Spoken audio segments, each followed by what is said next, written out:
54956.9. The second item is Conference with Labor Negotiators, AFT SEIU, Government Code 54957.6. Those are our two items on the agenda. And we are scheduled to be in closed session for 1 hour, coming back at the approximate time of 6 p.m. And I think, do we have Maria Urinda available for comment? Yes. Okay, go ahead, Maria. Okay, welcome, Maria. It's all yours. Thank you. Good evening, Board of Trustees and Chancellor Gillespie. I am Maria Urenda, SEIU Chief Steward, commenting on closed session item 2.02, Conference with Labor Negotiators, SEIU. During this past year, those in our bargaining unit have not been able to utilize vacation time due to the pandemic. In the scramble to adjust to working remotely, IT staff simply could not leave their work assignments and projects. To do so would have affected the essential functions of the district. There were other employees in other departments such as human resources, business and administrative services, public affairs and marketing, police services, as well as others in departments across the district at the colleges such as FMNO, health centers, and our, of course, student services, just to name a few. Last June, we were able to sign an MOU that allowed us to extend the vacation cap for a year, which was helpful and appreciated. Still, many of us have not been able to take any vacation time as it would affect the business and operations of the district. Several employees have taken a so-called vacation day just to turn around and still work those hours, as they know the deadlines need to be met and work needs to be completed. These employees demonstrate, this commitment to their jobs and to this district. We should find a way, such as the MOU, that would allow them to be rewarded for such a commitment and not be penalized. We would also like to mention that there are many others outside of our unit, those that are classified confidential, and administrators who find themselves in similar situations and unable to utilize their vacation time due to their increased job responsibilities intensified by this pandemic. We are asking the board to take a one-time look and one-time solution and or extension of the previous MOU before the June 30th, 2021 deadline. This pandemic has affected so many of us, and we have not been able to travel, visit, or take proper time off. COVID-19 has also brought to our attention the lack of staff in these areas where it is impossible to be able to take any leaves, especially vacation, without it negatively affecting the business operation of the colleges and the district office. Having another MOU in place would allow us the time and the pathway to not jeopardize losing any future accruals. We thank you in advance for this consideration. Thank you so much. Okay, thank you for those comments. I did receive a message. We were all able to hear you in the boardroom, but I received a comment that on the YouTube live stream that there was loud music in the background. So maybe I'm gonna have a huge ask for Ms. Urienda to maybe submit her verbal comments in writing so they can be part of the minutes, just so capture. Okay, so thank you for that, and hopefully we can get that cleared up. Okay, so that concludes public comment for our closed session, and we will now be entering closed session with a tentative time to return at 6 p.m. So thank you very much.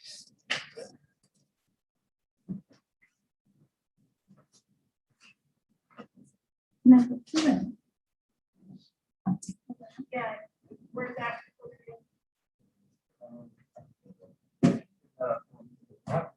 Conference room together.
Okay, good evening.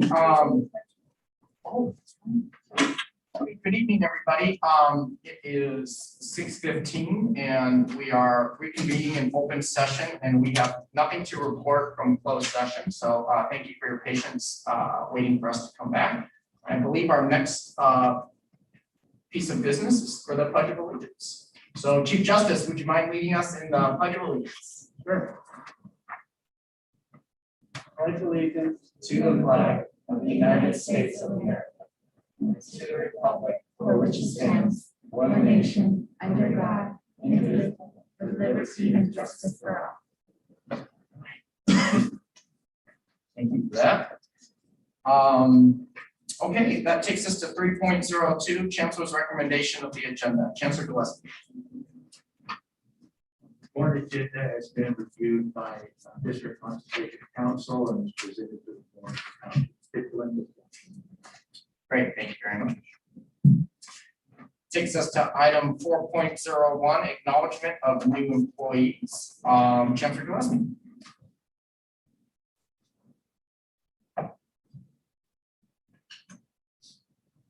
So on the classified employee side, I'm pleased to welcome 3 employees. We have Ashley Morris, Grant Accounting Administrative Assistant, Oxnard College.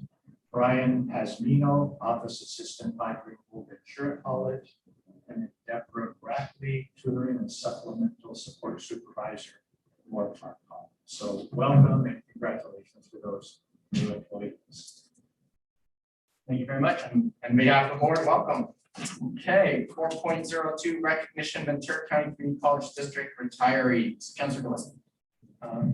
Yes, we have 2 retirees, Philip Owen, Ventura College instructor, social science, began district service September 5th, 1984.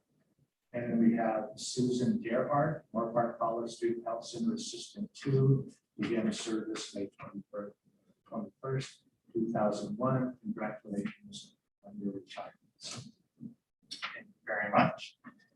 And that takes us to 4.04, not to make an assumption, but probably going to be one of the favorite parts of the meeting, and that's certificate of recognition for student trustee Ashley Gonzalez. And yes, it's great to be back. Is there a trustee that would like to read the certificate of recognition? That'd be great. Vice Chair McKay. Ventura County Community College District presents the certificate of recognition to Ashley Gonzalez for your outstanding year of service as student trustee to the board students and VCCCD. We acknowledge your contributions as a board member and commend your efforts in providing the students' perspective on issues central to the mission of Ventura County Community College District during a challenging year. We especially appreciate your dedication in serving as a role model for other students and recognize your commitment to promoting students in diversity, equity, inclusion, and social justice. Your advocacy and student voice have been invaluable during an unprecedented time. Thank you for your exemplary leadership in the community and wish you continued success in the future. And since I have a microphone, I just want to say what a rock star of a student trustee you were.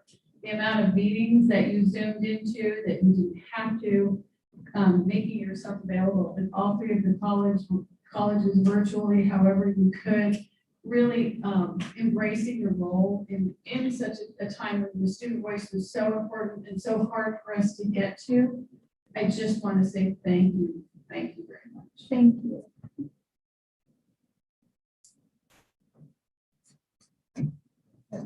Do we get to share? I just want to say that Vice Chairman McKay said it beautifully and completely. And Ashley, continued success in all your future endeavors. I know you will be successful based on your performance here. Thank you. Okay, Chancellor Gillespie. Ashley, I just want to thank you for your year of service as a student trustee. We really appreciate your leadership and being that voice for students. And I know you also attended a lot of extra meetings as trustee. And you really went above and beyond the call of duty. And you set a high bar for the next student trustee. But from all of us, but all of us, we're just very grateful and thankful that you this year and provided all that help. So thank you.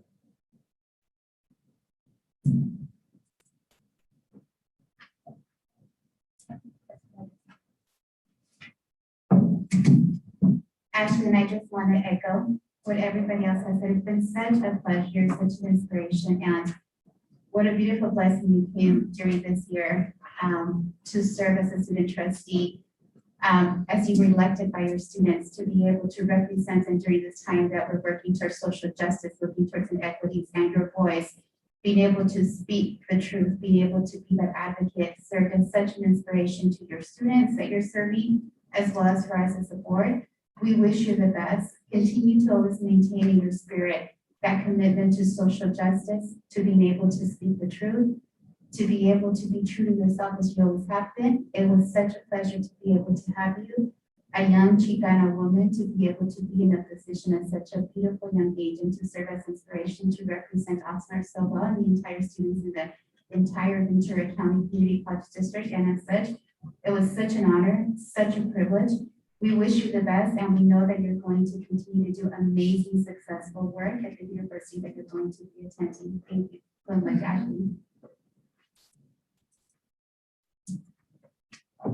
Ashley, we didn't have a lot of time together, but one of the things that I'm looking forward to as the future unfolds is when you drop the student part of the trustee title and you move on to what's similar to this in education, helping us do the greatest work in the world. Thank you.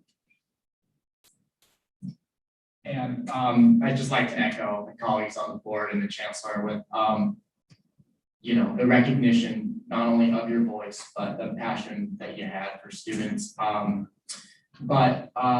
You know, your leadership is was great to have on this board, actually critical. So thank you for that. And we do have a gift that the governance team did not use public funds, but we all chipped in, and we thought that there was a time and a place to have a meal. It would be now. So I'm going to pass this down to Trustee Torres, to Trustee Gonzalez, Thank you so much. and then we'll make sure to sign this formal paper on fancy paper and get that to you as well. But we just wanted to say we couldn't do this work without you, so it was really important to have your voice for students. Thank you.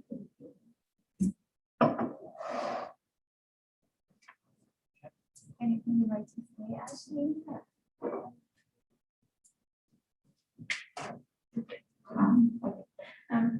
I want to say thank you for all those kind words.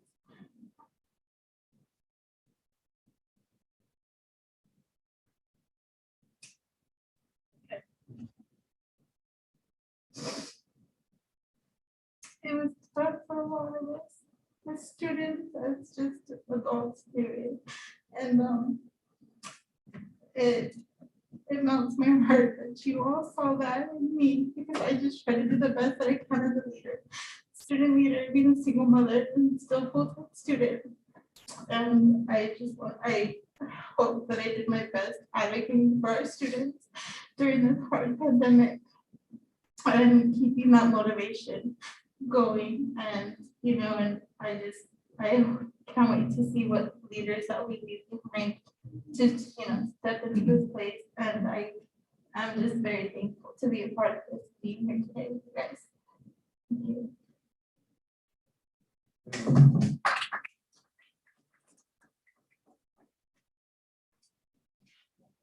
All right, so glad we're back to do what we just did in person. So thank you for that. Okay.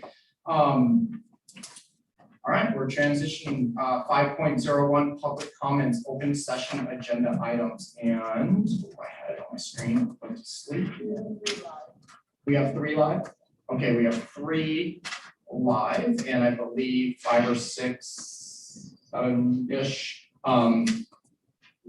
that were submitted that staff will be reading out. So I think it's appropriate to start with the live community members. Yeah, I think there's a couple outside as well. So we have 3 on Zoom and 1 outside.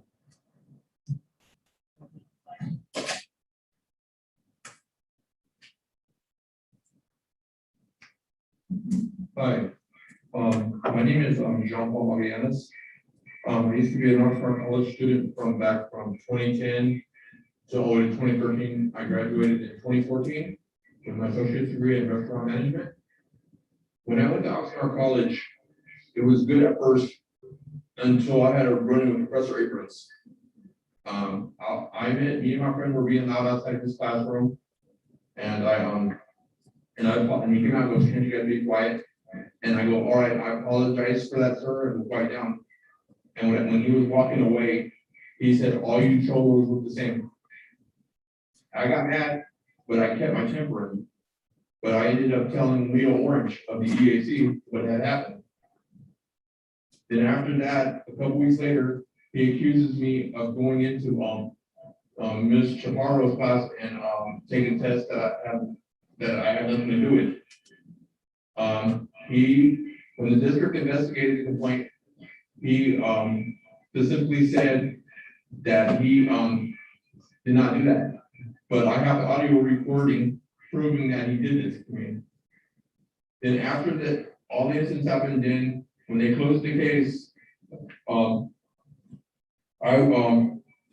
Professor Frank Haywood sent this email to my mother when she complained about the bullying and everything. And he goes, "That's right, I'm a fair person, and this is bullshit." That's what his exact words were on that email.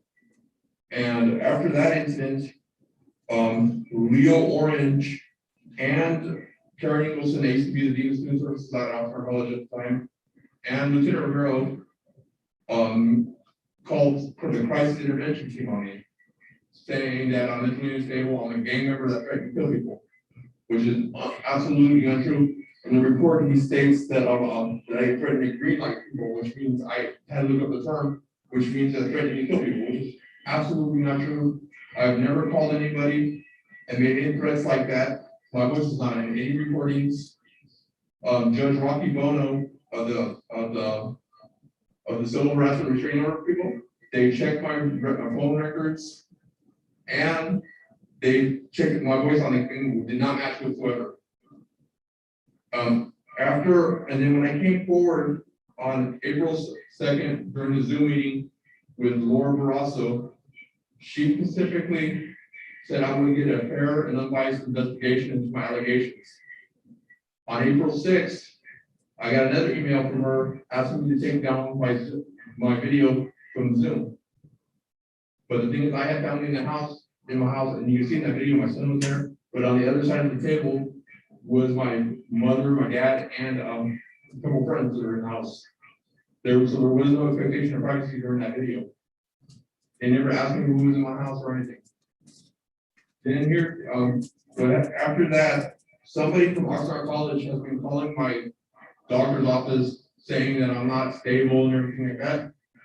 And even my doctor knows that's a lie, because he knows I'm properly medicated. I've been properly medicated for a long time. Here's a copy of the reports.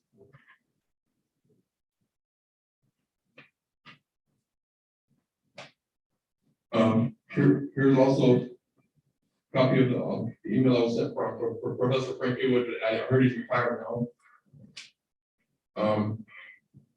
There's also on basically April 6th, Laura also sent me a cease and desist letter telling me to take down the video and please be patient while the investigation is ongoing. But the same day, Luis Sanchez, the president of Oxford College, is telling people I'm a liar by email. I gave the email to Mr. Spencer when I talked to him in the hallway. And the thing is, I didn't know about Lieutenant Romero's involvement in that report, because when that video was Zoom meeting, I didn't know about his involvement until I got the official copy of the crisis report. When I learned of it, I was shocked, because the thing is, if I'm going to threaten somebody, I'm not going to do it by voicemail. That's the easiest way to get in trouble. I'm not that dumb. And the thing is, too,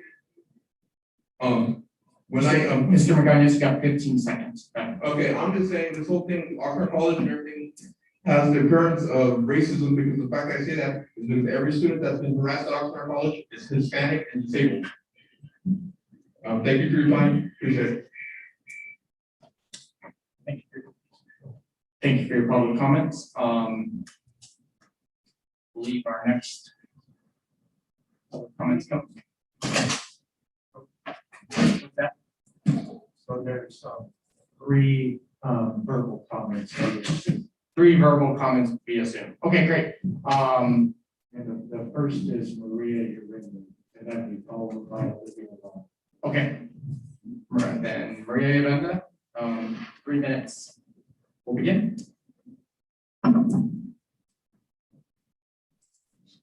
Hello, everyone. I actually put in a request to speak at the time of the item, which is 8.01. I also put it in the chat. I'm not sure. Someone's had the opportunity to look at that. I requested it prior as well. Maria, is that the same for Olivia and Michael as well? It's same for Michael, but Olivia would like to go now. Okay. Thank you. Sure. So it sounds like we're going to Michael. Olivia. Olivia. And then Okay. Maria and Michael. and Olivia. 801. Okay, excellent. Olivia. Welcome. Good evening, trustees and Chancellor Gillespie. My name is Olivia Long, and I am an academic data specialist at Ventura College. This month marks 10 years of service with the Ventura County Community College District. When I began my employment, my 2 children were in preschool. This fall, my firstborn will be entering high school and my youngest middle school. The global pandemic that we all have been surviving, in addition to completing a decade of service, has made me slow down and reflect. There's an old adage about those who do not learn history shall be doomed to repeat it. In my lifetime, I will never forget several historical events: the Berlin Wall coming down, Nelson Mandela being freed, 9/11, and now this pandemic. I will also never forget that a decade ago, this district was put on warning and then probation by the ACCJC. I remember the fear that students had of what would happen to their financial aid and credits earned if the colleges lost their accreditation. I remember reading articles in the local newspaper about my new workplace and how surreal that felt. I remember how the actions of one board member put at peril the sanctity of the entire institution. I want to believe that those serving on the board today have knowledge of our past accreditation issues. I am certain that 2 members of the board do, because they were serving at that time. I first met Dr. Gillespie when he accepted the position of president at Ventura College. In my experience as an employee and as a representative of my constituents serving in various capacities in this district, I have great respect for his leadership. While I do not always agree with his decisions or point of view, I feel confident knowing that he has sought out and heard from all affected parties prior to his decision-making. In this, I find peace because I trust in him and his leadership to do what he thinks is best, given all the information he has at the time. When we were put on probation in 2012, the commission stated their concern in a letter. Quote, specifically, the commission notes a particular board member's disruptive and inappropriate behavior and the entire board's responsibility to address and curtail it, end quote. Found on the ACCJC website is a guide to accreditation for governing boards. As stated under section 3.3, quote, governing boards employ, evaluate, and support the CEO. The successful board maintains a good relationship with the CEO. The board empowers the CEO to oversee the operations of the institution and avoids intruding into those operations. Watching the last board meeting, specifically related to the topic of returning to campus, it did not feel to me that the board was adhering to this guidance. Quite the opposite. While our next accreditation seems far away, with a date of 23-24, it will be here sooner rather than later, and now is the time to work on ensuring that we do not repeat our past. Rather, we learn from it and do better. My firstborn will be in the class of 2025, and it is my hope that she will have a fully accredited college to attend at that time. I urge the board to reflect on the past and act on the ACCJC guidance to empower Chancellor Gillespie in overseeing the operations of our institution and avoid intruding into those operations. Thank you.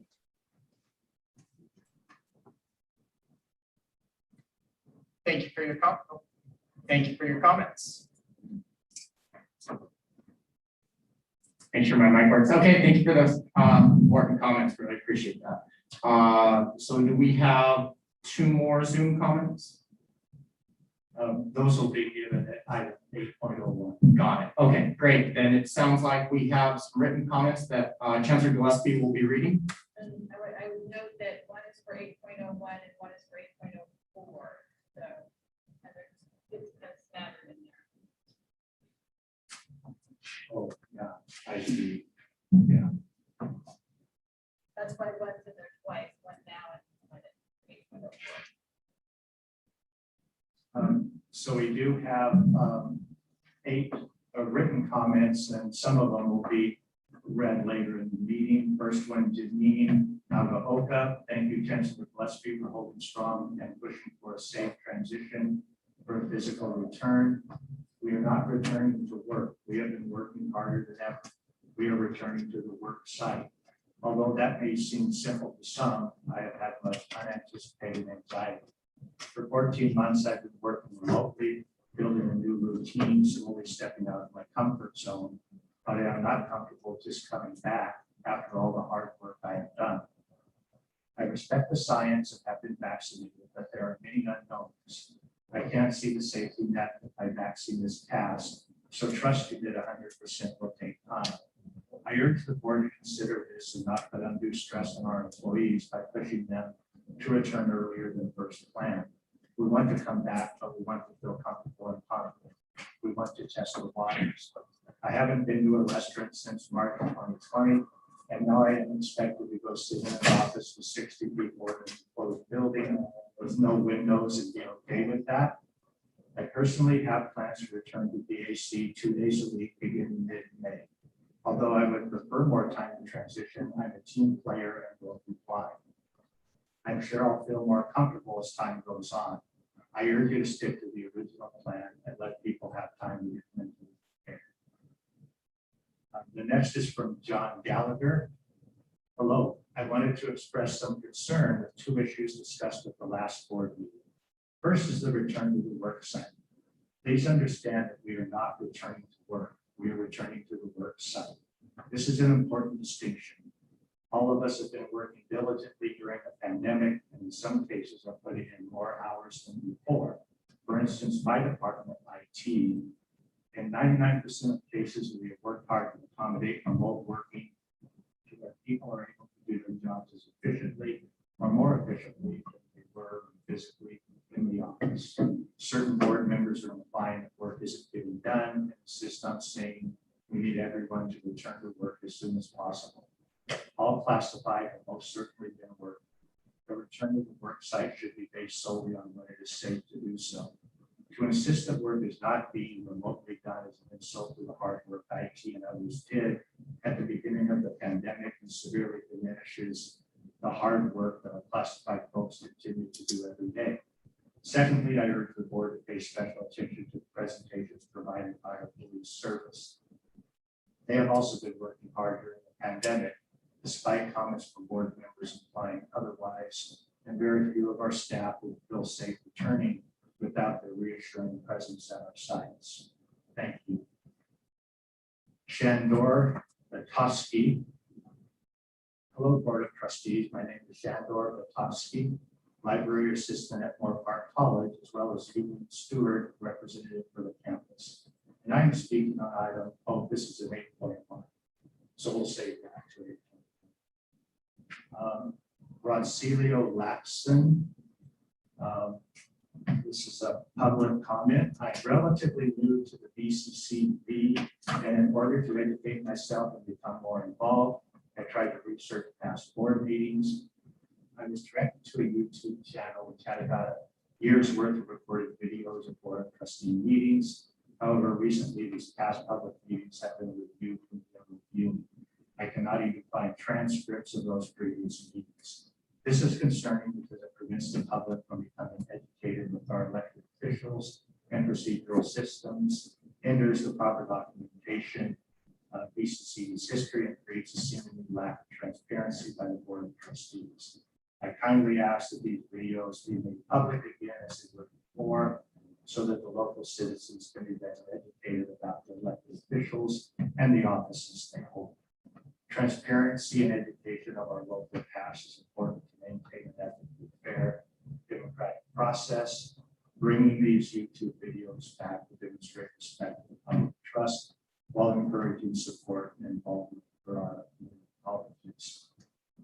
I will mention that administration will be looking to see if we have copies of those that can be reposted, and we will be keeping a record of all of the board meetings moving forward. Let's see, then the next two are for later in the meeting. We have two more under general public comments. Felicia Torres, Trustees, Chancellor Gillespie, Campus Presidents, those in attendance. My name is Felicia Torres, AA and BC, 21-year plus district employee, SEIU Local 99 steward, classified Senate Vice President, and lifetime Ventura County resident. I will begin by clearly and boldly taking this opportunity to thank Dr. Gillespie for his leadership throughout this very difficult year and a half. I thank him for the information provided regarding the COVID-19 response in the forum last week. He compassionately responded to the questions and statements made. I have heard nothing but positive comments, so it's safe to say that it was well received overall. What has not been well received are comments from trustees at board meetings who have made them widespread to go back to the sites as being so necessary that they would insist on ignoring the fact that the campuses are not completely set up to be open for 100% in-person services. That message, trustee, was sent to me that you could care less about my safety and my health, and clearly ignoring what has been communicated to me by campus leadership. I have served as a leader for this district for almost 20 years, and my understanding of the district leadership hierarchy is that the campus presidents communicate their plans to the chancellor and he to the board. But lately it appears that some trustees want to cut him off at the whatever to win public favor. This is unacceptable and appropriate for a board of trustees. Thank you. Dana Boynton, good evening, board members and Chancellor Gillespie. I am Dana Boynton, a library technician from Ventura College and a campus steward for SEIU. At the last board meeting on April 27th, I was thankful to hear Chancellor Gillespie, college presidents and our chief steward, Maria Dorinda, insisting on a safe return to campus. All of the stakeholders at the campus level have been actively participating in the phased-in plans based on community college, not K-12, since it would not be appropriate as we are dealing with two different populations with different concerns for safety. At last week's forum with the chancellor, the plan that was presented was an appropriate safe return to campus for employees and students. At the last board meeting, I was appalled at the undermining the chancellor and his executive team by certain members of the board in demanding that 100% of employees and students return to campus. This seemed to be regardless of the safety protocols from the forum. We are all planning to return to campus, but this insinuation that employees can't be working unless they're on site is preposterous. I know many classified that work all day outside of their scheduled shifts, answering phones, emails, and helping students remotely while planning for a safe return to campus. The library at Ventura College has implemented many remote tools for learning and information gathering for students. We are meeting the students where they are instead of making them find their way to campus. So that concludes the public comments. Okay, thank you for reading those comments, and just in case I forget, probability is pretty high. If you could just remind me when we get to 8.01, that if we do have some additional comments, that'd be great. Okay. And 8.04, great. So I believe.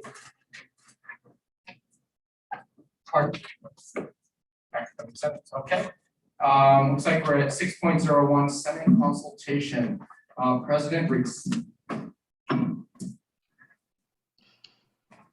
Good evening, trustees, chancellor, and other joining us from various modalities. I assume I'm a floating head right now on the wall, so hello to everyone. Thank you again for the opportunity to comment on a few agenda items. I too want to just mention 4.04. Didn't have the pleasure to work so closely with student trustee Ashley Gonzalez, but the recognition is richly deserved for always providing the critical student voice. Thank you so much for speaking up and speaking out, calling out the colleges and all of us when the need arose, because that is really what you're there for. Thank you for being an advocate, and I look forward to hearing about your continued success. 14.0. You can try again. Thank you for those kind words. I appreciate that. Oh, sure, no problem. 14.01, approval of Moorpark College curriculum. As always, there's a tremendous amount of curriculum, but I will limit myself to just 2 new programs. A lot of the courses are related to these new programs. The first is Data Science Certificate of Achievement. It's a growing field. I think we're all very aware that interacts with many other disciplines, and it embodies the data-driven decision paradigm. So this particular certificate is very innovative and has a few core classes on data science, and then allows students to pick different areas of emphasis, including business administration, computer science, hospitality management, mathematical theory, or social science. So truly an interdisciplinary collaboration from across our campus. We also have a new electronics engineering technology certificate, provides an alternate path to the traditional engineering transfer pathway that doesn't have quite as much of a math requirement. Electronics and circuits are part of almost everything we use and work with these days, and this program prepares students to design, create, build, troubleshoot, repair, maintain, and enhance products, machines, and sensory devices that use, of course, electronics that are everywhere and electrical components. This will meet the needs of local industry partners, as we heard loud and clear during engineering advisory boards who lamented about the lack of hands-on experience of students these days. So this program has a great deal of hands-on experience and will help support our local industries and prepare students for jobs. 15.01, resolution in support of Assembly Bill 927 Medina. You can ask me more about this if you want more history, but I'll keep it short for the board meeting. This removes the pilot designation from the baccalaureate degrees at community colleges. It's been promoted very vociferously by the statewide Senate, the ASCCC, over the last few years, particularly for allied health, where the need is particularly great, as exacerbated by the COVID-19 pandemic. And students end up going to private institutions because public institutions are just unable to meet the need, which your resolution addresses. So just for your information, a resolution was passed at plenary not long ago in April in support of this bill, at least as of April 9th, 2021, because as you know, sometimes language changes in these bills. And then my favorite, it is my absolute pleasure to comment on 1801, 2, and 3 to approve the spring 2021 graduates for degrees and certificates at all 3 colleges. And it is such a great pleasure to celebrate the graduates, the students earning degrees and certificates, progressing forward on their academic and professional journeys, not letting the multiple pandemics hinder their progress. This round of students certainly had a different experience. They learned to be resourceful in new and innovative ways, which will certainly serve them well in their future endeavors. So congratulations to all, and thank you for your time.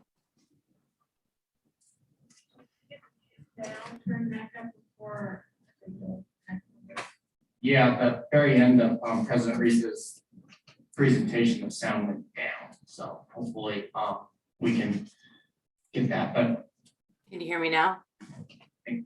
we still Can were. you hear me now? It was tough. It was tough. Okay, cool. Okay, next is President Edwards. Hi, y'all. Can you hear me okay? No. We're having a hard time hearing some of you as well. So I'll just keep going and hopefully you're there. 4.01, I'd like to welcome Ashley Morris, our new OC Grant Accounting and Admin Assistant. I will say 4.04 is my favorite part of the meeting tonight. Ashley, I wish I could see you. Let me go to my gallery view. I want to see you in that great red jacket. Nope, can't see you. I guess when we're talking, we don't get to see the boardroom. I have been able to work closely with Ashley. She was part of our CDC task force. We became friends, colleagues, and Ashley, you will always have me in your corner. You will always have all OC faculty in your corner. Thank you for all of your hard work. Everything you did this year moved me every time you spoke. So thank you. Hopefully you heard that. I heard you. Okay, good. And I love that red jacket. 8.02, I would like to thank Vice President Renbarger. He did a budget listening tour across the entire campus, listening to needs, desires, ideas. He literally went to every single meeting and asked for ideas on the budget and spending sort of the CARES 3.0.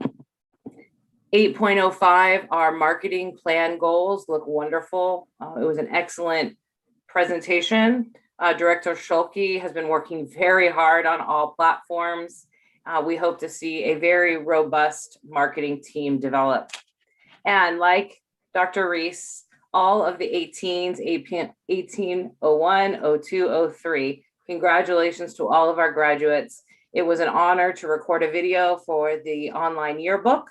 So I can't wait for students to see it, especially 1802 Oxnard College graduates. There were 31 pages of names, 31 pages in the middle of a pandemic. I hope they are proud of themselves and their families and know that everyone at Oxnard College will support them now and forever. Thank you. I'll see you later this evening. Thank you for that report. Next is President Clark. Evening, trustees, evening, Chair Chancellor and Vice Chair McKay, Chancellor Gillespie. Eric stole my floating head on the screen joke, so I can't make that one. And I don't want to be too redundant. I'll leave item 4.01 for Seb to consult on to welcome Brian. I did also want to consult on 14.01 and 02. You'll notice that our curriculum is in a new section on the agenda under consent. So that doesn't reflect any lesser importance of this work. As Eric said, this has gone through enormous work by all of our curriculum folks. For VC, item 14.02, we have a new stackable series of certificates from our automotive department. So we're excited about that. The other items are 15.03, the board policy on board meetings. I'm excited to see that, and we're excited, I think, the folks at the district to have that guidance for how board meetings will go in the future. I did want to note or draw your attention to a typo on page 2. It says form instead of forum. So unless you wanted to fill out a form for these, I think a forum would be better. And then again, 18.01 through 18.03, enormous congrats to all of our graduates. Students who completed this spring have had the majority of their college experience during a pandemic impacted by COVID, and they deserve enormous kudos for all their incredible work. So congrats to all of our graduates. Thank you. I want to thank the apprentices. I don't want to pull curriculum because I think I'm afraid you would think I was pulling it for units, which I would not be. There was a kind of a loud cry at the trustee conference last week from the student trustees and from students about not just district-wide common course numbering, but statewide common course numbering, that would really, really help our students. I just want to put a bug in your ear as you look at curriculum, I know that a lot of the associates degree for transfers kind of have that. But for some of the other curriculum, if you could just be thinking about that, that cry is getting louder. Thank you, Trustee McKay. I don't remember what the law number is. Is it AB 411? There's one that's coming around. Yes, it is. It's coming around. Yeah, thank you. Okay, thank you. Thank you for those comments. That takes us to 6.02, classified Senate President's Consultation. And we have President Resendez. Good evening, Chancellor Gillespie, Board of Trustees and guests. I will be speaking on items 4.1, 4.2, 4.4, 8.1, and 17.1. Item 4.1, I would like to extend a congratulations on behalf of Moore Park College's Classified Senate to Deb Brackley on her well-deserved promotion to the position of tutoring supplemental support supervisor. 4.2, congratulations to Suzanne on her retirement. 4.4, thank you, Trustee Gonzalez, for all your hard work on behalf of our students. 8.1, first, I would like to thank Dr. Gillespie for his presentation last week regarding the safe return to campus for many of us who have been working remotely throughout this pandemic. Dr. Gillespie, your ongoing leadership, support, and concern for our safety and safe return is always appreciated. Throughout the many discussions that have been occurring with the fall 2021 planning and now summer, I've heard the term return to work often being used. We will not be returning to work. We will be returning to campus or our work sites. Since many of us were mandated to work remotely back in March 2020, we have continued to work hard, if not harder, in order to keep our campuses running and providing continued means of instruction to all of our students. I can give you one great example of the fruits of this hard work that classified professionals have been supporting, and those are in items 18.1, 18.2, and 18.3. Our 2020-2021 graduates who will be receiving or have received an associate's degree, certificate of achievement, or proficiency award. Would this have happened if we had stopped the continued flow of work in every area of our district or campuses? No. There are so many other examples I can give you, but it would just take up too much time. The term return to work is not the correct term to use. It is causing a perception to our community and our students that work is not getting done, when we all know that work is getting done and has been getting done. We know that we need to return and we want to return, but we want to return to a safe campus, to a safe work site, to a safe workstation in order to continue the work that we have been diligently doing throughout this pandemic. Thank you for hearing me out on this item. And lastly, 17.1, I would like to extend my heartfelt congratulations to my now permanent boss, Dr. Julius Selkanu. I look forward to continuing being part of the great work that he has been doing at Moorpark College. Thank you very much. Thank you, President Resendez. That takes us to President Medina. Good evening, trustees. I have a few items to speak on. So 4.01, again, welcome to Ashley Morris, our newest classified employee. I'm excited to hopefully get her involved in classified senates. 4.04, thank you to Ashley. I've had the honor and privilege of getting to know Ashley over the past couple of years. It has been beautiful to watch her find her voice, to represent not just Oxnard College students, but students throughout our district.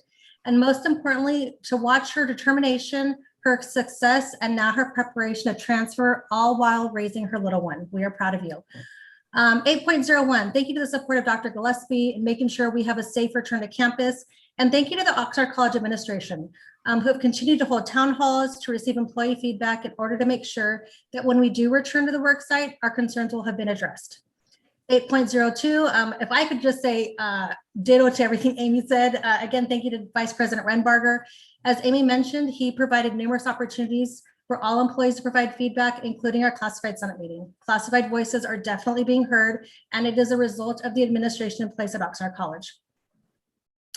And that is all I have tonight. Thank you.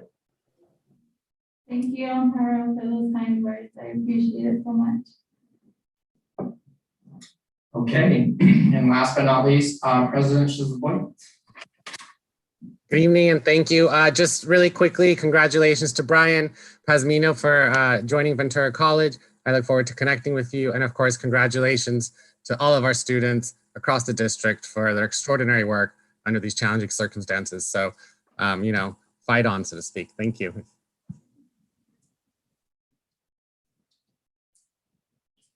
Okay, thank you for that. That's going to take us now to 7.01. Trustee Gonzalez, advisory report. I just have a couple of things.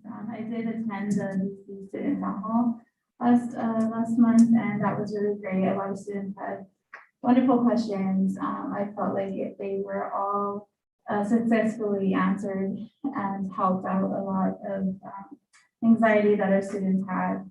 OC Transfer Center did have a ceremony on Friday for their transfer students, and that was really great. A lot of students turned out, and there was a lot of members from our campuses that attended.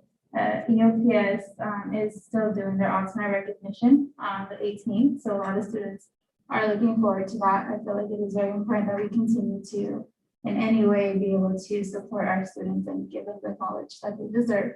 And also tomorrow, Oxnard College still has the Angela Davis event that's going to be occurring, so that's really exciting.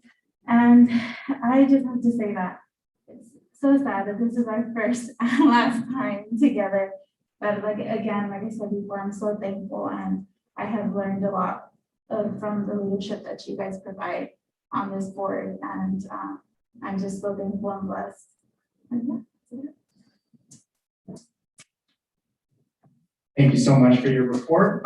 Next, we have student reports. I don't know if there are any at this point in time on the Zoom. Doesn't sound like Chancellor Gillespie, you're aware of any. All right. If there are any, feel free to jump in. That takes us to reports, 7.03 college reports. Why don't we start with Moore Park College? Oh, we do have Lorena. Oh, hey, Lorena. Okay, I apologize. Lorena Ortiz is here. So Lorena Ortiz will go back to 7.02. And the floor is yours, Lorena. Sorry, I'm waiting for my daughter for cheer practice, so I'm doing the things I want.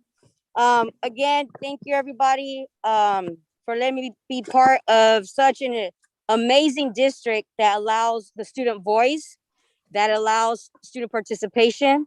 And I'm going to go ahead and speak on behalf of item number 4.04 on Ashley Gonzalez. You know, Ashley, you are an amazing woman, and you are fierce, you are motivated, and you're the reason why I became ASG president. You know, you give the students resources, you motivate them, you tell them, look, I got this for you, I got this for you, we could do this. And I love that about you.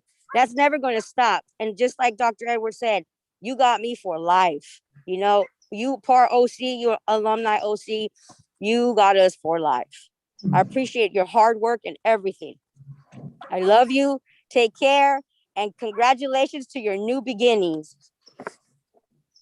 Thank you, Ms. Lorena. And also, I want to talk on action item number 8.01, 8.02, and 8.03. Congratulations to all you graduates who did this during a world pandemic and a world social movement. We weren't able to go on campus, but we pulled it off, and that says a lot about us. We are going to be mentoring other people that, you know, hopefully they don't go through this again, but if they ever do, they know who to go and talk to, us, because we did it, right? So congratulations to all of you who did this. Together is better. And once again, I wanted to report on Oxnard College ASG. So proud of them. I'm so proud of them. I'm so blessed that I was able to have such a great council, because without them, we would not have been able to do the stuff that we did. We did a lot of stuff during the pandemic with the campus being closed. And I appreciate every one of them. And, you know, this will be one to remember. We do have Angela Davis coming tomorrow at 5:30 to 7. If you haven't registered, please register. It's going to be amazing to have someone or her be at Oxnard College at our district. This is just the beginning. Moore Park had Dr. Cornell West. Now Ventura is going to be next, and we're just going to keep rotating, bringing these icons to our school. Thank you for letting me share. Thank you very much, and thank you for helping in multiple ways, additional ways of putting our campuses on the map, so on the worldwide map. So that's great. Thank you very much. Okay, now we're going to college reports, and it sounds like we're going to start with Moore Park College, which, according to my paper in front of me, we're starting with academic senate, and then we'll classify the senate for reports, and then president's opinion. Hello again. Getting a little tired floating up here, but I'll continue. Thank you again for reinstating the college reports. I appreciate that. Much has happened since the board report was actually submitted for this meeting. However, I'll fill the board in on those details at a future meeting. I just want to make a few comments on another front. It has been quite the year. COVID-19, systemic racism bursting onto the scene, sparking long overdue conversations and action across the country, including in our own district. Uncertain budgets, an entire year online, innovative solutions to services, academic and administrative, and online instruction continue at a rapid pace to advance student equity and success. Creative ways to continue collegial dialogue, such as with online committee meetings, like our recent strategic planning retreat in FACS, or take, for example, this, what we would call high flex board meeting today, or hybrid, however you want to phrase it, always striving for excellence, regardless of modality. Equity and social justice have taken center stage at Moore Park and throughout the district, with students, classified professionals, administrators, and faculty all working together for a common purpose. We are transforming. With everybody's contributions, we have provided the best possible experience to students to enable them to progress on their academic and professional journeys, with the 150 plus or 200 pages really of graduates as evidence today. Today, we do celebrate the graduates, the students earning degrees and certificates, progressing forward, not letting anything hinder their progress. It would not have been possible without the incredible dedication and work of our classified professionals, administrators, and faculty. Each of us plays a critical role. At the end of the fall semester, I think with classified professionals, particularly administrative assistants, they continue to deserve our thanks. This time, I want to thank our local administration and faculty. Thank you to President Sokanu, Vice Presidents Reese, Clark, and Gabru for keeping us safe this past year and your commitment to continuing to do so. Thank you to all the faculty that learn new techniques for a new modality and continue to learn and share with each other. Can you believe it has been a full academic year of teaching online? Thank you to the Senate officers and faculty co-chairs for providing the critical faculty voice in all academic and professional matters.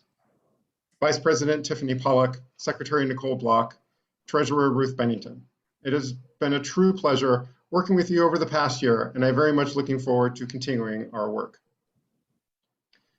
For the Senate Standing Committee faculty co-chairs, they have done amazing work across campus, and I'm just going to mention their names and not all of their accomplishments, because then it would take up way too much of the meeting. Latricia Mai, Scarlett Relly, Shannon Macias, Nina Brown, Norm Martin, Beth Gillis-Smith, Truly Thompson, and Danny Vieira. Thank you all for your service. I want to thank my fellow academic Senate presidents, Amy Edwards and Dan Clark, for your support and encouragement this past academic year, helping to hold on to what little is left of my sanity.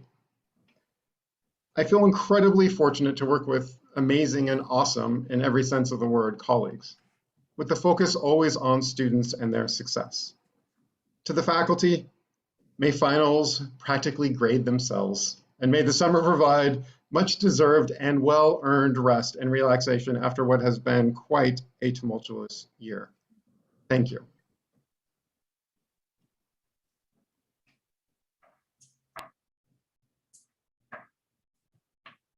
Thank you for that report, President Reese. That's going to take us to classified Senate, if you have any reports from Moore Park College.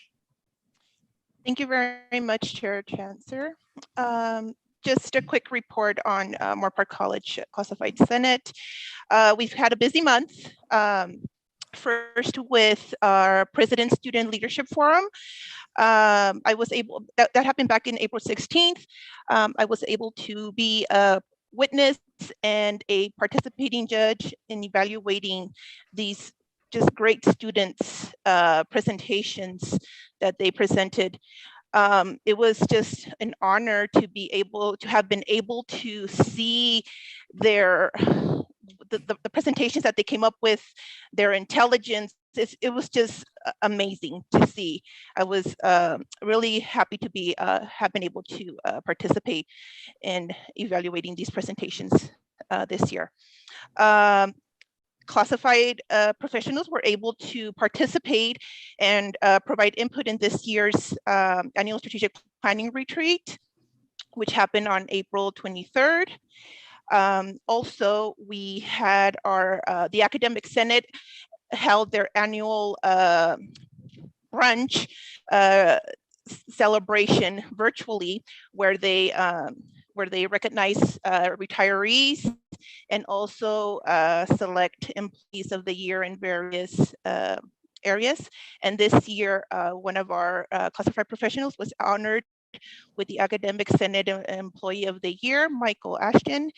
Well deserved for the amazing work and support that he has been doing throughout this year. We are very, very lucky to have Michael on our team.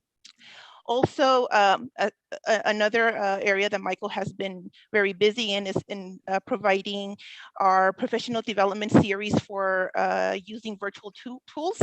He's presenting these webinars or virtual workshops on a bi-weekly basis on Mondays from 12 to 1. And he basically just presents on any items that people have a request, that needing more support on, whether it being with Microsoft Teams, any of the Microsoft software. And it really, really helps our staff in sharpening their skills. Our next one is scheduled for May 17th. Other than that, Classified Appreciation Week is next week. We have various acknowledgements throughout the week happening at our campus. And then I want to give out a shout out to Oxnard College and a big thank you to Amparo Medina for the invites that we've received and have been able to participate in the amazing webinars that they've been putting out on since last month. Great presenters, great information. Thank you very much, Amparo, for the invitations. And that's all I have. Thank you very much. Okay, I believe that's going to take us to President Sokunu, which perhaps hand it off to. Hi, everyone. Thank you, Chair Chancellor and the Board of Trustees. It's a pleasure to be here this evening. I do want to start off by saying a big thank you and congratulations to Ashley Gonzalez, our student trustee who has represented the Ventura County Community College District student population with excellence and build collaboration across the campuses. Kudos to you, Ashley, and wishing you the very best in your next endeavor. I also want to congratulate our faculty for the work that they've done in really responding to the need to develop an ethnic studies curriculum. To the two pieces of curriculum that we've submitted, one on African American studies and one on Latinx Hispanic studies, have both been approved, and we're grateful for that work and the fact that we can now deliver that curriculum at our institution come the fall semester. Also, on Saturday, May the 15th at 1 p.m., our foundation will be awarding scholarships to our students, 227 in total, and $181,766 dollars worth of scholarships to students who are staying with us and others who are transferring to institutions across the state and the country. Moorpark College will be hosting a pop-up vaccination on May the 17th on our campus, and it's an opportunity for us to encourage our students, our staff, and our faculty who are yet to get vaccinated to do so. I want to shout out to our Makers program and our Makers Space program. They developed some curriculum, some non-credit curriculum to leverage and exposure of community members to our Makers Space on campus. Great job by Claire Sadnick and the students who support that effort, and the faculty who are now working across the institution to write curriculum, develop curriculum for that non-credit offering that supports a lot of the creative work that students and faculty do in our college community. We look forward to being able to introduce those makers courses in design and as well as in printing to the rest of the community. I also want to congratulate Gerald Richardson III, who has been identified as a Jack Cook Scholarship recipient. This is a very prestigious honor. Gerald Richardson is a Moorpark College student who also takes classes at Oxnard College. So Ventura County Community College District is very well represented in Gerald in that great honor and accolade. Most recently, Moorpark College was identified as a number 5 in the top 50 community colleges nationwide by valuecollege.com. Another accolade that represents the phenomenal work that our faculty, our staff, our students, and our managers do to make sure that we bring affordable, high quality community college education to our folks in Ventura County. I also want to use this opportunity to call your attention to our theater program. We developed Postures of Escaping by Moliere, and that is being offered online and on YouTube. So it's an opportunity for you to experience the Moorpark College theater and theater program online while we are in remote setting. That production is a collaboration of our makeup folks, our dance program, our production design folks, and as well as our theater faculty, and just remarkable work. We look forward to being able to welcome folks back to the theater in the fall. But for now, if you please go to Moorpark College, our YouTube station, you will see this phenomenal theater production. Just as Dr. Reese said, the success of our students, our graduates, we have let's see, what's the number I have? 3,207 students, degrees that are being awarded, and 1,535 certificates being awarded next week to our students at Moorpark College. And that success is really a joint endeavor. And not just of our students and our community, but most importantly, our students, and working in collaboration with our industry partners to make sure that students are successful and they get the right foundation to be able to venture into the world. That's all I have right now. Thank you so much.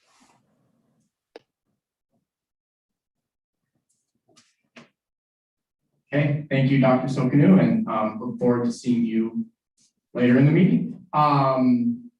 Next, I believe, is Oxnard College. So we'll start with Academic Senate, Classified Senate, and President Sanchez. Hello again. A couple of things for the record. I would like to say thank you to my outgoing Academic Senate executive team, Kevin Korse, Linda Kamaila, and Lois Zarne. We worked well together, and I hope they find some time on Monday afternoons to not think about the Academic Senate. I would like to congratulate our incoming exec board, Elisa Caruth, Marcia Fulkerson, and Ashita Edwards. I would like to thank all faculty for their very hard work this year, and to Dan and Eric for helping me stay sane. The Academic Senate voted in favor of the compressed calendar in April.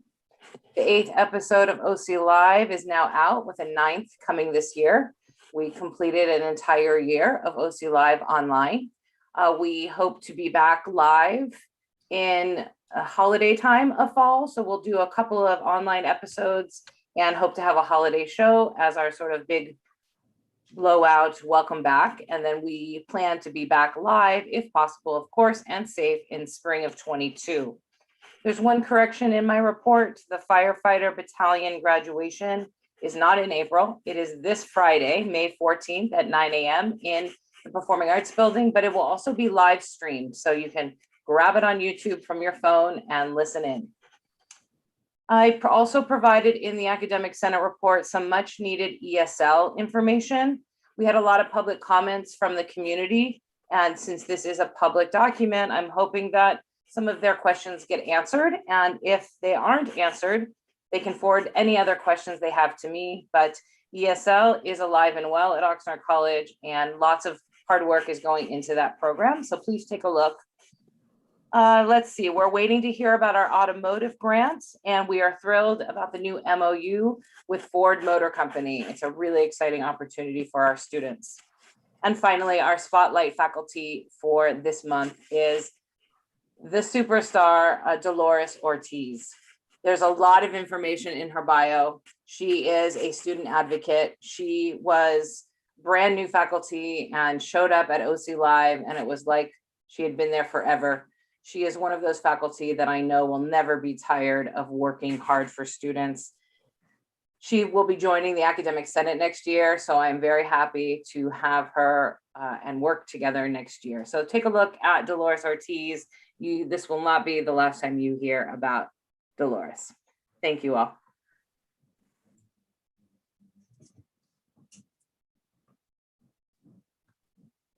Thank you very much. I believe that takes us to President Sanchez.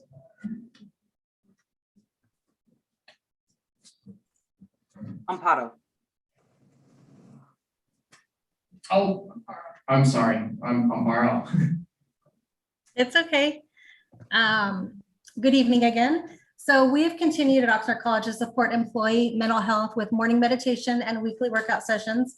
Employee mental health and self-care must continue to maintain to be a priority for our college and the district as a whole, even when we enter the summer months. Last week, we hosted Dr. Pedro Noguera, Dean of School of Education at USC. He stressed the importance of acknowledging the inequities that have further developed among students due to the pandemic and reinforced the importance of meeting students where they are and how community colleges can support their students so that they are prepared for the uncertainties of life in the 21st century. His was the penultimate presentation in a year filled with numerous professional development opportunities for all OC employees.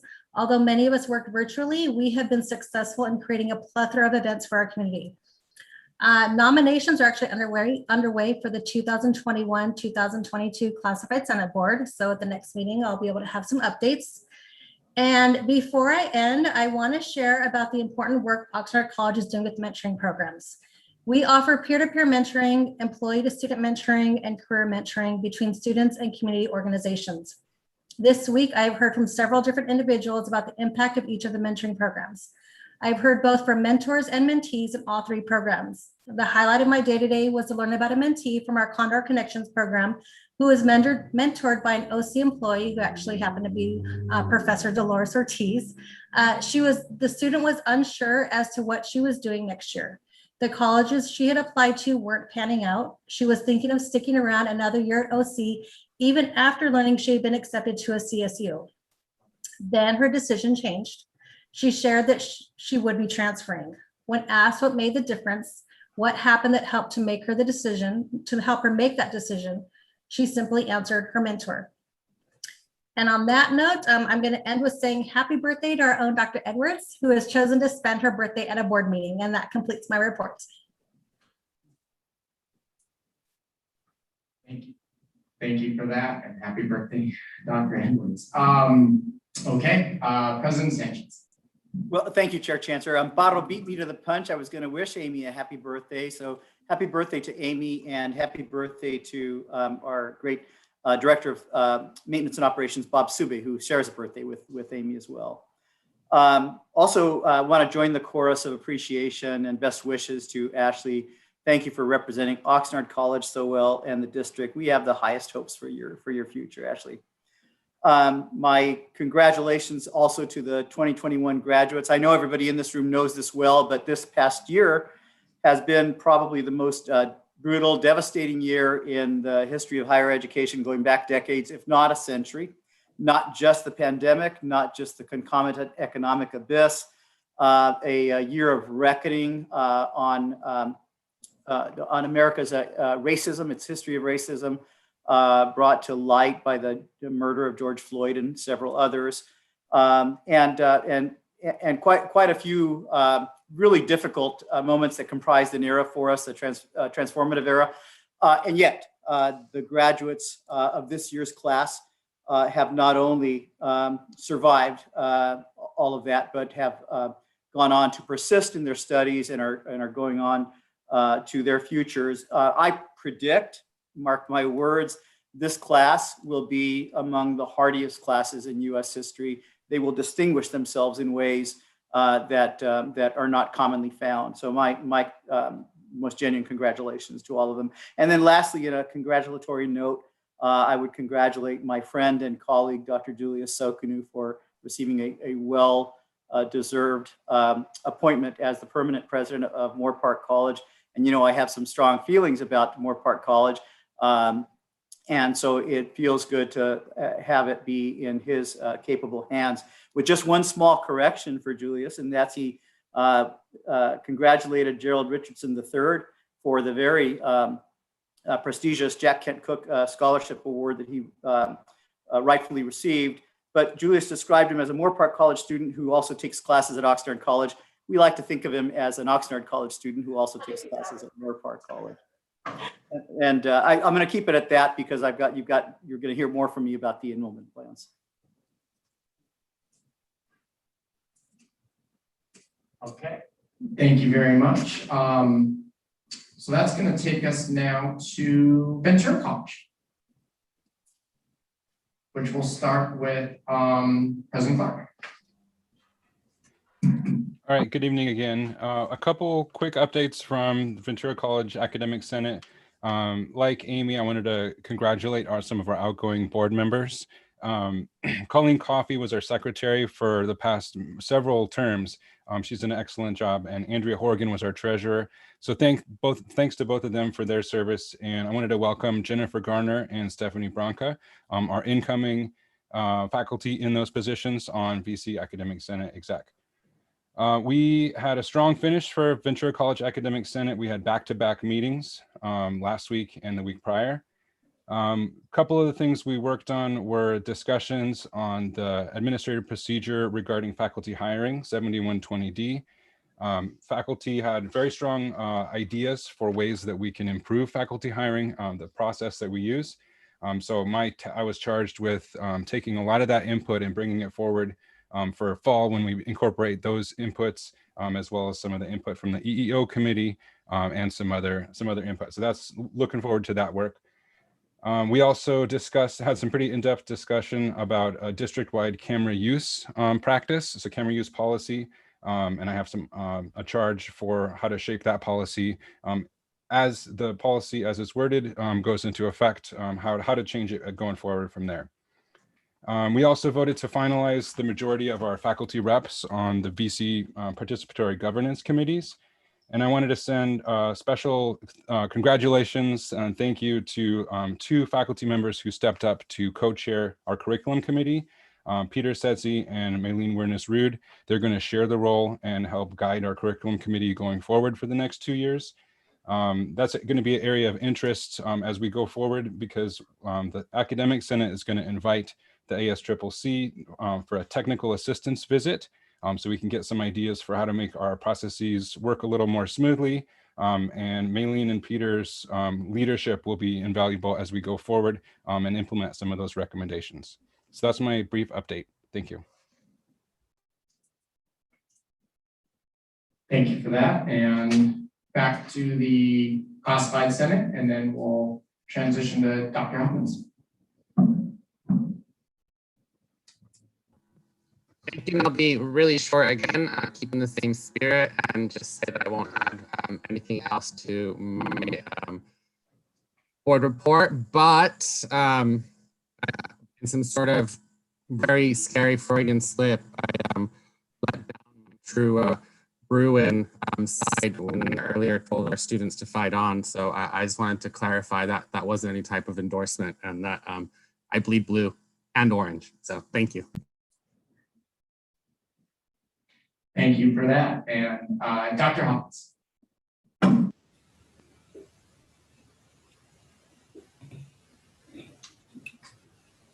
Good evening. Can someone let my video share? There we go. So it says I can't start my video because the host has, there we go. Thank you. So as you can see, I am not Dr. Hoffman's. I am filling in. I'm Kathy Bohorkes, our Vice President of Business and Administrative Services. Dr. Hoffman's is on a well-deserved vacation. So you have Dr. Hoffman's full report. I'd like to highlight a few items. First, we're pleased to report that our students were awarded 400 scholarships that totaled over $650,000. Our nursing students who graduated in the fall of 2020 had a 100% pass rate, and we are very excited for them. We were able to host a student forum this month where plans for returning to campus were discussed, and we were able to garner student feedback. Efforts to assist and recruit new students included Pirate Fridays that we hosted over 200 new students. Family night presentations continue to be held to try to increase our activities and the information given to our newest pirates and their families. And Outreach held numerous events this month with Fillmore High School, Santa Paula High School, Oxnard Union High School District, and they even had an event at Bedell Elementary School where they provided a college-going culture presentation. Last month, we shared with you about our curriculum, a cultural curriculum audit, and that is well underway now. This month, we'd like to share with you that for the rest of 2021, we will be supporting the professional development, assisting faculty in aligning their courses, their online courses, to the California Virtual Campus course design rubrics. And this will allow them to make the online classes more engaging and interactive for our students, as well as ADA compliant. In addition to that, we continue supporting our students. We had 2 food pantries.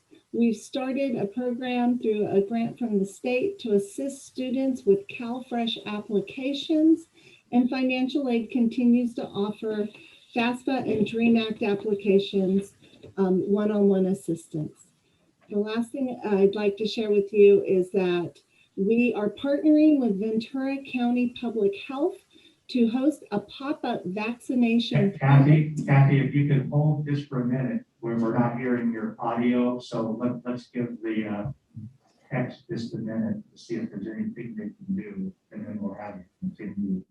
So hold on just a sec. Sure. Okay, why don't you go ahead and continue, and hopefully we'll be able to hear you. So can you hear me? No, still not coming through.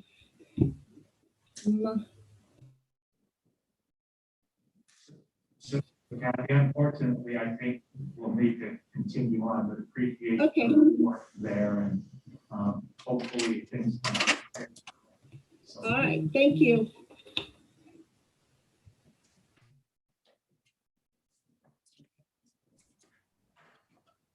Okay, so I think that's going to take us to let's see here. Sorry, I'm ready for that. 7.04, but can we take a 5-minute break and maybe we can resolve some of the tech stuff, and then we'll come back in 5 minutes. Thanks.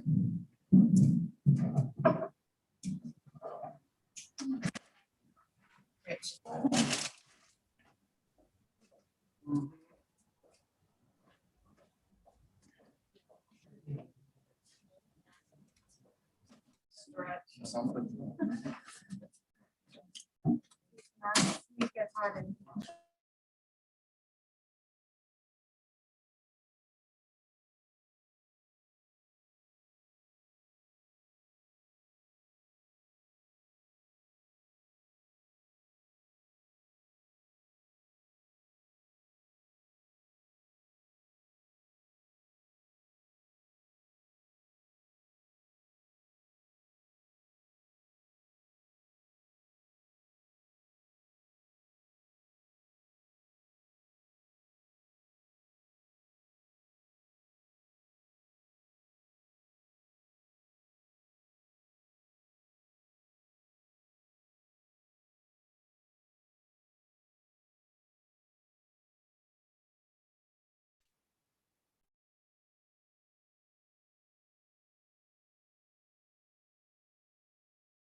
Audio test. 1, 2, 3, 4, 5.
Kathy, we'd like to run an audio test. If you can you please speak?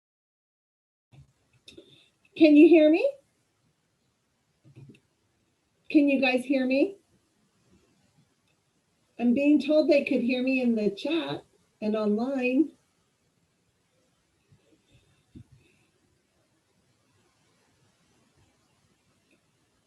Testing. Testing 1, 2, 3. Any luck? Sebastian says, look at all the people in the chat can hear me.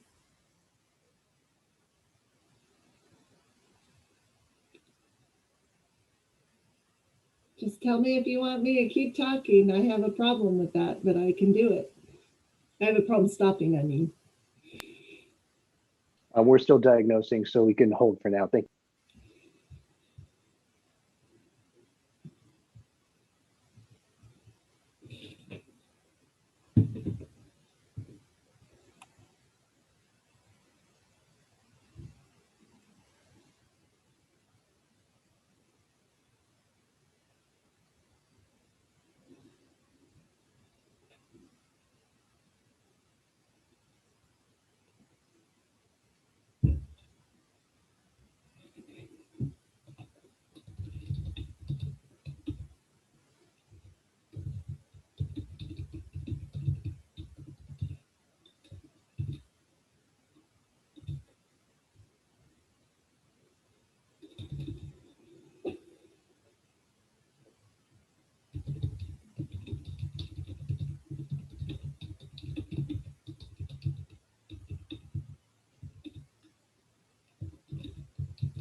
Thanks, Dan. You guys were muted, sorry. Yeah. So we're starting with the DAC reports, and that'll be followed by the police services. All what discussing will be moving paper. Vice Chancellor up the call, business services.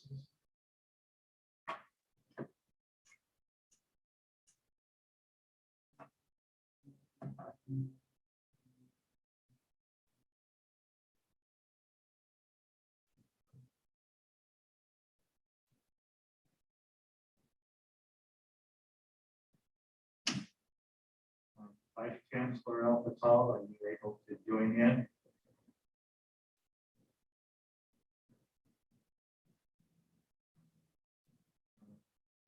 Patty Blair for Communications and Marketing, are you able to?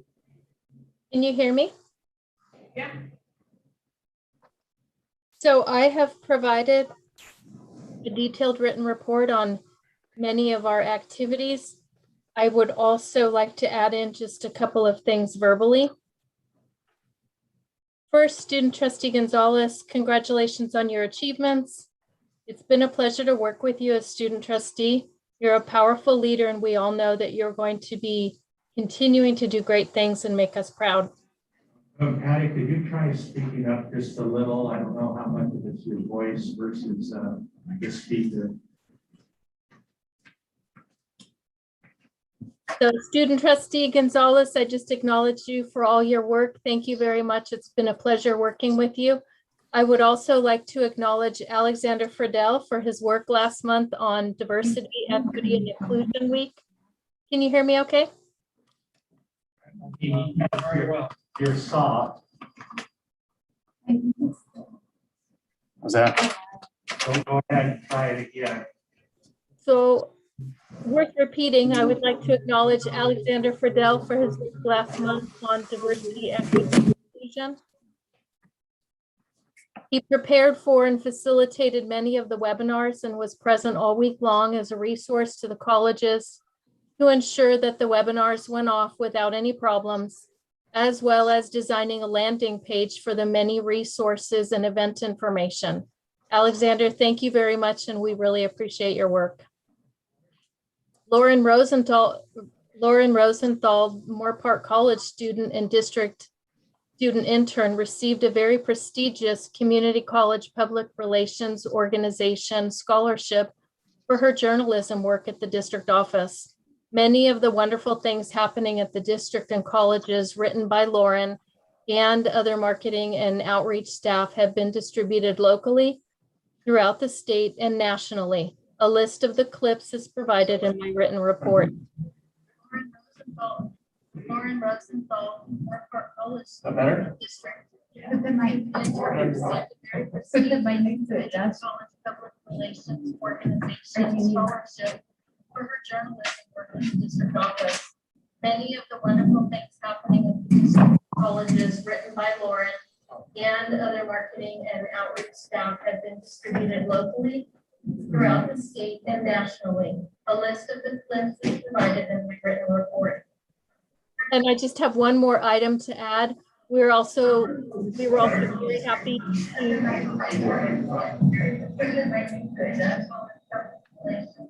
learn that the district was acknowledged with the Gold Award for the VCCCD Community College Public Relations Organization for the first time last year on the virtual yearbook.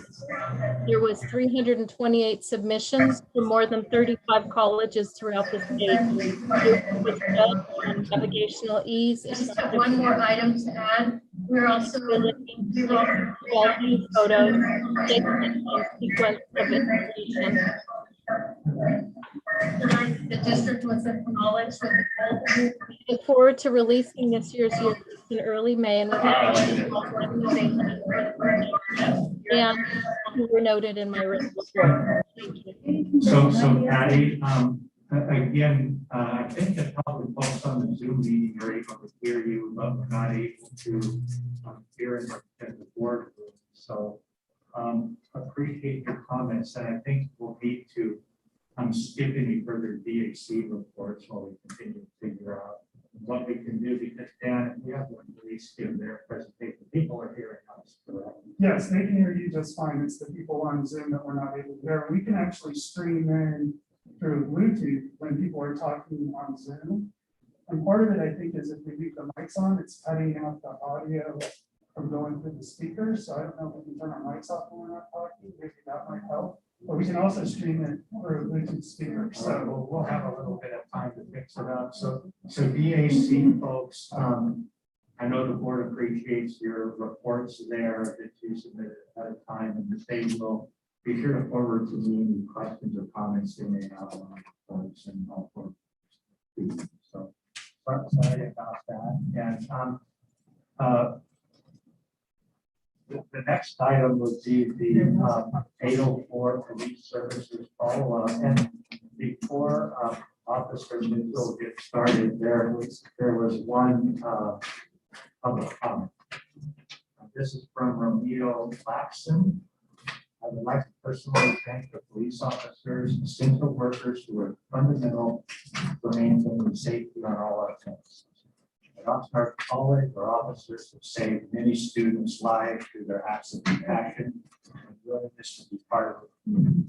They are not strangers blindly following orders, but individuals that interact with students and staff. There are several particular incidents which I cannot go into detail, but that I can attest to on how our Oxnard deputies and officers were impressive in handling emergency or difficult situations. As participants in our community, they need to know the name of the individuals assisted in all fun. They interacted with those individuals more like helpful acquaintances instead of the stereotypical whole distant law enforcement archetypes. In general, what our campus police departments bring is a familiarity and history of our politics. They are essentially important members of our campus community and should be respected as such. From my personal observation of Oxnard's campus police department, they have done and continue to do an exceptional job without complaint, while obviously overworked. I encourage the community and leadership of the VCCCD to see any public reports released within the last year. Do not just look at how many incidences they have responded to, but also see how many disenfranchised individuals, many of whom were students, the campus police have helped. Personally, any talk of reduction of services for our Oxnard campus police department is irrationally frightening. So that concludes the public comment, and would like to introduce Officer Alex Mitchell for her comments, and then she'll be showing the video. Is this one more? Yeah. It's a nice part about in person, right? I'd first like to say congrats to Trustee as well, Trustee Gonzalez. So good evening, Board, Chancellor, and District members. My name is Alex Mitchell. I'm a police officer serving our district. While I'm not acting as a representative of the department, I have conversed with my fellow officers so I may speak on their behalf. Tonight, I speak to my own experience as an officer, classified employee, union member, and a former VC student. I watched the district meeting that took place on February 12th, at which our chief of police provided an informative presentation. Several questions regarding police services were asked and answered, but some remained. As the board moves forward with strategic goals and budget planning, I would like to touch further on some of those questions. Concerns were expressed regarding perceived lack of flexibility. COVID has meant less students on campus, but in the interim has created alternate needs to which we have responded. We have adjusted our structure, the schedules of all officers, as well as their deployment locations to ensure coverage for all in-person attendance and to address the influx of traffic on campus due to county COVID testing sites and food drive locations. We have supported our own COVID screening centers and various campus pickup and drop-off stations. As always, when appropriate, we respond and provide mutual aid to our allied agencies. We have provided security over ongoing construction projects and have accommodated an increase in student visitors accessing campus to recreate, as well as non-affiliated individuals attempting to set up encampments. Lastly, as always, we secure the properties themselves. Our officers are some of the first employees to arrive on campus and last to leave. We cover shifts morning and night, 7 days a week on 3 campuses with only 10 officers. We are currently carrying multiple position vacancies. To support our department and its mission, which is student focused, even in these uncertain times, vacancies should not go unaddressed. Students are returning, funding and support are necessary to secure the equipment and supply the bodies needed to effectively perform the unique service we provide. Police services are critical to the success of students, staff, and faculty, as safety on campus is a non-negotiable. In the earlier meeting, our chief drew a comparison to Cal State Channel Islands, which is relevant for several reasons. First, it illustrates the successfully proven policing model. All 23 of the CSU campuses, from the smallest to largest, employ their own sworn and fully functioning police department, just like ours. This effective model is long established to best meet the needs of a higher education community. A bar graph of crime statistics was presented. It indicated our district and CI share similar numbers. Some questions arose regarding the remote nature of the CI campus as opposed to our more urban areas. It might seem logical that our campuses would generate higher stats. However, unlike our agency, CI Police Department, where I served as an officer for 3 years, runs 24/7, 365 days a year because it is home to 4 dormitory buildings where students live full time, a 900-unit public residential community, and a nearly 400-acre public park, all which fall directly under the jurisdiction of university police, and still our totals were higher. It should also be considered that CI serves a much smaller campus community with a minimum staffing model of 2 officers. Most shifts have more, but for safety, there is always a minimum of 2. By comparison, our agency serves 5 times more students across 3 campuses in much more urban environments with no minimum staffing. In fact, we frequently staff a single officer per shift. In our less remote locations, you would expect crime statistics to rise proportionately with total enrollment. So what is keeping these numbers from rising? Undoubtedly, it is the presence of our officers and our department's proactive approach that keep these totals relatively flat. These statistics are an indication of the impact our department has on the overall safety of our institutions. Even with this data, it is impossible to quantify what our presence on campus does to deter crime and violence and to promote a feeling of safety and security, which are paramount to a successful learning and working environment. Essential training was touched on during the prior meeting. During this difficult year, in response to budget concerns, officers have only attended essential training, completing training required to maintain certification. Due to lack of funding, officers like myself seek out training on our own time and at our own expense to continue to best serve our campus community. Last month, I attended the training aimed at understanding the impact of the pandemic on mental health. There are many specialized training opportunities like this available to our officers. With proper funding, we can strive to focus on training that include all areas should be considered essential. Training like implicit bias training, continued mental health response training, cultural diversity training, de-escalation training, community policing courses, and others that address and confront social justice concerns and implement reform. Our department strives to integrate a community policing model. We are committed to education over punitive enforcement. Our officers get to know students and staff and form productive partnerships. We participate in campus activities and offer various safety trainings. In addition to this approach, traditional policing has a place on campus.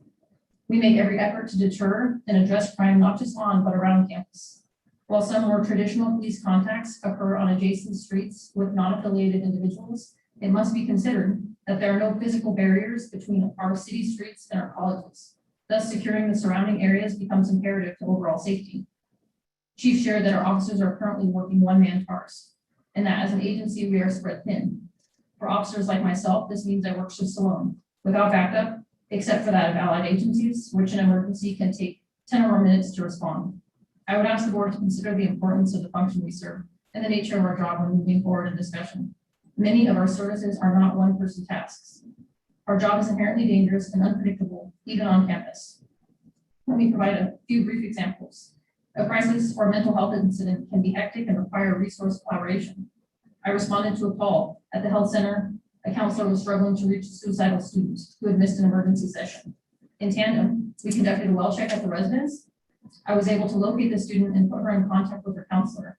Together, we provided her additional resources and mental health support.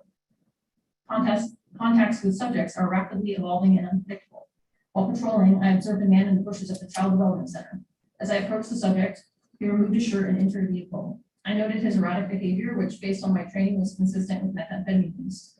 On the front passenger seat, he had concealed a large fixed blade knife under his shirt. He was under the influence of and in possession of narcotics as well as a weapon and taken into custody. Encounters with those under the influence can pose a safety risk to students and officers. I received a disturbance call at the admin building. I arrived and I heard someone yelling profanity and threatening passerbys.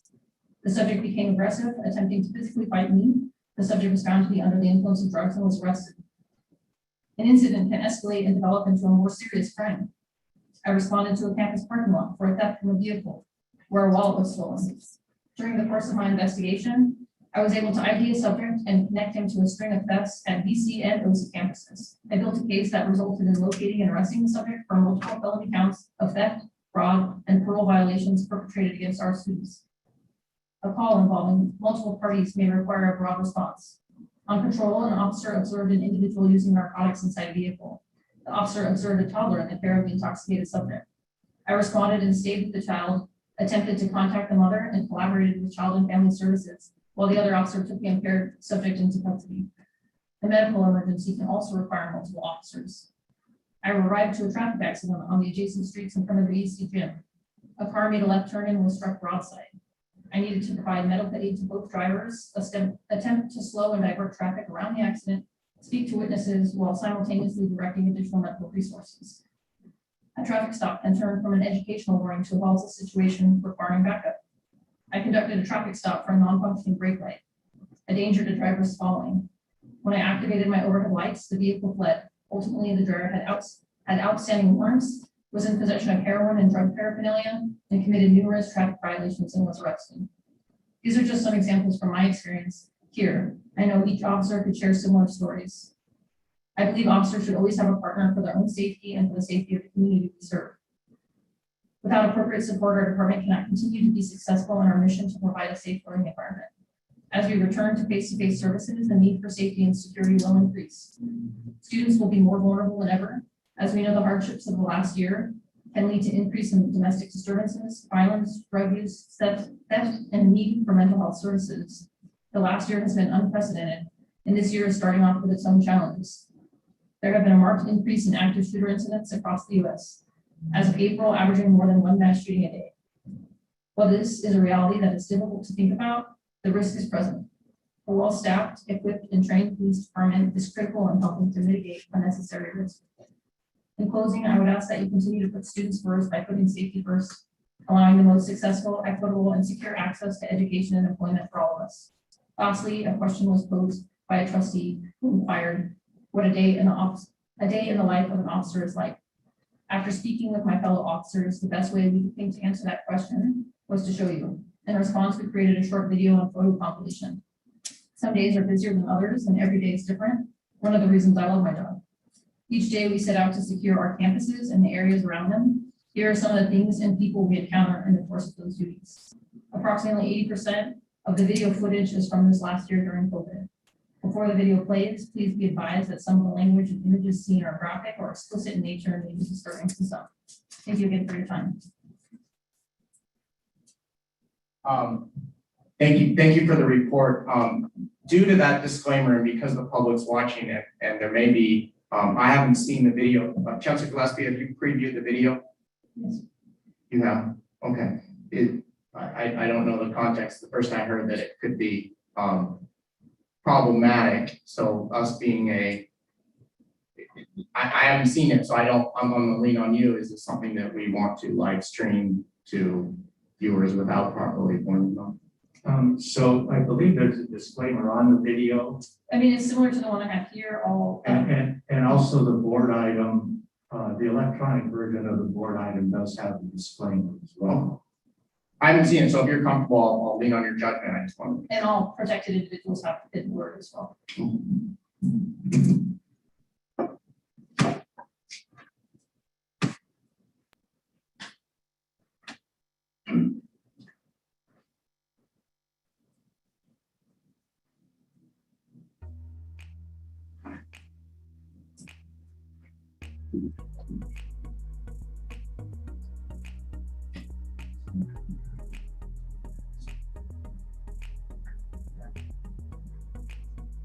That hurt?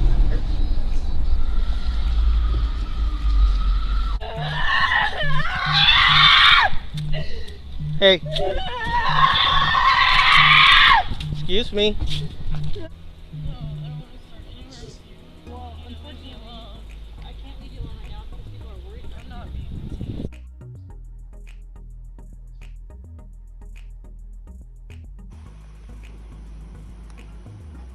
grab anything, okay?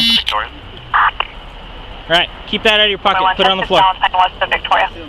Okay, flip around for me. Put your hands up.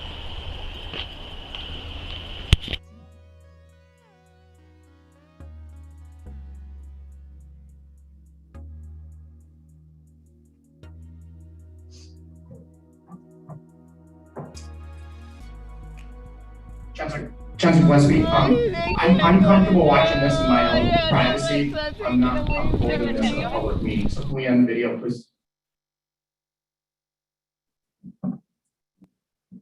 Yeah, I mean, this is the board's meeting. So. Thank you. I appreciate that. I mean, I don't want to speak for the whole board, but faces weren't protected, and this is a public meeting, and it just, I'm comfortable watching this at my home, but I'm not comfortable with some of the content being pushed out for people that are attending a public meeting. I mean, we could have young people watching. I just don't know. So I don't know if there's any comments from colleagues on the board on that, but I'm alone on that one. So I think the only I really appreciated your report, and to be quite honest, by listening to you thorough statistics, being able to speak from your heart, addressing social justice, equity, you painted very beautifully the role of the police officer at our campuses. And I appreciate the video, but you did such a beautiful job just in itself. Your presentation alone carried it with such grace that I, as a trustee, feel so comfortable just by your report and how and everything that you presented. It allowed me to understand specifically the beautiful role of our campus police officers within our community college and how it differs from the community policing. Because I just knew it how it was within our community. And so you presented it so well. I think for myself, there is no need to necessarily see the video. I think by just a couple of the images, I think it would just go a little bit, it'd be different from what you just presented. You carried it so beautifully and so gracefully. And just like Trustee Chancellor mentioned, I noticed that there's some individuals there that their faces are not protected. And so this is a video and in a public meeting. So I think for those individuals, for their protection, you don't need to see the video because their faces weren't covered. But I appreciate it very much, your presentation, and you covered it so beautifully. And I know I've said it many times, but I really gained an understanding of what you do and how you tie your work to the cause and to the movement of social justice, and how the police during this time, how they can join, because during this time, many times it's questioned, and you were able to present it in such a way of how do you partner and to start demystifying the view of police officers, how they're viewed, to say this is how we respond, this is what we do, this is how we serve our students in our community. So I appreciate it very much, your report, movement itself. Thank you. I appreciate the time that you all took to listen and have me here. And I think that the idea behind the video is just to drive home some of those who can't fully understand that it is sensitive material. Like I said, individuals that were arrested, that's public information, so we didn't block those individuals out. But again, I do understand that it's sensitive material and it's hard to watch. I think again, a lot of the officers weren't sure that people had an understanding of some of the situations that even on campus that we can find ourselves in as police officers. So, but I appreciate again your comments as well and your feedback on my report. And I think we have a unique opportunity as officers on campus to kind of change some of the perception of law enforcement, and it's a great place to start from. And Officer Mitchell, I'll have a link to the video provided to all of the trustees.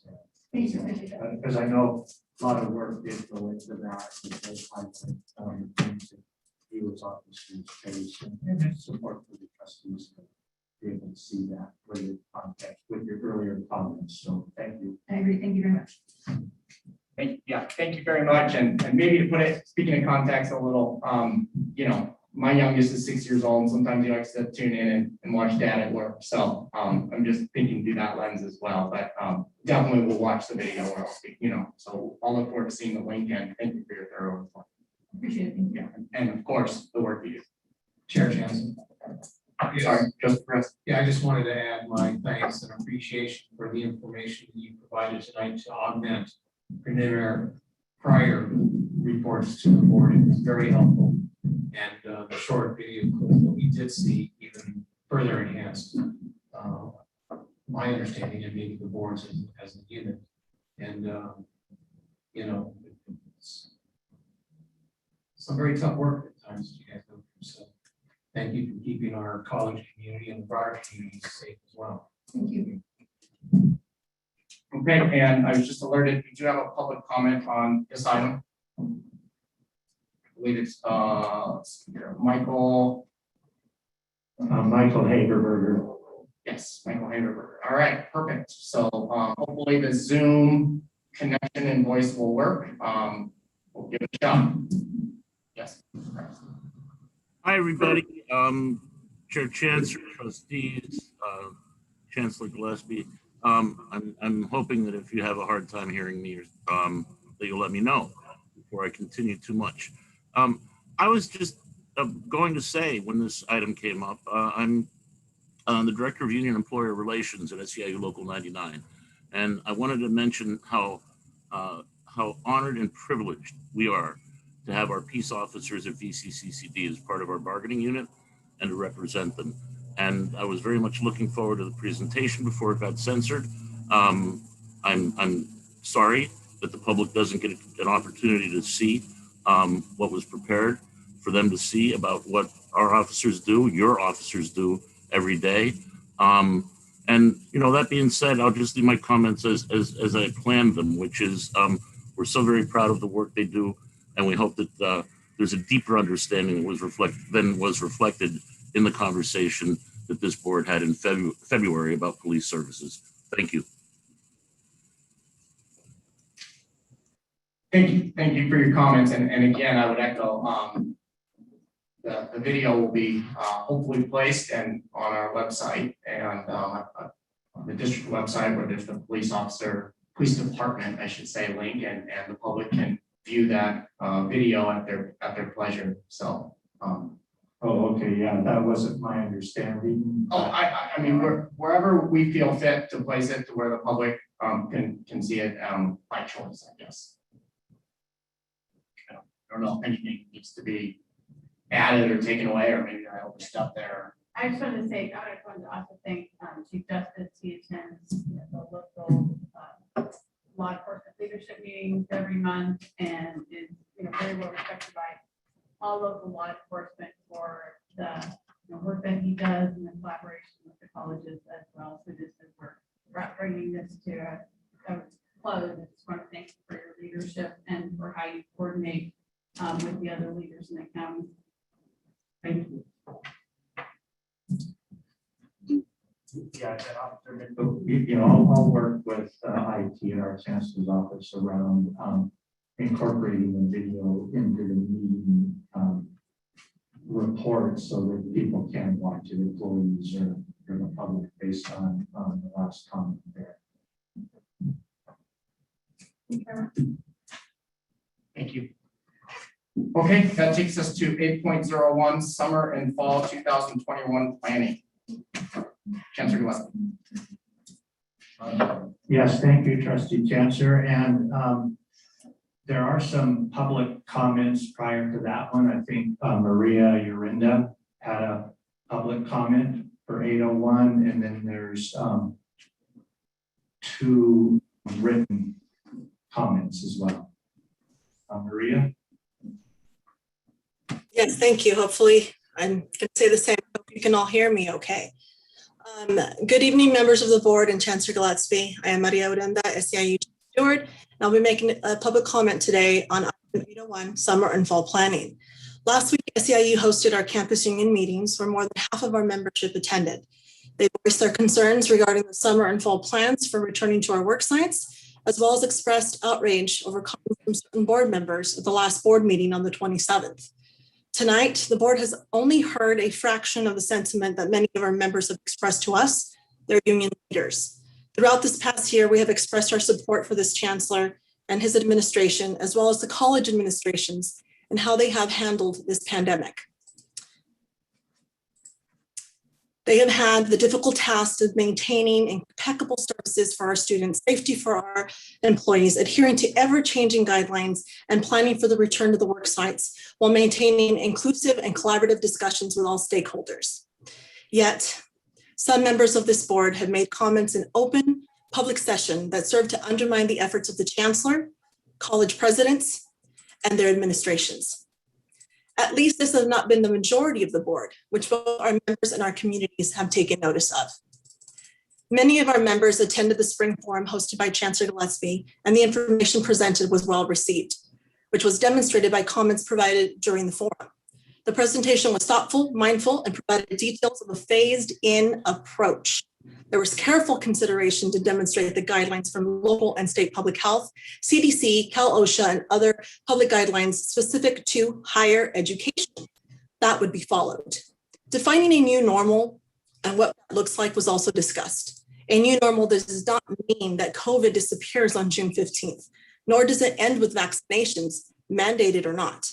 A new normal that means we continue working full-time as we have been and will continue to do so, whether we report to the work sites or continue to work remotely on a rotational basis to ensure the utmost safety measures.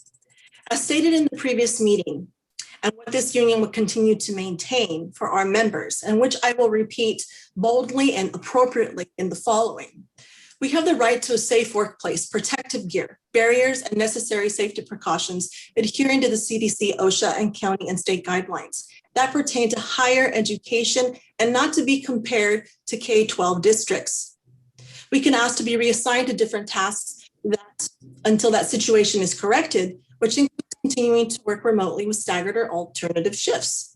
We can and will certainly refuse dangerous work if this employer has not corrected the situation. We will again continue to urge this board to support Chancellor Gillespie, college presidents, and their administrations to allow these thoughtfully laid out plans for summer and fall to occur, a phased in and a new normal that will still allow us to support our students with access to both online and in-person education and services. Thank you for your time.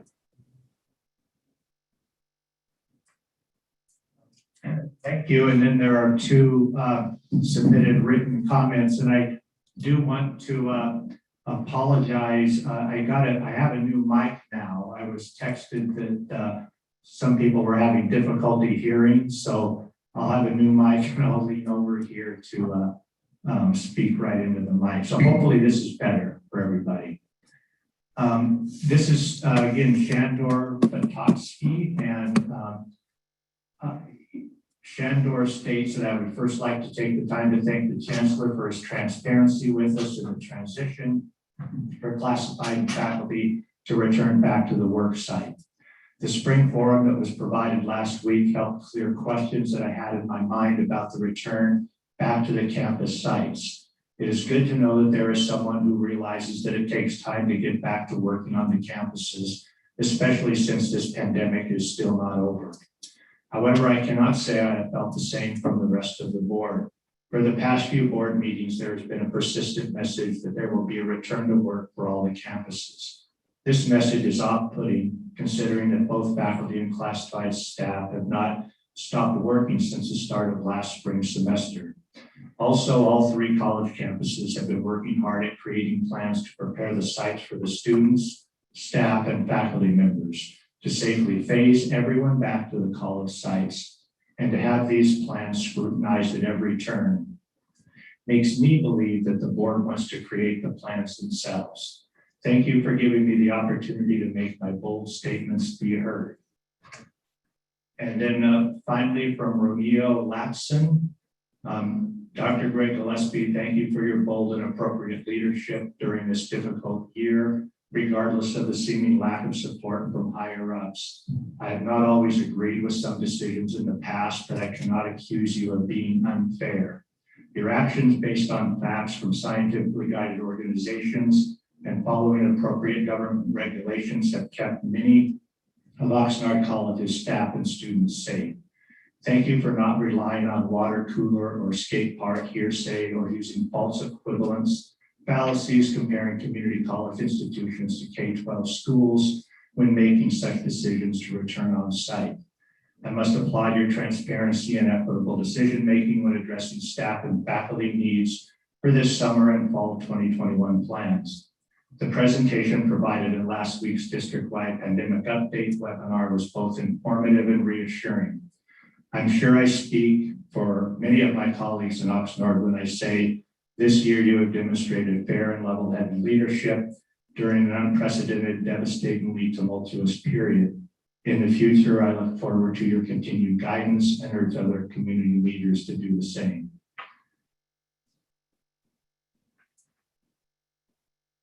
Chair, I think, unless I was mistaken, that Michael Haberberg also wanted to speak to this item. Yes. Michael Haberberger. Thank you, Chancellor, and especially Chair Chancellor for reminding that I put a card in for this one as well, or remembering that. I just to echo everything that Maria and the other classified employees, mostly who put in comments about this item, have said, and to provide a little perspective. As you may know, SEIU Local 99 and SEIU generally represents thousands of classified school employees throughout California, and we've been, we've all been struggling, and we've all been struggling with what's been going on with each individual employer, because each employer has approached the situation a bit differently. And I must say, I have examples where we've actually had to reach out to governing boards and ask them to make sure that their administrations were paying sufficient attention to the safety concerns that our members legitimately have to do their work. This particular district, though, is a little bit unique because it's the only one that I'm aware of, certainly in Local 99, and I've checked up and down the state, where we've actually had to implore the governing board to please back up your administration, because we believe they're doing everything they should be doing that's responsible to keep your employees, our members, safe. And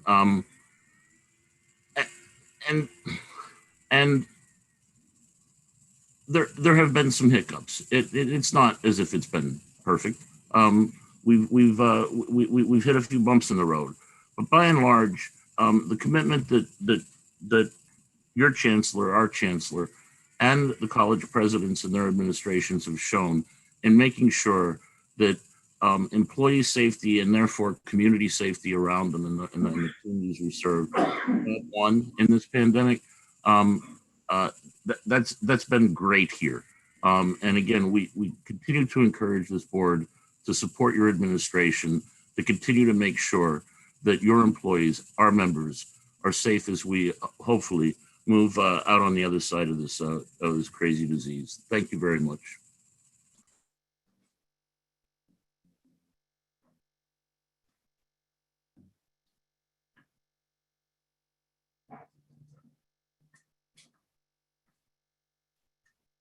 So that then gets us to the 801, which is the summer and fall 21 planning. And, it's been mentioned, we did have a forum for all employees last week. And the forum lasted about an hour and 45 minutes. Was glad that Trustee McKay was able to join in and help answer some of the questions and provide comments there. We had between 350 and 400 employees participating in the Zoom webinar throughout the time period. So what's in the board packet is the presentation from the forum that we had last week. And I'll go ahead and just present some highlights from it, because there's not a lot that has changed since our last update, but I do want to highlight a few important things and share some of the questions and conversations that occurred. So if we could get the presentation on the screen for folks.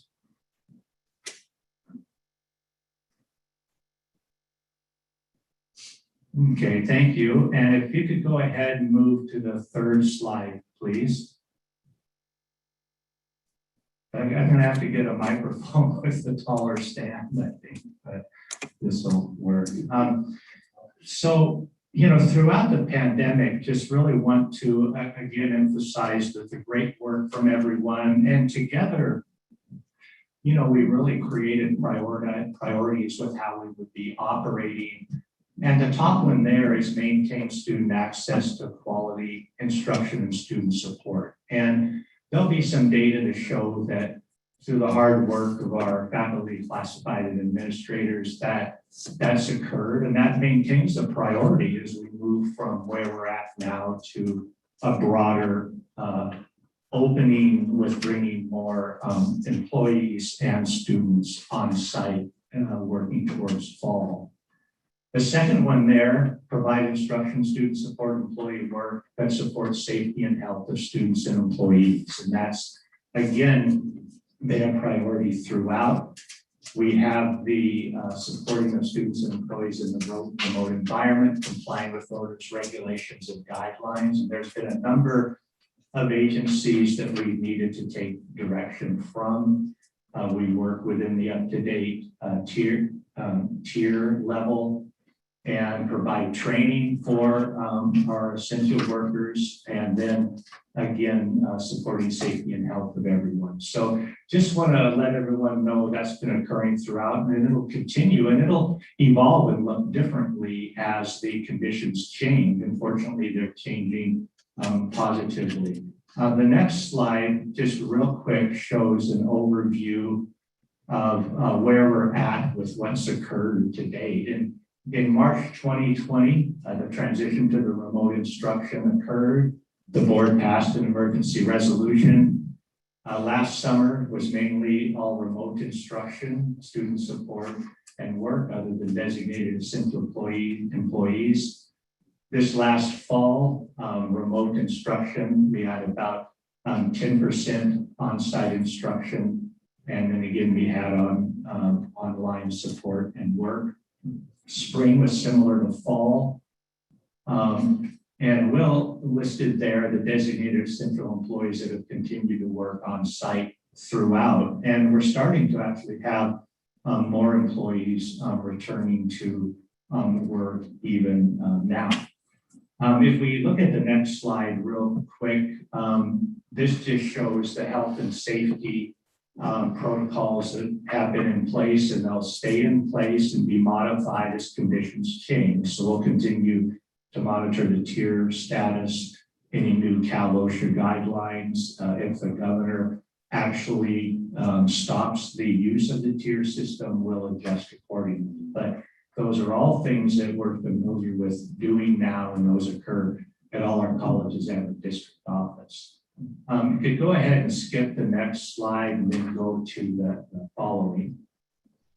So there is a continued improvement in pandemic conditions. And, you know, we haven't been static throughout the pandemic, and we're not going to be static as we continue to move forward.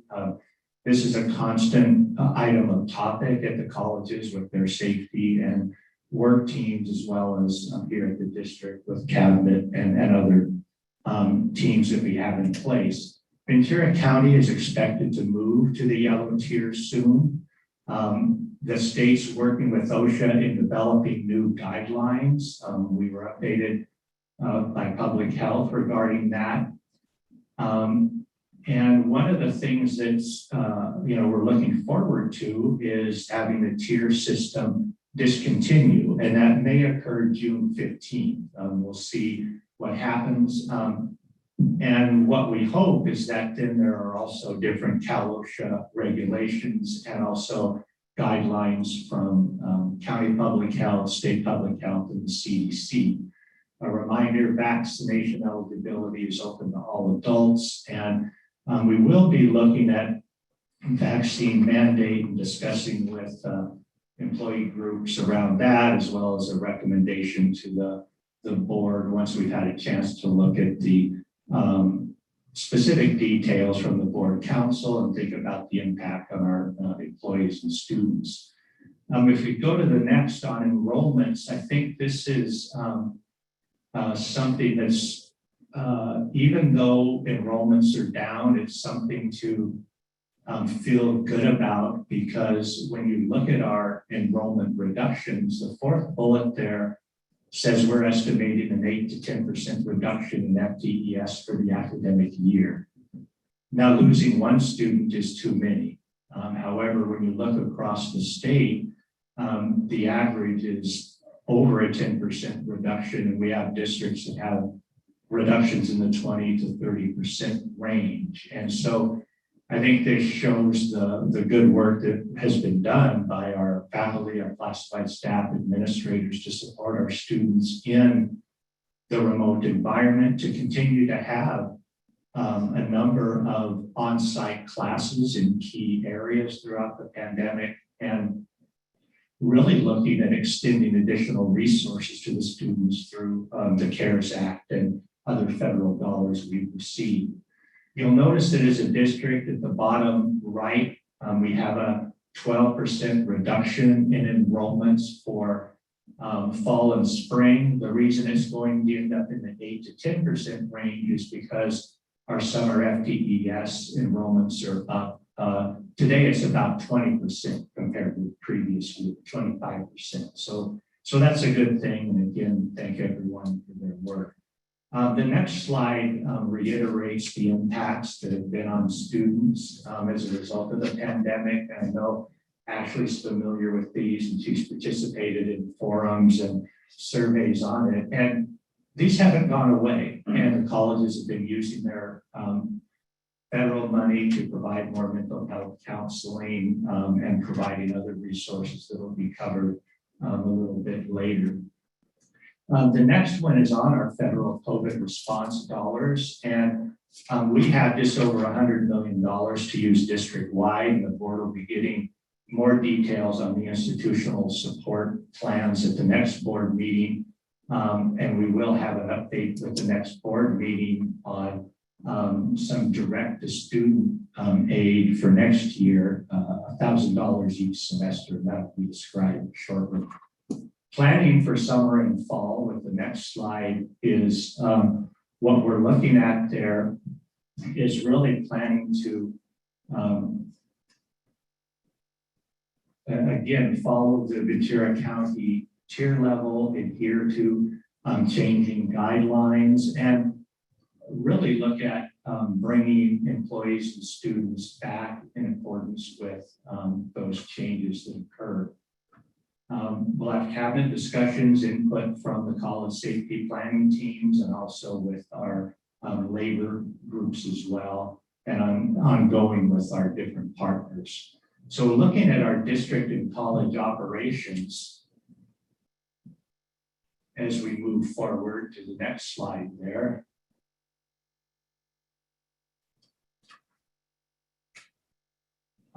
So May 2021, the board meeting is starting to be in person, so it's good that we're all back here. Summer 2021, the instruction is mainly online. Beginning now and through July, employees begin a phased-in return and transition to work, and that'll be directed and coordinated with your supervisors and in compliance with the regulations and guidance at the time and following health and safety protocols. The college is continuing to look at adding more in-person instruction and phased in opening of in-person student support services as well. August 1st, most FWB district and college employees return to work with adjustments, again, according to whatever conditions we have. Right now, vaccination is highly encouraged, and we let everyone know of any change probably by the end of June regarding that. And, we'll mention too that, the UCs and CSUs are requiring the vaccination once it has full registration from the FDA, and they will have some exemptions based on religious and medical grounds. And again, community colleges have received guidance should we move in that direction as well. So the majority of us will be back working on site as we transition through summer and fall according to the schedule there.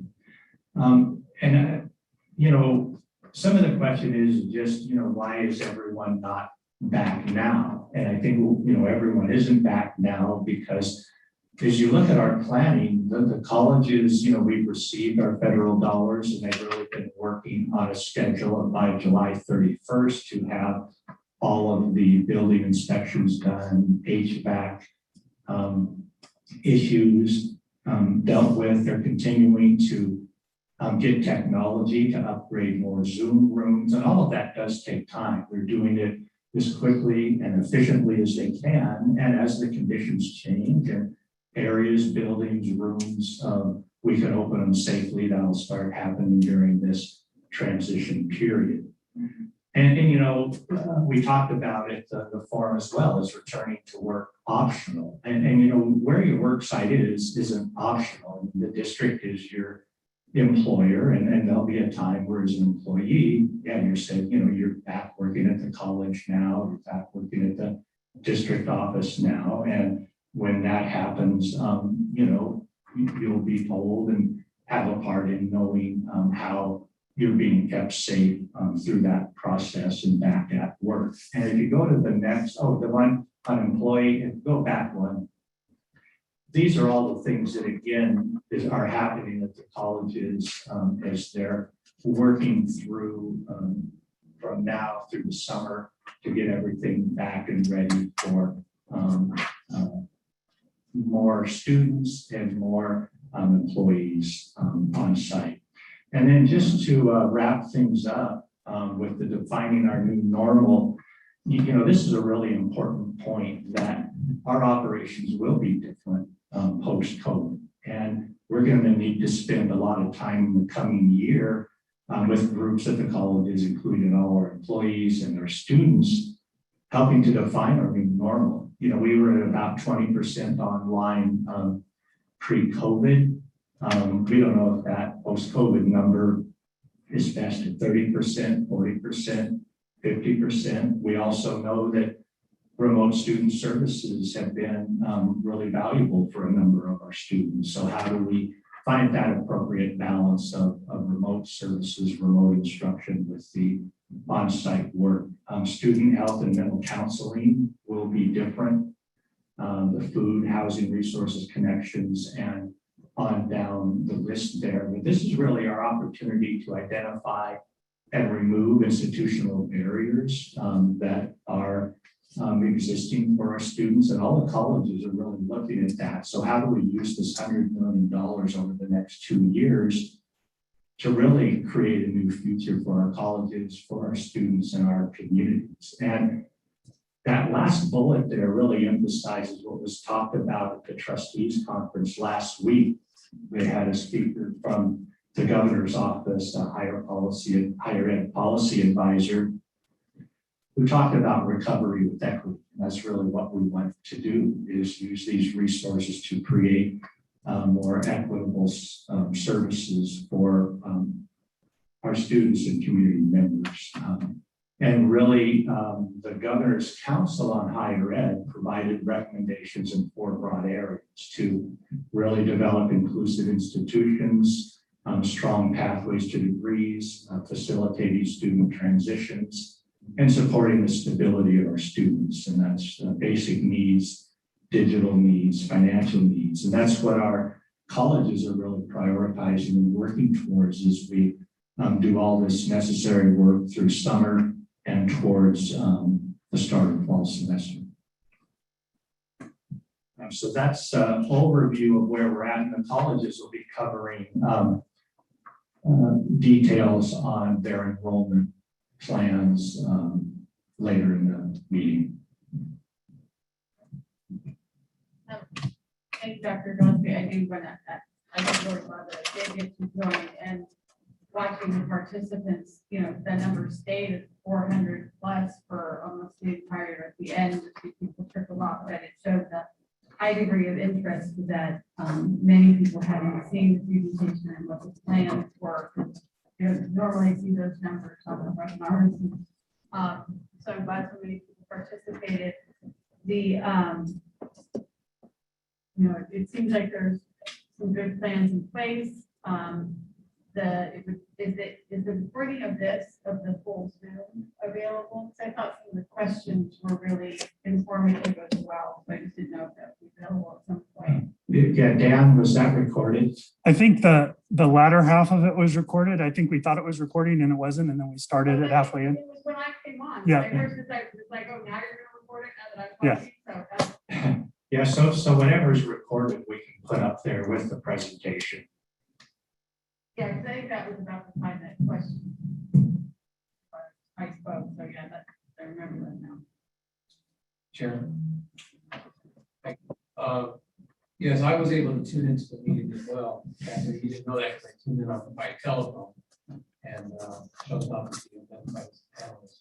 Wanted to hear what you say, but no, I was really encouraged as Vice Chairman Kay mentioned, the level of participation by those viewing and asking questions. I thought I could tell people responded to the answers provided in a kind of say a positive manner. At least I felt that their questions, if not concerns, were being addressed. And you know, as we've heard from some of the public comments, you know, the more they know, the more we can share with them. I think that'll go a long way to alleviating some of the anxiety that people are feeling right now. And again, as I Cheryl mentioned in this report and in your previous reports, it doesn't seem like, but I can see that good things are happening on the campuses to make the work and learning environment a safe place for everyone. So thank you for your efforts. You and your team, the district and the college should be commended.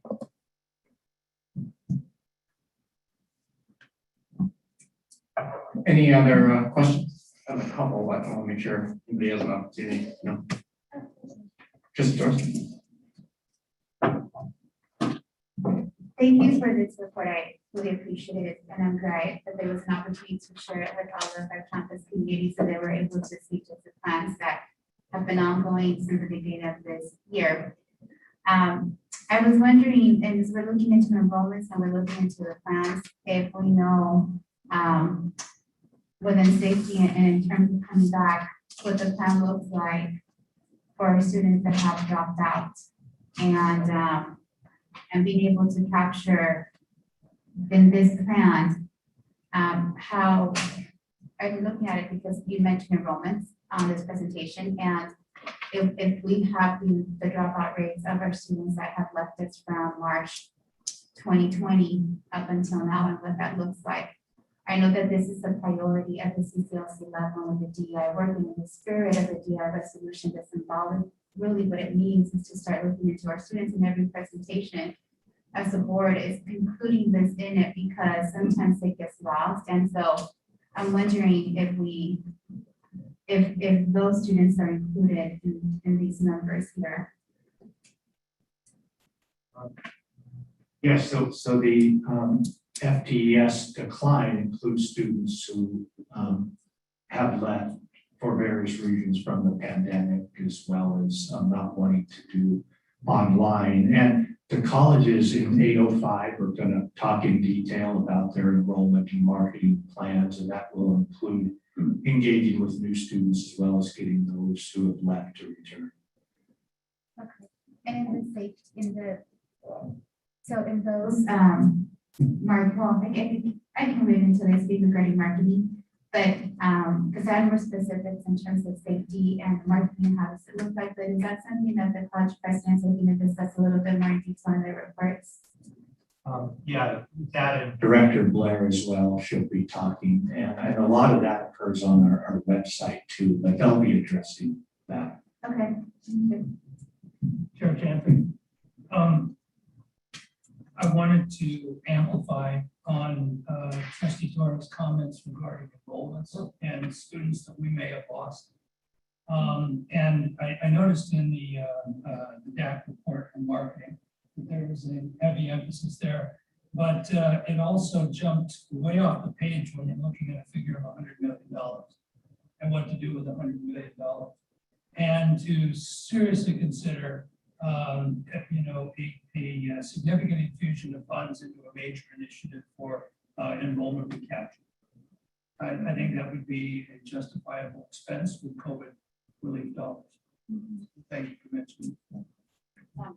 Sure, that was highly recommended in many of the sessions last week, is that if we don't capture as a state and as a system, but particularly here at our district, which is what we're concerned with, if we don't capture students and capture not just the traditional students coming out of high school, not just the students that we lost, but a new wave of students, those that are underemployed now, that never recovered from the pandemic. If we don't figure out even a way to capture a new stream of students that we're going to be devastated after we run out of this one-time money. So that we don't use this one-time money for a major initiative to reach out and really find and develop programs for them, then we're going to continue, we're just going to continue to fall because 70% of our funds are that portion of funding. So I wholeheartedly agree that it needs to be those we've lost, those we want to get,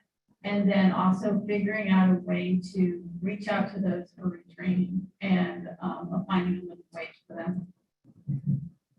Chair, just real quickly, if I may, part of the discussion is the idea of an additional year of the hold harmless. That's not a long-term solution, at least it buys everyone time.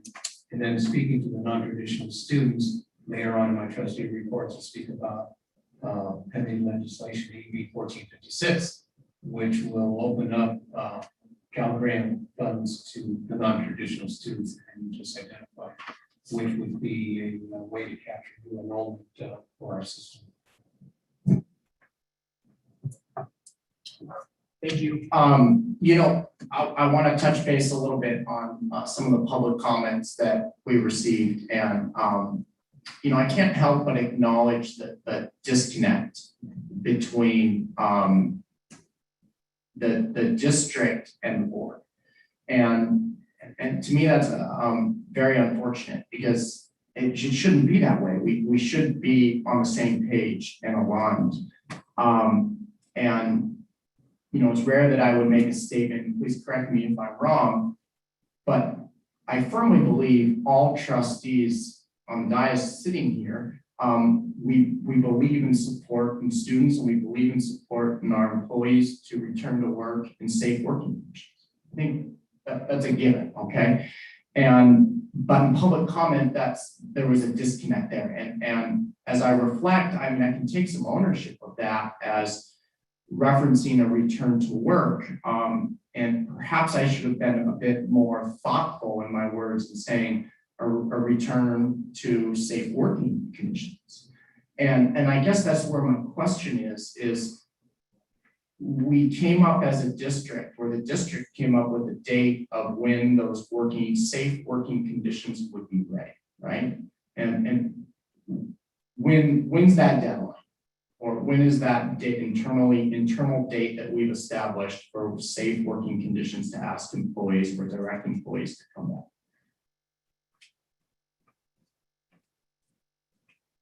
So as was kind of inferred with the presentation, it wasn't inferred, it was just stated that's floating. It'll change according to how the colleges progress through the summer. So you heard in one of the public comments, she stated that she's going to be coming back next week to the district 2 days a week. So again, the colleges have through July 31st to really, they're committed to, at that point, they'll know the areas where they can do instruction and be safe with that.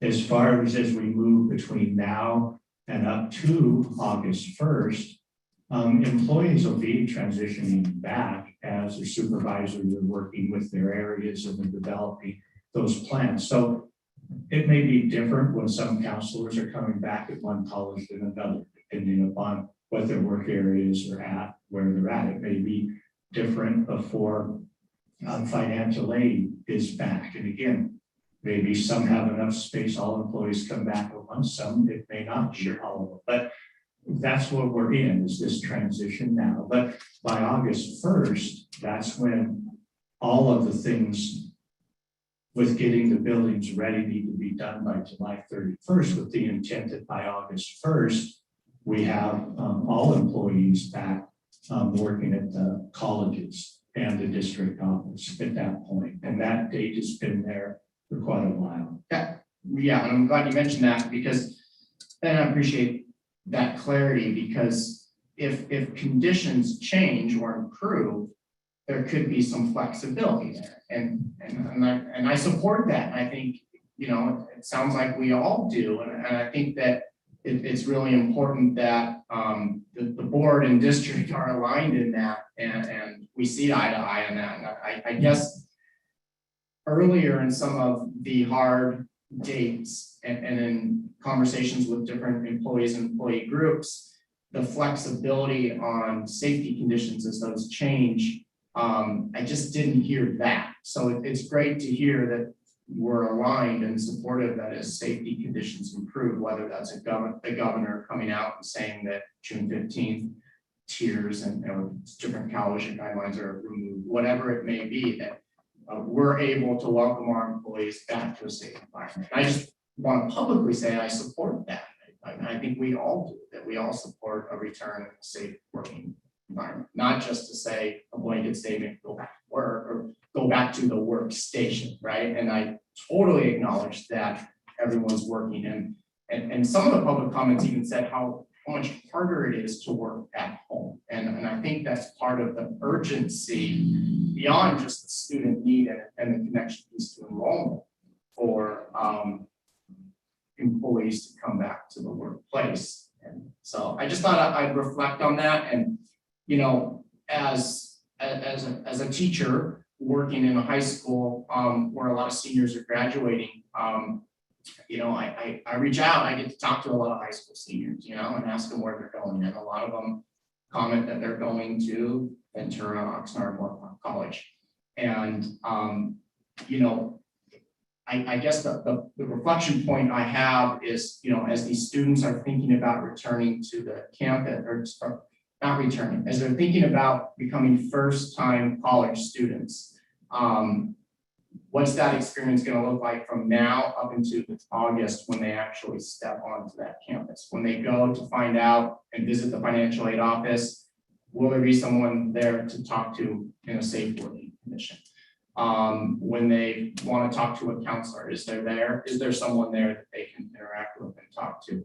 When they want to tour the campus, is that an option for them? In a safe manner, of course. But I guess these questions are really important because I firmly believe that they're directly related to enrollment. And you know, I think we can do both. We can be aware and concerned about enrollment and also be very safe and start working on a safe return to the workplace, not to work. But it sounds like we're there. It sounds like that's the plan of this board and the district. So I just wanted to echo that and share some of that. So that's all I have on that. Okay. On that note, it sounds like we're ready to 8.02, use of federal dollars for student support. Chancellor Gillespie. Yes, I'll turn it over to Vice President Kausbeck because she's going to just talk about the work that's occurred across the colleges with regards to how to use some of the dollars directed for student support. And again, this will use a portion of the dollars and then the board will get more details at our next meeting later in May. Jennifer? I think Good evening, board. if you can't hear. And then Jennifer will be followed by Dave, who'll just kind of quick give an overview of the federal money that's come in so far. Good evening. Can you hear me? We have Great. an audio solution if you want to hear more clearly. If you want to just give us a second. Hold on. I can wait. For a second.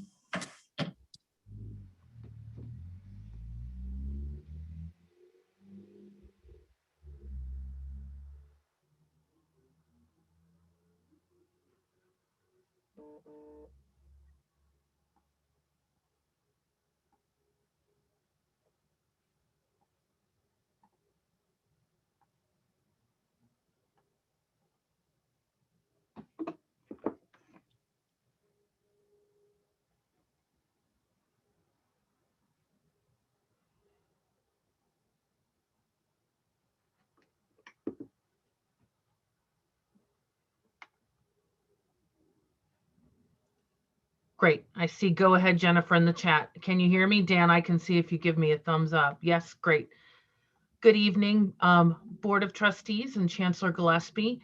It's just a quick report out. You know, as vice presidents, we meet almost weekly. And one of the things that we were charged to do was take a look at how we could spend and get directly to students some awards, as we call them, through the COVID funds. And in working with the other vice presidents, so this is really a report out from us as a team that's been accepted by our chancellor's cabinet. What we've decided to do is award in the fall and in the spring $1,000 to each of the students, so a total of $2,000 for those who qualify if they stay with us in the fall and the spring. And they would be awarded around the time of census at each of the campuses. As you can imagine, we worked hard to make sure that we chose an amount that was consistent across all 3 campuses, so that students weren't choosing one campus or another because there was a greater or lesser amount. And while many of us in the group would have liked to just award it to all students because we think they've all struggled in COVID, there are some guidelines around that. So students will have to complete a FAFSA, which is that financial aid application, or a DREAM Act application. They don't have to qualify for financial aid. We just need their application on file, and we're going to make sure that that is clearly communicated to students. They'll have to be registered for 6 units or more. So one of the things that we talked about pretty passionately was, after we read survey data, we heard from a lot of our part-time students who are juggling school and sometimes 2 and 3 jobs and caring for family. So 6 units for them feels like a full-time load, and they're really the students who need it just as much as our full-time students. So we chose as a group to treat them equally in these rounds of funds. And then also there's a COVID impact form that we have to have our students fill out. We have simplified the form from the one that or we're in the process of simplifying it from the one that we've been using, just to make it a little bit easier for our students to complete. And then we are getting the messaging out to students about this in some more ways than we did in the past. I know you heard at a previous board meeting from one of the colleges that the students weren't aware, and it was actually true for all 3 of the colleges, that the students were not aware that the awards were available. And we are now going to make sure that we not only communicate via email, but also via text, which tends to get students' attention. So we'll be making sure that we expand that beyond that, and not only telling our current students, but I know that this is a pressing concern. We do have contact information for students from spring of 2020, including those who left. So letting all of our students, and in all of our other marketing, which will come up in a little bit from each of our campuses, letting them all know that these opportunities will exist at the campuses.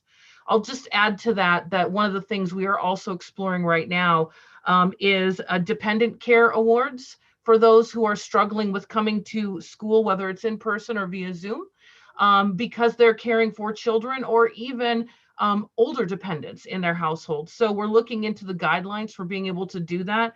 But as many of you have mentioned, finding ways to really infuse dollars into the incomes of our students so that they can feasibly find their way back to school is a priority for the campuses. And so we are looking into that as a real viable option also to offer to our working students with families. There are many of them. Thank you so much.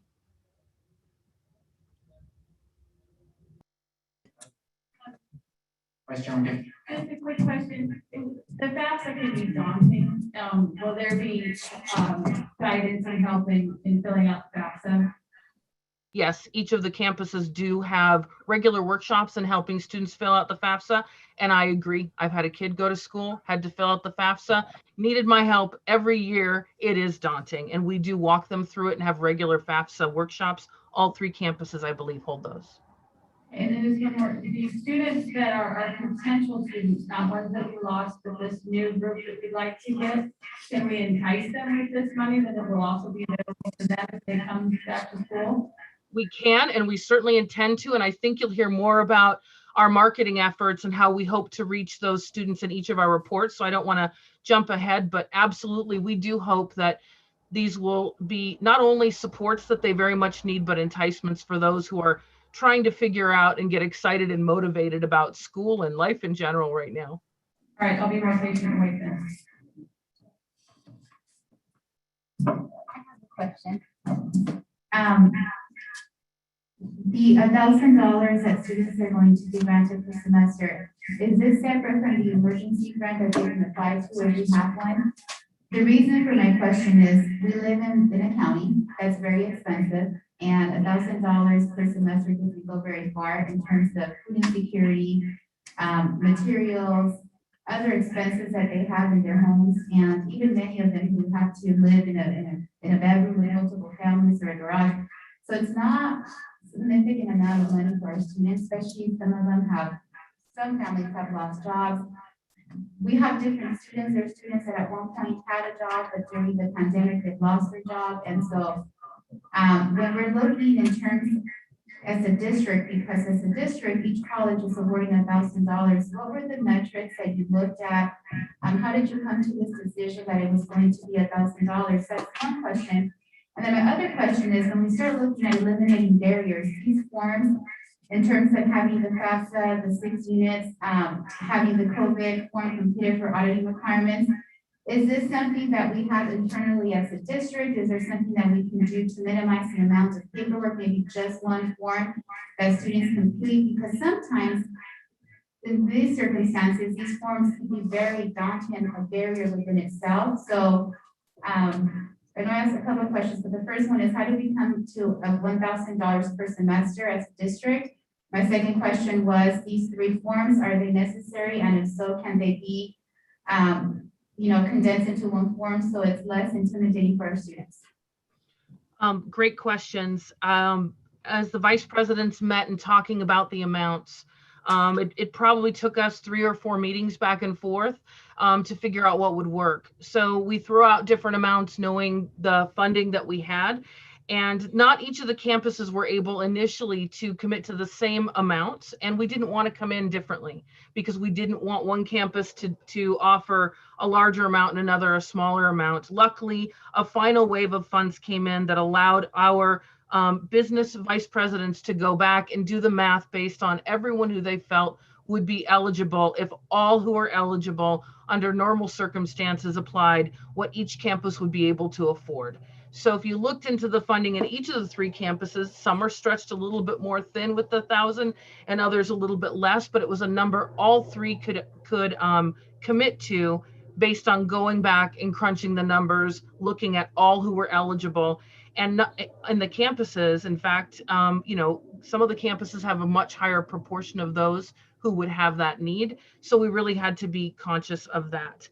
I'll add to that though, and in this case, I can only speak for Ventura College. I don't know exactly what the other 2 colleges, so I don't want to speak for them, but we do have emergency grants, extensive emergency grants to address exactly the concerns, Chancellor Torres, that you just brought up, that can cover rent, food, childcare, et cetera, beyond what we were able to do through COVID. And hopefully we'll be able to do those dependent care awards, which will likely be in that same range of $600 to $1,000 per student that might need those. So we are hoping that these types of things allow us to infuse more funds into the pockets of our students where they need it, especially these funds that do not count against them in their financial aid award, which is a pretty unique opportunity. Usually when you give money, you have to take it away from their financial aid award, and that is not the case here. So a lot of thought has been put into those amounts. And that really was the amount that all 3 of the campuses could equally commit to. In terms of those forms, we could not agree with you more. We spent so much time trying to figure out how do we eliminate different elements of it, and the guidelines for the COVID funds, the CARES funds, the HERF funds required that we establish need and that we prioritize those with great need. And so completing the FAFSA, not necessarily, completing it in such a way that it demonstrates that there is need, though we expect that those who do fill it out will demonstrate the need.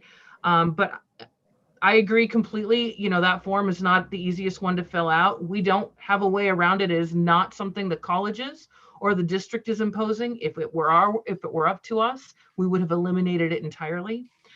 That last form, that is the form that the students fill out, it was relatively simple, but we still found that students were a little bit confused because we have to show for auditing purposes that the student has acknowledged that they have been affected by COVID. The fact of the matter is, if they're studying right now and living in our world, they're affected by COVID. So we're making it a little bit simpler. We can't even though make it an opt-out so that we just check the box for them. So we're simplifying the language and walking them through it. I think all 3 campuses have call campaigns or Zoom face-to-face campaigns where we can walk our students through it. We are coaching them to understand that they all can have the potential to qualify for these funds, but completely agree with you. The auditing requirements do require us to have some of these forms in place, and the FAFSA is a government form, so we can't merge it with the other one, but completely agree. All the vice presidents would agree with that, I believe. Thank you, Jennifer. I think the next question, or just a comment. I'm looking at the 3 colleges with the first many, HERF 1, HERF 2 that came. I know that there's one that's going to be coming our way. Are we going to get as a board, or do we need to request it as a board to get detail? I think when one of the things from the CCL conference that I heard multiple times, particularly also with the DI resolution, is for the board for us to start monitoring these funds, particularly and to ensure that they're equitable, that they're going to our students. And what I have here is funds, and I appreciate very much Jennifer's report. She was able to be extensive in terms of the need for the forms, but I still would like to know more, a little bit the 1,000. What does it cover? What was the process? What did the composition look like? Who was part of the decision-making process to look at different angles? And when I share this perspective, it's just because there's so many components to it. So in terms of going back to my original question is, I have here reports of money that has been received, which is significant, and some of the colleges have spent a certain amount, others still haven't had the opportunity to do so. But where can we request as a board to see really details of how these funds are being spent? So when I look at, for example, supplies and materials, what exactly is it? Salaries and benefits, well, what positions? Sometimes there might be some positions that are new, that maybe in marketing that are doing some of the work and specific tailored towards looking into those students that have dropped out. So this is it doesn't say much, and I think for us as a board, particularly going to the CCLC conference and monitoring these funds, we need to see something much more extensive that tells us how these funds, particularly these funds, are being used to really reach out to our students in carrying the DEI work. So when I don't know if there's a conversation of our consensus, because I think many times we have conversations, but we never agree this is something we want. So we can also let our chancellor know, so he can, work with his staff to get us this information if we need it. But from the CCLC conference, that's one of the key messages that I really took with me, especially when we heard Nan speak during the DI resolution, and the spirit and the symbolic meaning of the DI resolution. This is what she was referencing in terms of our funds and being aware and doing the monitoring.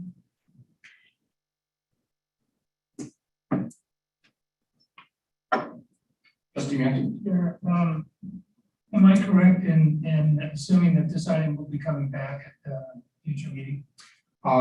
Yeah, luckily this item. This is information at this point. It is, but I think as Vice Chair McKay and myself work with Chancellor Gillespie on agenda setting, we can include this in the summer and fall. I don't want to call it reopening, but return to the workplace, or basically the fall, summer and fall plans, and we can include a component on the use of federal dollars, because I share your interest in receiving some of the details as well. Well, already on the May 25th agenda, there's a item that is specific, and it'll be reports from the colleges on their planned categorical use of these dollars, knowing that it's still in development, but it's to start getting more and more specificity. Okay, and I don't disagree. I think if we can look at this through an equity lens, however you do that financially, you may never ever get there exactly the way you want, but we should try. I'm concerned about the cumbersome process of FAFSA application. If it has to be and it can't be avoided, then we need a whole cadre of people who are going to help these kids. because I remember Dr. Jose's presentation at the conference about the 11 recommendations, one of which was to make the process of just applying and attending college more simple. And this is a turnoff. The other thing, and I realize that this could be easily argued against because it presents an accounting nightmare, but as opposed to a blanket $1,000 just for taking 6 units, there may be a few students that are taking 15 units that feel a little bit less accommodated when all you have to do is take a couple of classes to get $1,000. Whereas if you come up with some kind of a unit amount, that might be more equitable. Again, I know that the devil is always in the details. It's a lot of work to do things like that. The federal government certainly didn't do it with unemployment. But I will end on a positive note by saying I'm really happy that the 3 colleges agreed to do this the same way. And I look forward to hearing more about this. Thank you for your comments. I would just build, and I'm going to try and bridge Trustee Matthew, your comments a little bit with Trustee Torres's, and that is, I think it's really important that the board receive some of the details in this $100 million in the future thinking versus this is what we're going to do, or versus this is how we've spent the money so far. I think there needs to be a bit of a bridge, and this is how we've spent the money so far. This is how we're spending it now. This is also how we're going to be spending it in the future. Here's our plans to allocate funds to students. Does this board have some feedback or some questions on that to help drive and represent the communities that we serve? So just some comments there to maybe bridge those 2 different perspectives. Chair. Chair Perez. Yes, I have a clarifying question for Jennifer, please. I heard her say that you want to get the word out to let students know that they can qualify. And so I want to clarify, it's my understanding, correct me if I'm wrong, that the threshold to qualify is fill out the FAFSA, at least 6 units, and fill out the pandemic impact form.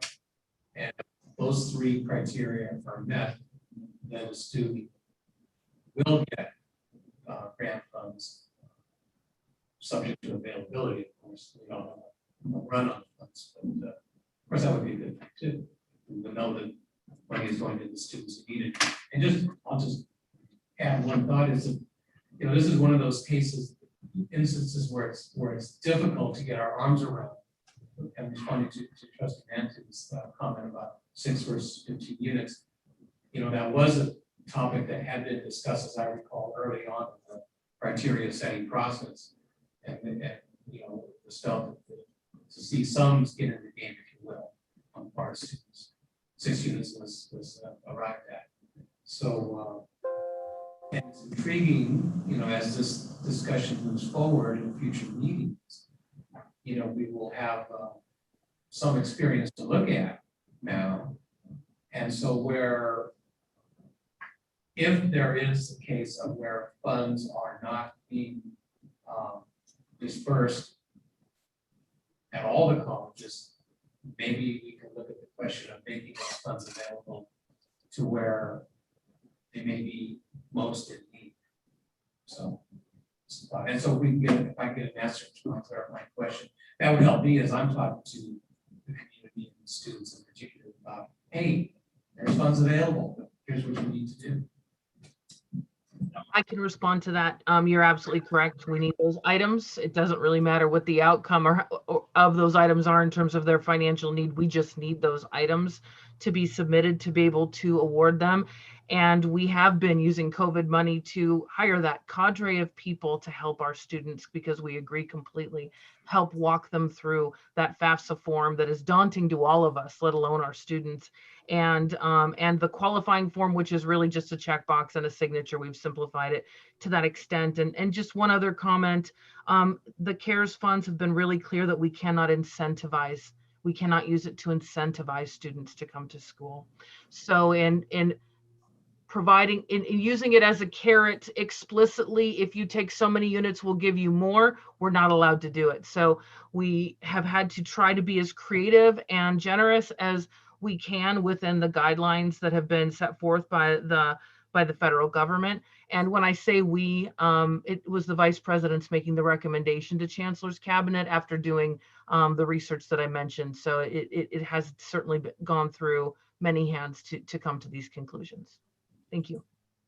Chair Chancellor, I'd like to say thank you for that explanation, because if I didn't ask that question, somebody else was going to. I did. Seriously, we can't incentivize students to come to school. I mean, the money will get them there, and then our program's going to stay. I just have to complain out loud about it. Chair,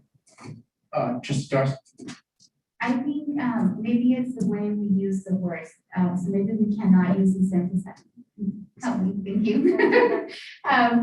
But because at the CCLC conference, they actually mentioned that one of the reasons there was a chancellor from the Rios College. Remember Mario Rodriguez, Chancellor Mario Rodriguez. He actually mentioned because we have the harmful, what is it? It's not even that late. Yes, it is. And so he mentioned we also have these funds that are coming, and we can actually let our students know, come to school, and this isn't going to be just for this year, but we will have funds for you even next year. So in his presentation, he said we can actually say that to our students, let them know, hey, this isn't just going to be for this year. We're going to be able to support you financially and help you next year. So maybe it's just the way we present the information, because that's what I heard at the meeting. So maybe it's looking into it, because I think there's a lot of flexibility. One of the things I heard from really Chancellor Rodriguez was just the opportunity to be able to do so much with these funds, especially the second set of funds. The HERB 2, there's less restrictions that there was with the first one. So I think there's possibilities. But just like Trustee Nancy mentioned, I appreciate all of the work. And I know that there's a lot of just research and conversations on what's the best number. I'd be interested in knowing, and maybe this is a question for Chancellor Gillespie. Is there an opportunity where there can just be input from the board? So where the board has an opportunity to be able to share different suggestions, and then it goes to the different members who are making the decision, so they also get to hear from the board.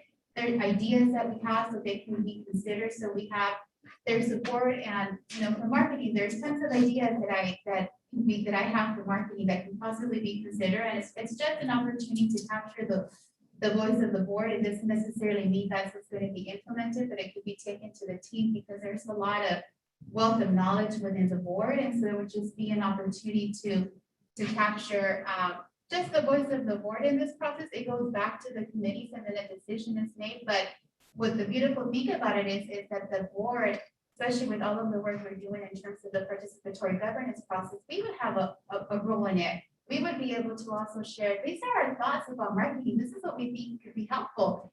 I would say myself being from Oxnard, myself working in schools, there's things that I am doing that are being very helpful. And so it would be us being part of the process and being able to also share perspectives, and then it goes out to the different committees, and they can decide whether it's something that's useful or not, but at least it got to hear from us in the process. Would that be a possibility?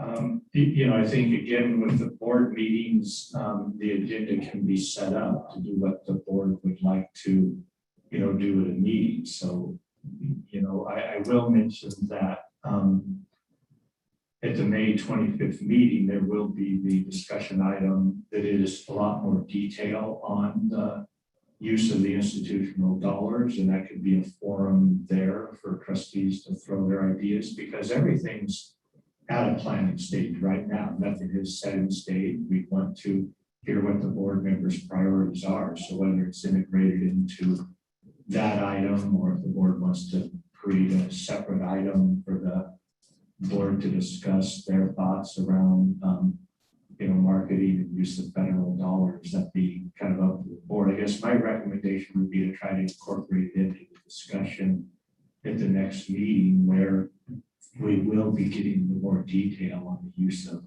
the institutional dollars. I think we could probably incorporate it in there. I see from a policy level, sticking with what we heard at the conference, which is, really using this opportunity with our campuses reopening and having them reopen in a new way, and then using that diversity, equity, and inclusion, but using it almost as a rebirth for our campuses, and making the students feel really included in that and in that piece of it. So I think that's the policy direction that I think that we all feel. And so if that gets shown in how the funds or the HERS funds are being spent, it's being used, not just this year, but even going into next year, that's going to get to the heart of it. That would be helpful. I know that there is a president who has their trustees are part of they have a collaborative process where the trustees are involved, and I'll get more information, I can share it. But I think it's, but I like the idea in terms of like the policy. And then just, it's a year that it's different. And so I think it's just coming together, some ideas. And it would be, and it would simply just be giving suggestions, and it goes back to the committees and they decide what's best. But sometimes we, as trustees, we can have some good ideas and giving the work at the ground level. So just wanted to just present it. I know sometimes it's helpful. And I think ourselves getting out into our own communities and talking, I think it becomes really helpful talking to our K-12 districts, which you guys do every day, but I don't. And, but, seeing if there's thoughts that they have in adult education and this does the, friends that we all know or acquaintances that are not back at work yet, that were displaced from their jobs and they're not back yet. And what could we do that would be helpful for them? Chair, thank you. Two things. One, first, again, another clarifying question. I understood Jennifer to say that, yes, we can go out and talk to the community, talk to students, whatever, and say, you meet these three criteria, one being 6 units, you can get grant funds. As opposed to, we cannot say, if you take more than 6 units, we'll give you money or more money. That's where it's centralized comes in, as I heard it. So Jennifer, again, correct me if I'm wrong. Secondly, what I heard Trustee Torres ask is she's got some thoughts, she's got some ideas, she's got some lessons learned from attending the recent conference. She wants to share them with the chancellor, so that in my mind, you can say this, but in my mind, knowing that you're going to have meetings with your cabinet and consultation council, you have her best thinking to work with also if you're brainstorming with your team. And I think that makes sense because I've got some ideas also that I've already decided.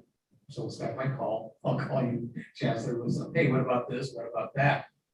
And I think that's good practice because earlier this evening, we talked about, hey, staff, how come you didn't give us this information ahead of time? We should afford the same respect and courtesy to staff.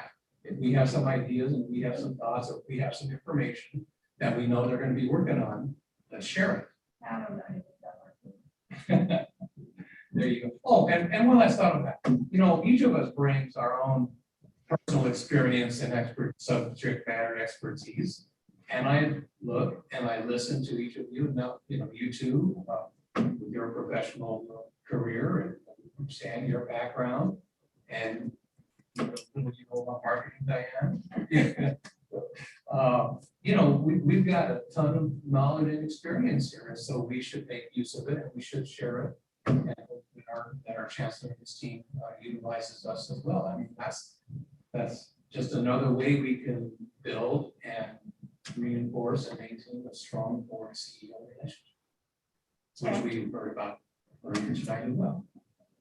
I think, and listening to Trustee Bettis, it could just be really a meeting at our next board meeting, because as elected officials, we represent communities, and it's very easy for them to reach out to us with their needs. And I think it's important for, particularly with these funds, to the colleges to hear what is the community saying? What is it? What are some of the things that the trustees are listening at?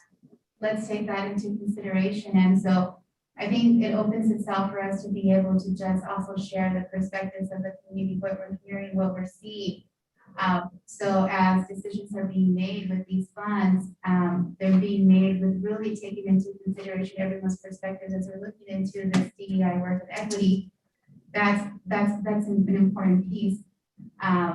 There's many times as trustees, we might not necessarily know what exactly is going to be coming in front of us, so we might not know how to make that call and to say, this is what my interests are, this is what my thoughts are, to Greg in this case. So maybe particularly just with the money, with enrollment, the reason I feel it's important coming together as trustees and really taking a look at this is because of the dropout really of our students, making sure we're keeping an eye on enrollment, these funds, how are these funds addressing the equity gap, because this is something that was really highlighted at the conference, and then giving direction in terms of how to continue to move forward. And I know that these funds were, it was the whole conference, the whole CCLC conference. So as a board, I just really want to just ensure that their chancellor knows the importance of this as far as the board, ourselves being involved in the process, knowing exactly how these funds are being spent. But even before they're spent, just having the conversation of the thoughts and where does trustee input come in. And I think that's a really good participatory governance process when you have your trustees give input. And then everybody in the college is involved because the trustees represent the communities that we're elected to serve. And so it's a very inclusive process. So as we're looking into diversity, equity, and inclusivity, bringing in the trustees in the process brings inclusivity in the sense that we have the community's voice as well. So I just wanted to highlight that. And I know I'm looking forward to I don't know if there's consensus with the board, because I know the chancellor would need to know that. Is there a consensus on the board to be able to have be involved in the process? I don't know what the process would look like, but we would be involved in terms of giving input in terms of representing our community and what we're hearing. So as decisions are being made on how these funds are going to be spent, they have an opportunity to listen to us of what we're hearing of priorities and needs. Yeah, I think it'll be, and Trustee Gonzalez will be there in 1 second, because I have some comments as well, but I'll hand it off to Trustee Gonzalez. But I think to work on efficiency for our next meeting, that hopefully we can get some of the details moving forward as soon as possible as a board, so then we can be ready with our questions and our perspectives at the meeting. Because I do want to share Trustee Torres's comments, and I think it's a really good practice to make sure that when we do talk to the chancellor, that it's in one voice, right? So opposed to like a phone call and be like, well, I have this and that, and I'm not saying that shouldn't occur, because I think those are very effective meetings as well. But when it comes to the $100 million and how it's spent, that we can do that with one voice in a very efficient way by having that information ready ahead of time. So before I get to my questions, Trustee Gonzalez, and then I'll come back with a couple of brief ones. I know looking at the numbers, it's pretty frustrating to see how the funding is distributed, how they choose what school gets the amount. And I do understand that they're all great institutions, but we are still districts. I think when it comes to topics like this, yes, you're correct, that it bridges the gap between our institutions and the board, and we come together as a district, and that's what we are. My only concern is when the vice presidents all got together to determine this amount for our students. Was there any student input that you guys reached out for?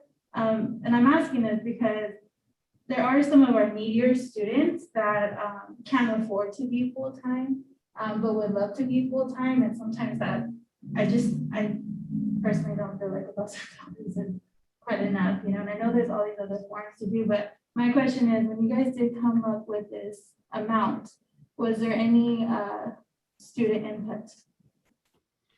Oh, it's a great question. And as I think you all know, we've done a few surveys this semester, and I think that one of them, and the most recent survey was really helpful in informing this, and it will also provide an answer to the clarifying question that Trustee Perez asked. So we can do a tiered system. At first, there was a conversation of 500 for part-time or 6 units and 1,000 for full-time if you just explain outwardly that tiered system. However, in reading the surveys of our students, we have many students who are part-time, in particular at Oxnard and Ventura, who really can't go back to school full-time because of all that they're juggling. And they had some of the most compelling needs when we listened to their stories. So through our forums and through the surveys, I would say that several of us in the room advocated for not giving less to the part-timers. You could even possibly argue to give them more. When you read and hear about the lives and just to me, they're heroes of our communities, that they're coming to school for 6 units and juggling all that they're doing in their lives. So we wanted it to be the same. And before the last infusion of dollars, we thought, okay, we'll do $750 for everyone so that we didn't tier it. A difference in $500 was not going to lead someone to quit their job to then come to school full time. They just couldn't for the obligations that they have supporting their families. So we had those conversations, but I believe without the student input, we would have landed on a tiered approach and thought, oh, we should give less to part-time and more to full-time. And the logic of what our students shared with us through the forums and through the surveys led us to realize that the need is among our full and part-time, maybe even more so our part-time. So we chose to treat them equally. And I will also point out that we're not only using the student funds, we have the institutional side and the student side to make the $1,000 work for both semesters. We have to actually transfer some of the institutional into the student side to cover it, and which we were glad to do to move over so that we could cover some of it. But I hear you on the 1,000. It won't be enough for some.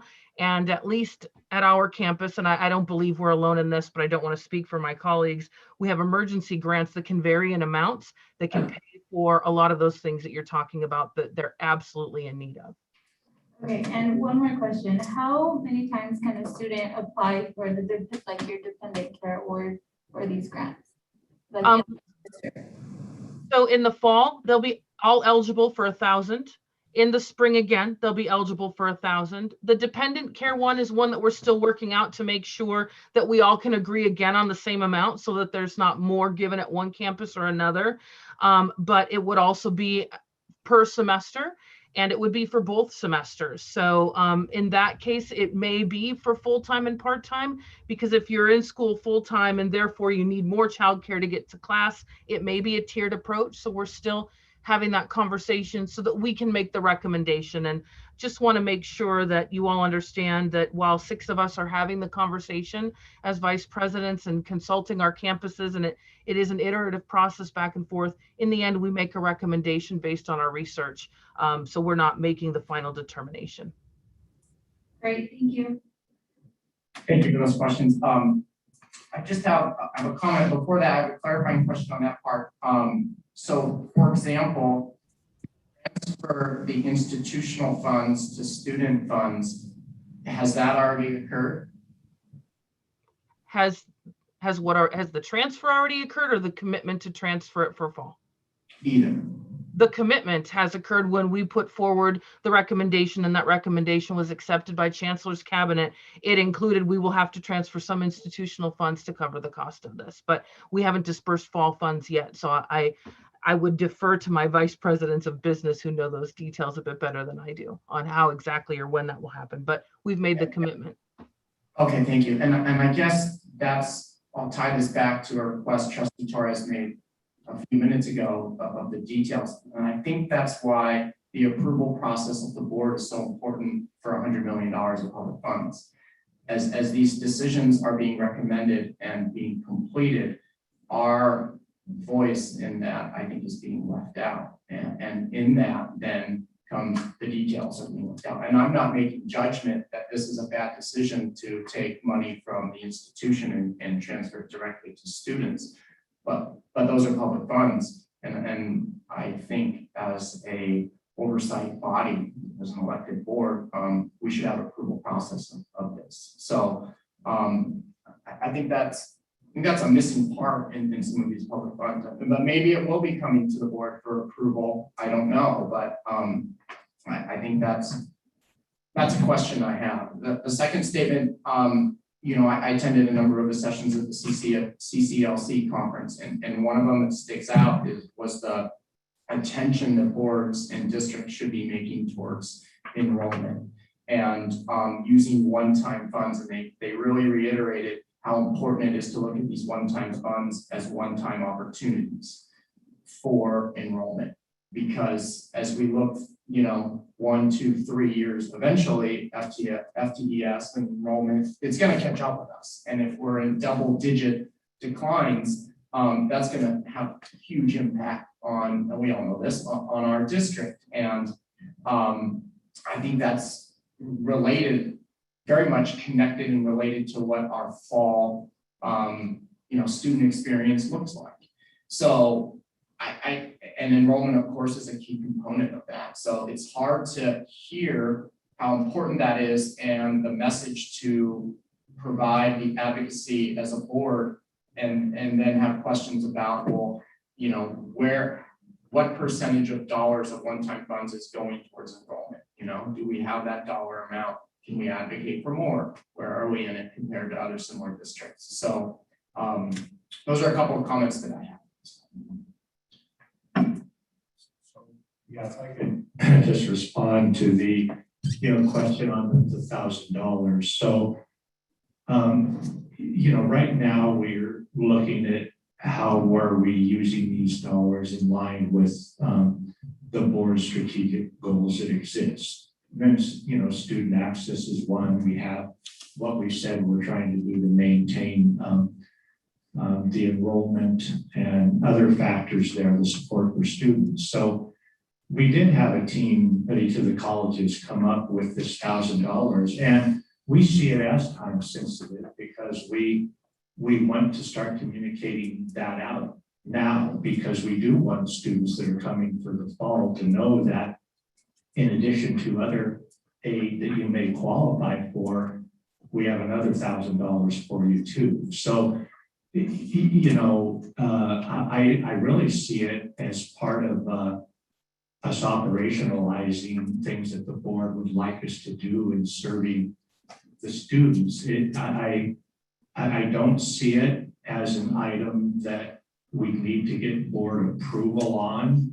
However, I may be different if the board wishes to have this held and wait to a next meeting and require a different way that you want us to get approval before we make decisions around using any of these federal dollars, then I need to know that, because what would be helpful for me at the next meeting is to know what are the board's high-level priorities. In other words, you have those 11 recommendations from the governor's higher ed committee group. What are your priorities in that 11? And then those are what we'll prioritize as we work to do to serve our students. That's what helps. And I'll come back and share the details, and you can always provide, we want ideas from everybody. Some of your ideas might get implemented, some might not, but the colleges and their teams will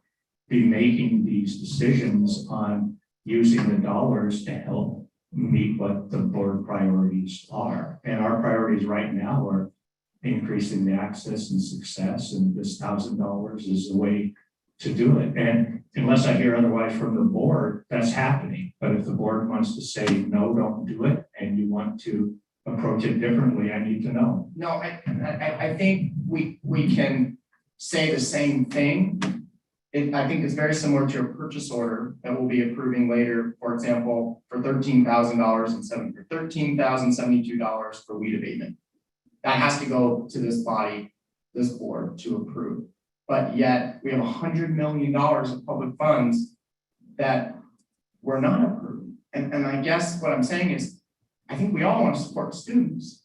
We all want to support our students in need navigating through this pandemic with our public dollars, but where's the approval process? And I guess the question is, why not? And why this pot of money we don't have a say, or we don't have a, oversight position in improving, but $13,072 for weed abatement, we do. That's my question. And I'm not saying we don't want to give $1,000. I'm just saying, why aren't we included in the approval process?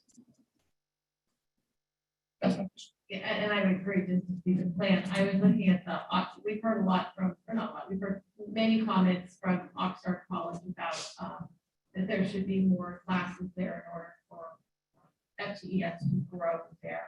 And we're talking about these funds should be used to grow FTES permanently. And so I was looking at when I was looking at the Oxnard College marketing program, it says that their number one goal is for Oxnard College to be the number one choice and destination higher ed for that area. And they're looking at their schedule of classes to doing that. And I assume that along in there are dollars to address that schedule and some of those issues. And so from a policy level, that's something that I would like to see. Is there a way that we can lift, highlight a couple, maybe add a couple classes if it makes financial sense, to see if those classes could be added at Oxnard? Does that permanently add FTES to Oxnard without just taking them from another one of our colleges within the district? Or, is it something else? But I was happy to see that was the, number one goal of the marketing plan for Oxnard. We're going to get to it. I want to steal James's thunder, but, that's the kind of thing where it's the institutional side that I'd like to see how we're spending, the institutional side as well as the student side, how that whole plan fits together, those puzzle pieces to permanently bring and increase the enrollment, because we only get one bite at this apple. So I guess I'll ask the question again, but maybe ask my colleagues on the board. Would you like to be part of the approval process for the remaining, I don't have the number, but remaining $100 million that we have as a district? Would you like to approve that as any other dollars that we would approve, opposed to not approving it? Because right now, and correct me if I'm wrong, Chancellor Gillespie, right now, we are not part of, there's no oversight or approval process for this board within those relief dollars.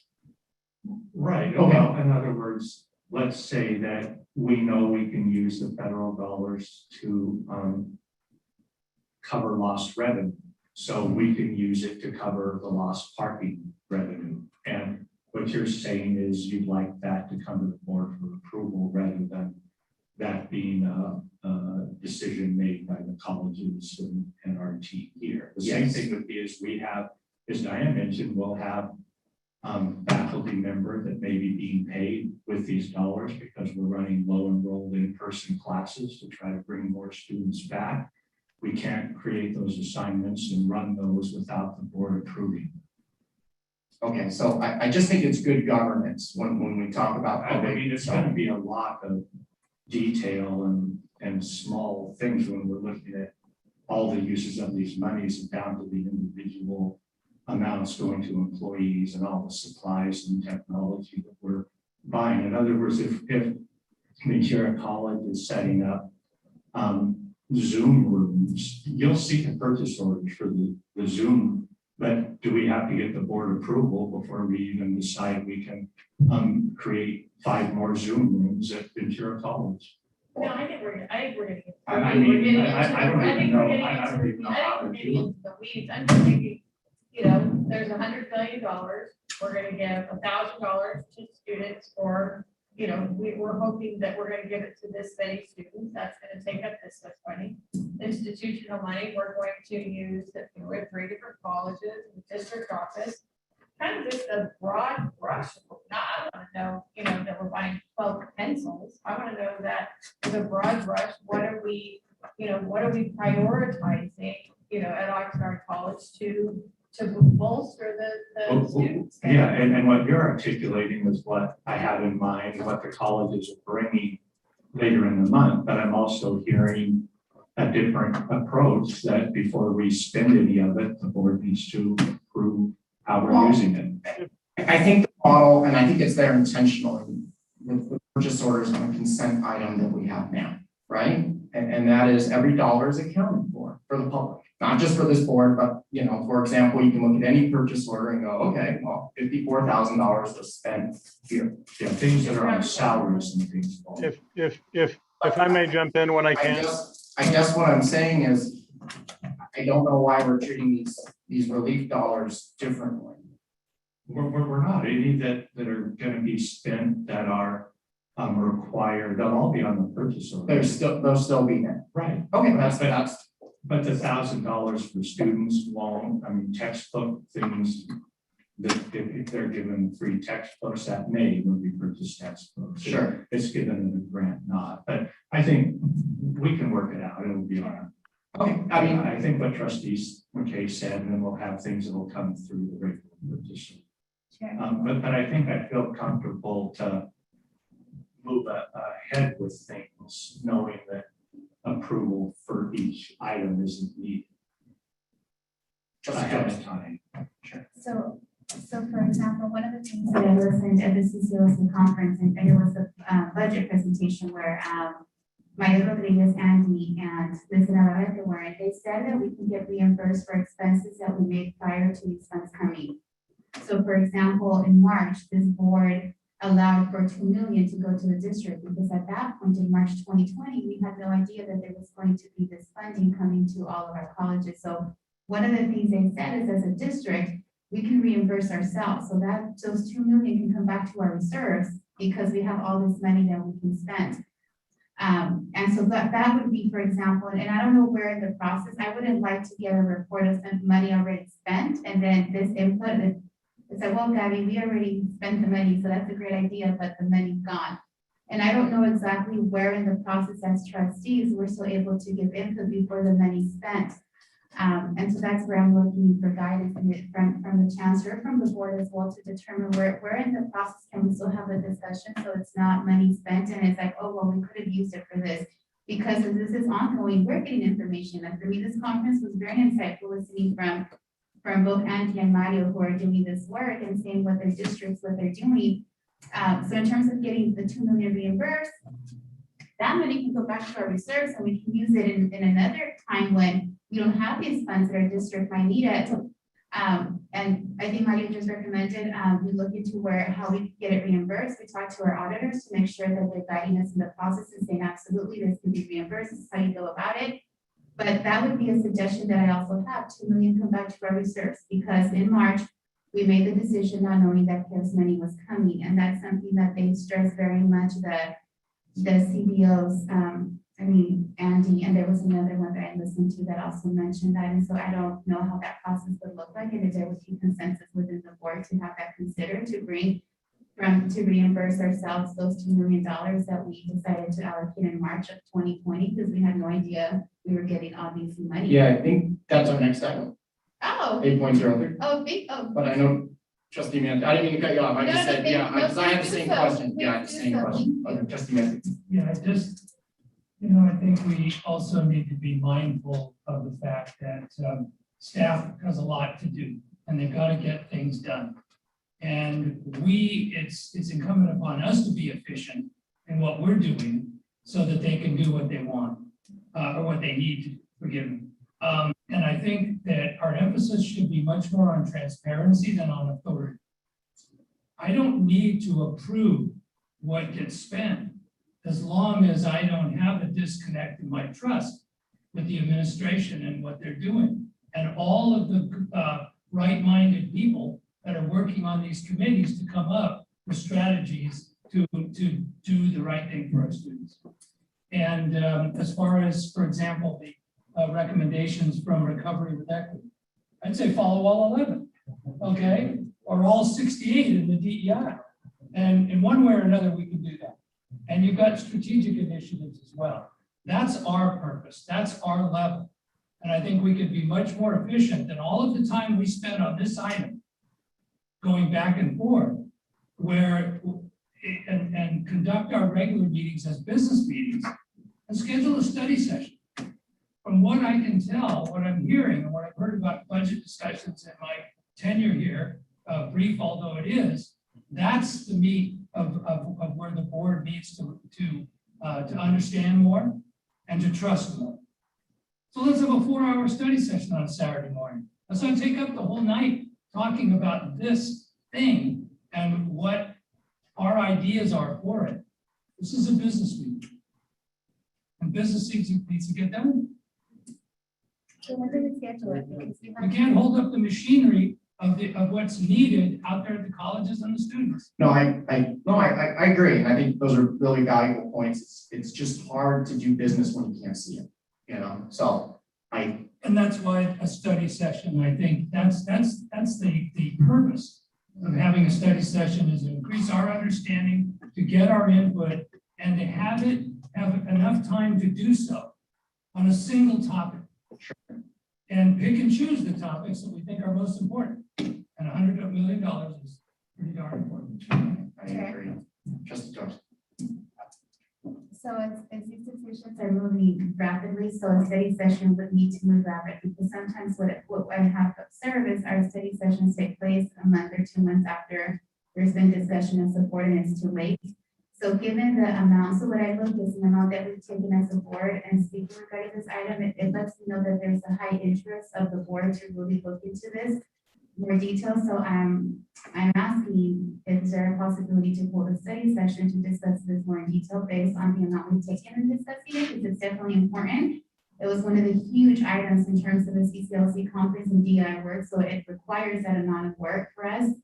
And I'm looking into it, whether tonight, it doesn't have to be at this moment, but we need to come up with a date to meet and discuss this month, because money needs to be spent and we need to just have that conversation. Where in the agenda would we do this? Would it be towards the very end, or would this be the place to decide? But I don't want to go home not knowing of a date, because it's so important. We spend so much time that it requires a date that we decide to meet us upon leaving this meeting.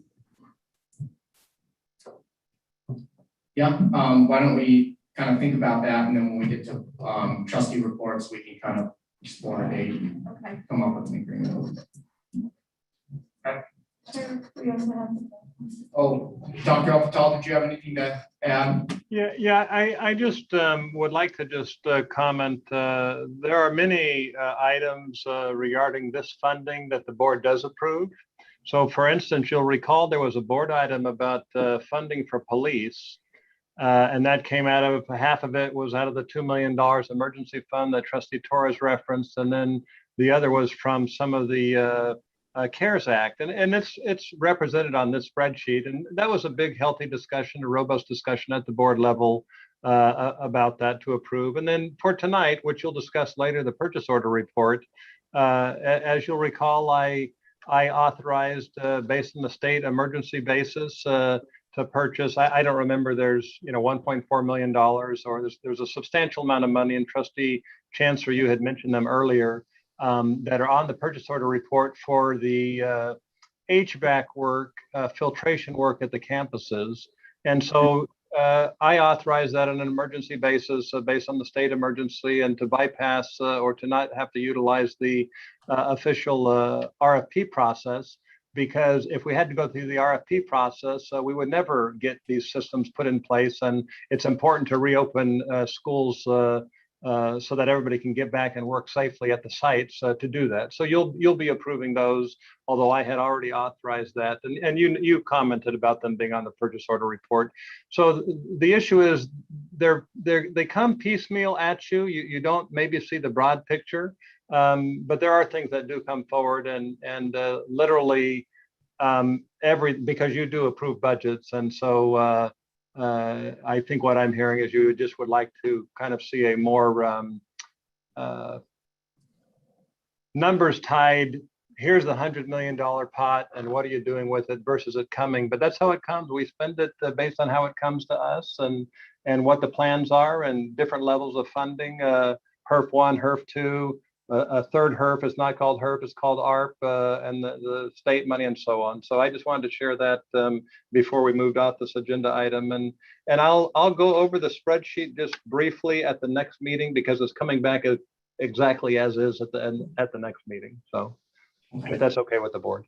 Yeah, and I'm gonna attempt very briefly to kind of bridge Trustee Mann to my own sort of interest, and maybe it's already in the works, and I hope it is for our next meeting. Because Chancellor Gillespie, you mentioned a number of times that there will be more details in our next meeting regarding some of the relief dollars.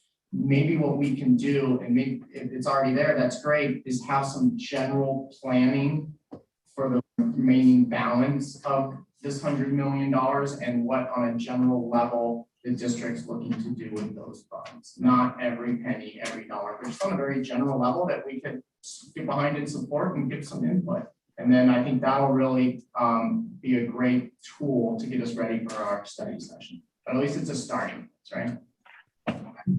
Yeah, and that's the intent, but I'm also wondering, I mean, that could be the start of a presentation for a study session. So if you want, we'll talk and share and board here on what's most efficient here. Because, and I know it's also approaching 10 o'clock and as staff, I mean, we'll stay here as long as the board wants to. However, I know that 8:03 can wait and it'll fit in with topics for May 25th, as well as the enrollment and marketing plans, because the enrollment marketing plans is a good 45 minutes. I mean, that could be a study session in itself. And, we were just asked to give update on the enrollment marketing, so they'll be prepared to do that. But there's none of the other reports next, on May 25th. So I'd recommend we get right to consent and action, because we do need all those action items addressed. Yeah, I think because of the hour, I think we'll have to do that. So yeah, let's go to 9.01.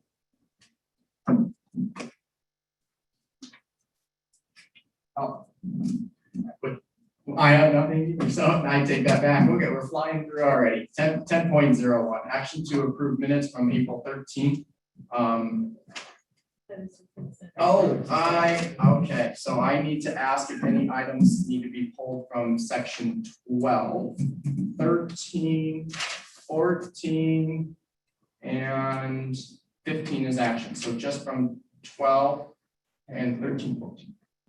And any trustees have any items to pull? I have a comment, sorry. Yes. Pull 12.12. Okay. I also was going to pull that as well. So if there's hearing no others, I'd take a first and a second for all consent items except for 12.12. So okay, all in favor of approving the consent calendar? Aye. Any opposed? Okay, so 6-0. All right. 12.12, Trustee Torres. I'm going to say this many times, but I've already said it in terms of the DEI, and I'm referring a lot to the DEI resolution, and especially having gone to the CCLC conference and listening to Andy present. I think it would be really helpful to include, I know we have our budget quarterly reports, and it goes a little bit similar to what I mentioned regarding the CARES funding or the HERF funding. Just having more of a narrative, just more of these funds, what exactly what it is. I'm sure it's already there, but just to include it, I know we see the numbers here.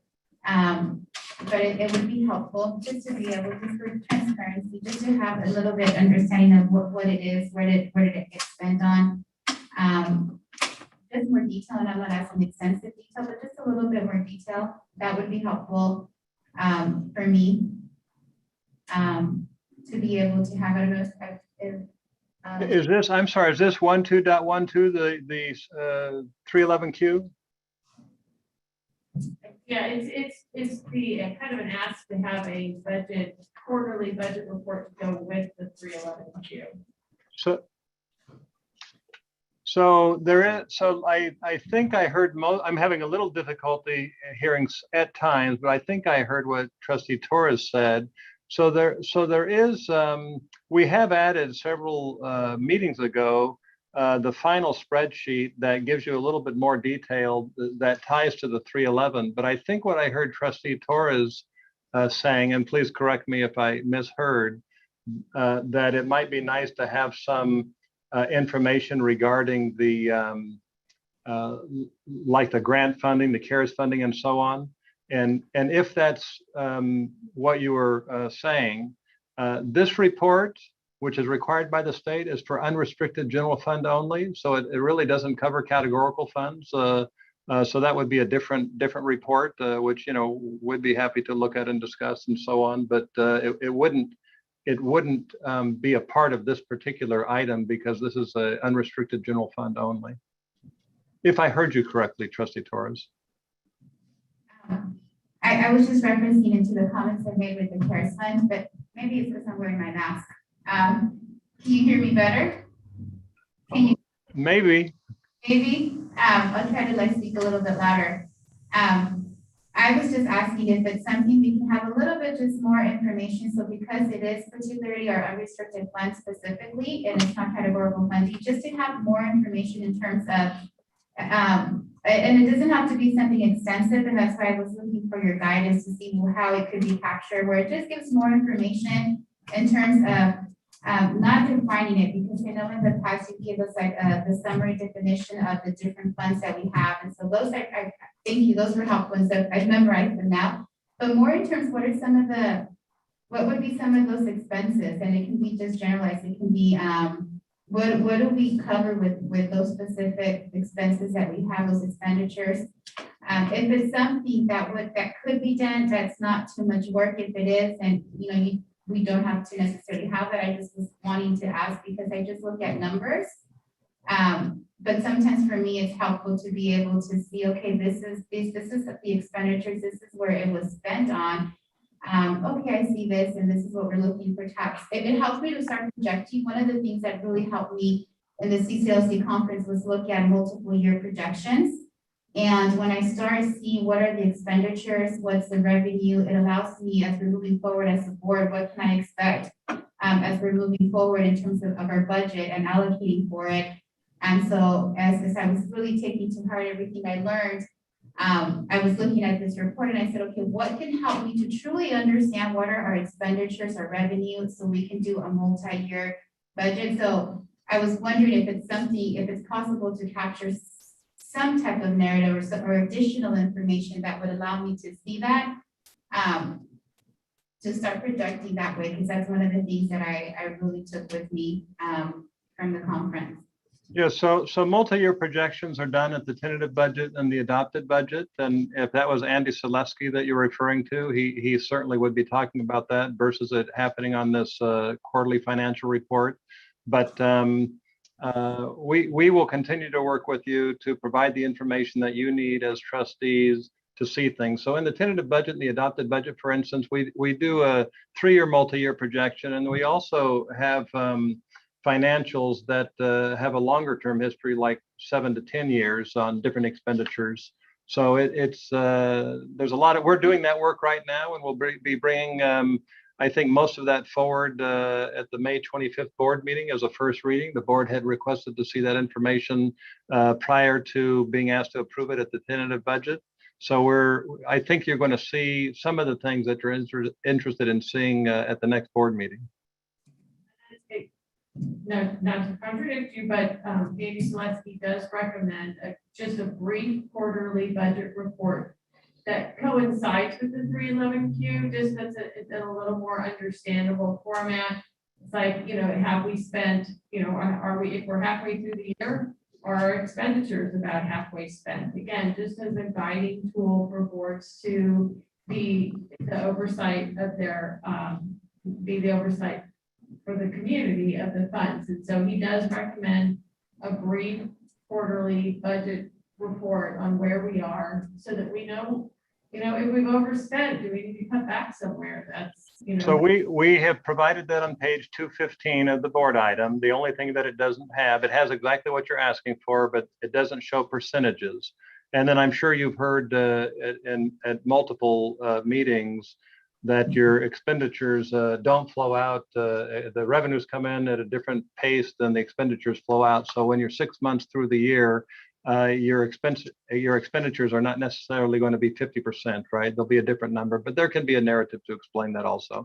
But yes, that is what page 215, we implemented that based on the board's request a few months ago. And we looked at Los Rios because that has been mentioned several times. And you may recall the Los Rios document doesn't tie to the 311Q, but this one does tie to the 311Q, which we felt was important. But I hear you loud and clear. Thank you. Dr. Patel, I had another question. So at what point or where in the budget, let's just say as a board, as we're looking into the budget for this year, and we determine that maybe there's a need, just like Trustee Bettis was mentioning, let's say there's a need specifically at one of our colleges. Where in the budget do we start in terms of the process in the budget? I know we should start talking about it since January, but where do we start having the conversation and say we'd like to allocate funds specifically a certain amount to go in this direction? When does that conversation take place in the budget? Because I know it's a pretty detailed process, and as trustees, when is it that we need to, if we're going to have a conversation that we'd like to allocate funds specifically for, let's say just for a college or for a certain need for the district, where in the budget does that need to take place to give you enough time to do all of the work that you do in your office? So I think that can take place in several times in several forums. There is a budget calendar that, as I think Trustee Mantooth mentioned earlier, the train keeps rolling, right? It's the meetings keep coming, the dates keep coming, the deadlines and compliance issues keep coming. But for instance, in the former board subcommittees, there was an occasion to be able to have that discussion.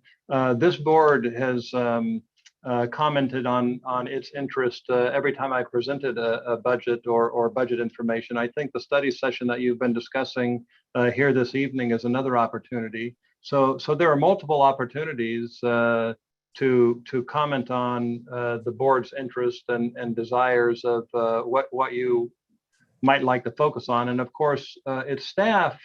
We interpret your comments and we interpret the board strategic direction and goals and the chancellor's goals, and everything rolls up, to that. So, but there are multiple opportunities for you to share your thoughts and ideas and input. And I think the study session that you mentioned earlier today, that I think is going to happen at the next meeting, or maybe one after that, will be an important part of that also.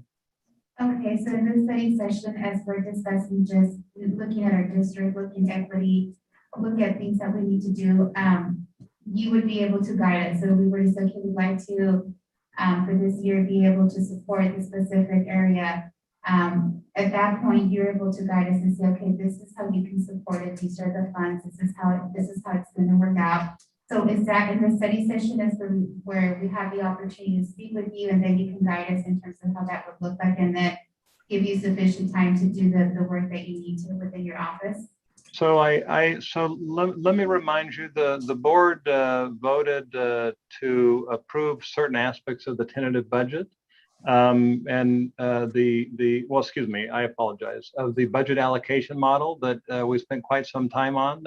I think for 2 years the board has mentioned about why can't we tie to the student-centered funding formula, and so the campuses and the district went through that process through the participatory governance process, and we brought something forward with a finalized budget allocation model to be implemented. The board, it was presented to the board. There was robust conversation at the board level at a very recent meeting, right? It wasn't the last meeting. I think it was the one before. And so because that budget allocation model was approved, it may have been on a 3-2 vote, but nevertheless, it was approved. So we're moving forward with that as the basis for building the allocation model. So that doesn't preclude, further discussion from happening. It may, my and or the campuses and or the chancellor's input, comments based on board input might it'll have to take into consideration that the budget allocation model has been approved. But certainly we need to listen to the board and take board input and get clarifying questions and take board direction. But it needs to be the full board, right? At least the board majority. Absolutely, it's a whole board. I just was wanting to ask these questions, and I think it's just because we're approving a budget, quarterly budget tonight, and so I just wanted to make sure that we have an opportunity for discussion. Because there's a budget allocation, and the budget allocation is one that we have in terms of how our funding is going to be allocated, but then there's also the yearly budget. And I know that there's input from trustees as well, and this is also additional information that I was able to gain from the CCLC conference, which was very beneficial. So I'm hoping that maybe in the study session, it sounds like it's most appropriate because it's all budget. And we can talk a little bit more in detail in terms of how it would look like this budget, the CARES, all the funding that we're receiving. So it's new information. And I know you mentioned, you were reminding me, but this is new actually in terms of yearly budgets and budget allocation. But I appreciate your input, Dr. Alcantara. It's always helpful. You're welcome. My pleasure. Chair, this is a consent item. I'd like to move approval of this item 1202. I'll second. Great. I just had one clarifying question. It shows our ending fund balance is projected. Well, I have two. The first one is, I think I heard it. My original question was none of the relief dollars were included in this, but it sounds like that's intentional because they're categorical. They wouldn't be general fund dollars. Okay. That's correct. All right, great. That was easy. And the second one is we're projecting our ending fund balance to drop down to 49 million from 76 million. And I'm just, that's I believe a $26 million difference. I was just curious why. So a big part of that is that we have carryover, often at the year, and we plan for the carryover to be spent. So that's we plan for it to be spent. We plan for it all to be spent. I don't know. We're this $100 million, even though it's not supposed to supplant, and we're complying with all of the legislative requirements and grant requirements. We are going to be spending a lot of money. We're going to be spending it within a couple of years. We're going to be spending it as wisely as possible. So this is our best projection at this stage. This is the second quarter report, right? So we have, our budget folks have projected how it will look at the end of the year, and that projection may change, when the next quarter comes. But a large part of that, I think, is that also we have spent money from reserves. There's $2 million that we're planning on that being spent. That may not be spent, and the board had mentioned that a few minutes ago. Okay. But we did this last year too. We projected a similar decrease in our ending fund balance of around $30 million, but then it ended up increasing.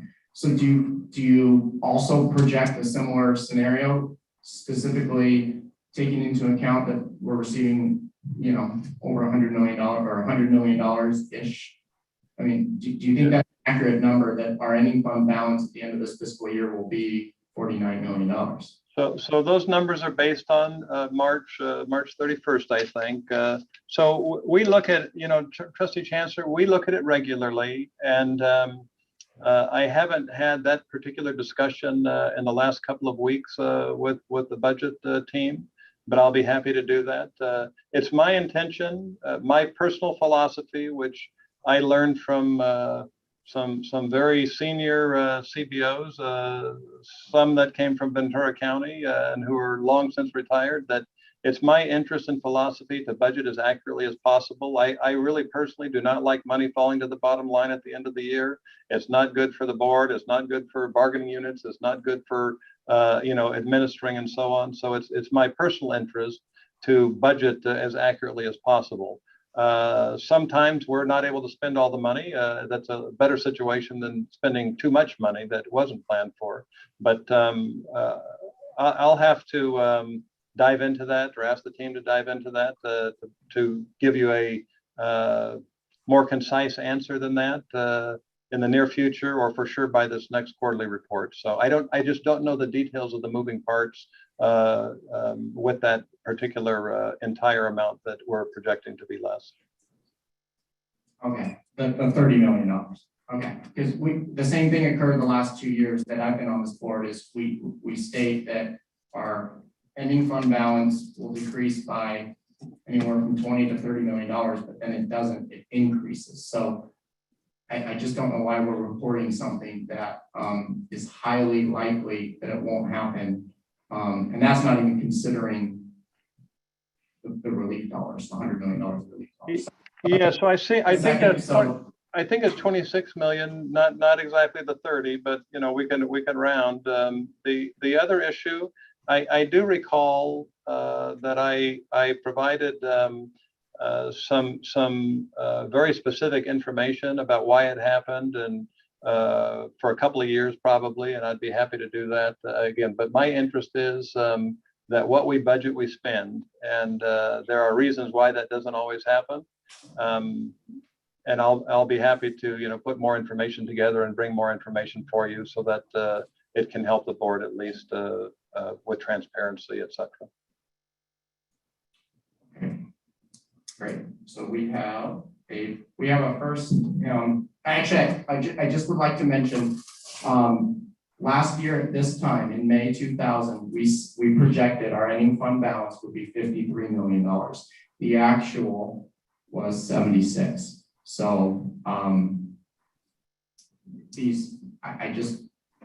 just seems odd to me. So, but we have I'll revisit that and send you that data to explain why that happened, because we provided that before. So. Great. Okay, we have a first and a second. I'm gonna do a roll call vote for this one. Trustee Mantu. Great. Trustee Perez. Aye. Okay, great. Trustee McKay. Yes. Okay. Trustee Torres. Yes. Okay.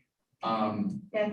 Okay, I'm a no. Thank you. So let's see, 4-1 with student trustee. Yes. Okay. There's no other consent items pulled, so we are now ready to go to 14.01, action to approve Moore Park College curriculum. Oh, this is a consent as well. I'm sorry, it's late. That takes us to 15. And Chair, I'm sorry for interrupting. However, I received some texts and a number of the vice president presenters for the enrollment.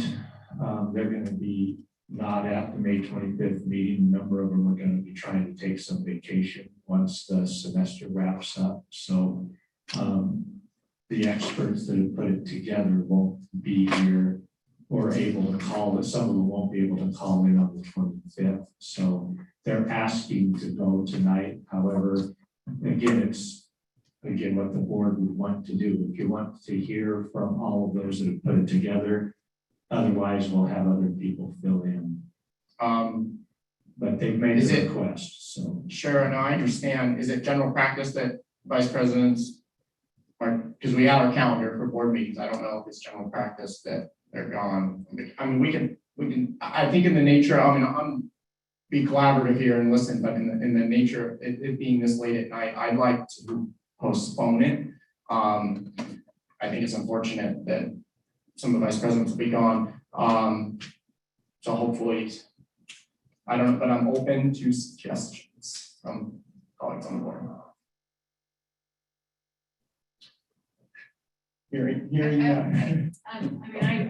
I read through them all. They look like good plans to me. I don't think they're particularly hard to understand. I'm happy to listen to them, but I can't speak for the complexity once they talk about them. Will presidents be available for our next board meeting? Maybe they could. I'm sure they're involved in the enrollment plans. They could probably. It's fine. Oh, yeah. I mean, again, they prefer to be able to give a chance, and some of them may or may not be able to. But if there's maybe one, is there all three going to be gone, or do we need to just listen? You know, I just got a request via text from a couple, so I don't know all the details either. But But the last text was just, it's fine, and so I think we can move on and it'll be covered. Yeah. Okay, excellent. So 15.01, action to approve board resolution and support Assembly Bill 927. Chancellor Gillespie. Best is to recommend the board take action on this. I'll move approval. Second. Okay, all in favor? Aye. Aye. Oh, were there any questions? I apologize. Okay, I'm also a yes, so that sounds like a 5 or 6-0 vote. Next is 15.02, action to approve board policy 2015, student member reaffirmed. I'll move to approve this board policy since it's simply a reaffirmation. It's not a reaffirmation. It has decisions that are sorry. What's the number? 15.02, Chancellor Gillespie. I believe the revisions are just in the AP. It has it down as reaffirmed for the BP. They, on May 15th, on or before May 15th of each year, the board shall consider whether to afford the student member any of the following privileges. That is what we have to decide tonight. The ability to cast an advisory vote, which we have currently in place. The ability to make and second motions, which we have not had our student trustee ever do. In fact, having an advisory vote is only about 4 or 5 years old. The ability to attend closed session, other than closed session on personnel or collective bargaining matters, which we have never done. The ability to receive compensation for the board meeting attendance, if we do that, and the ability to serve a term. So yeah, this is not just a record. We have to decide on the full point. Yeah, thank you. This would appear to merit some discussion, which could take some time. Yes. And I would say the very same thing about the next item coming up.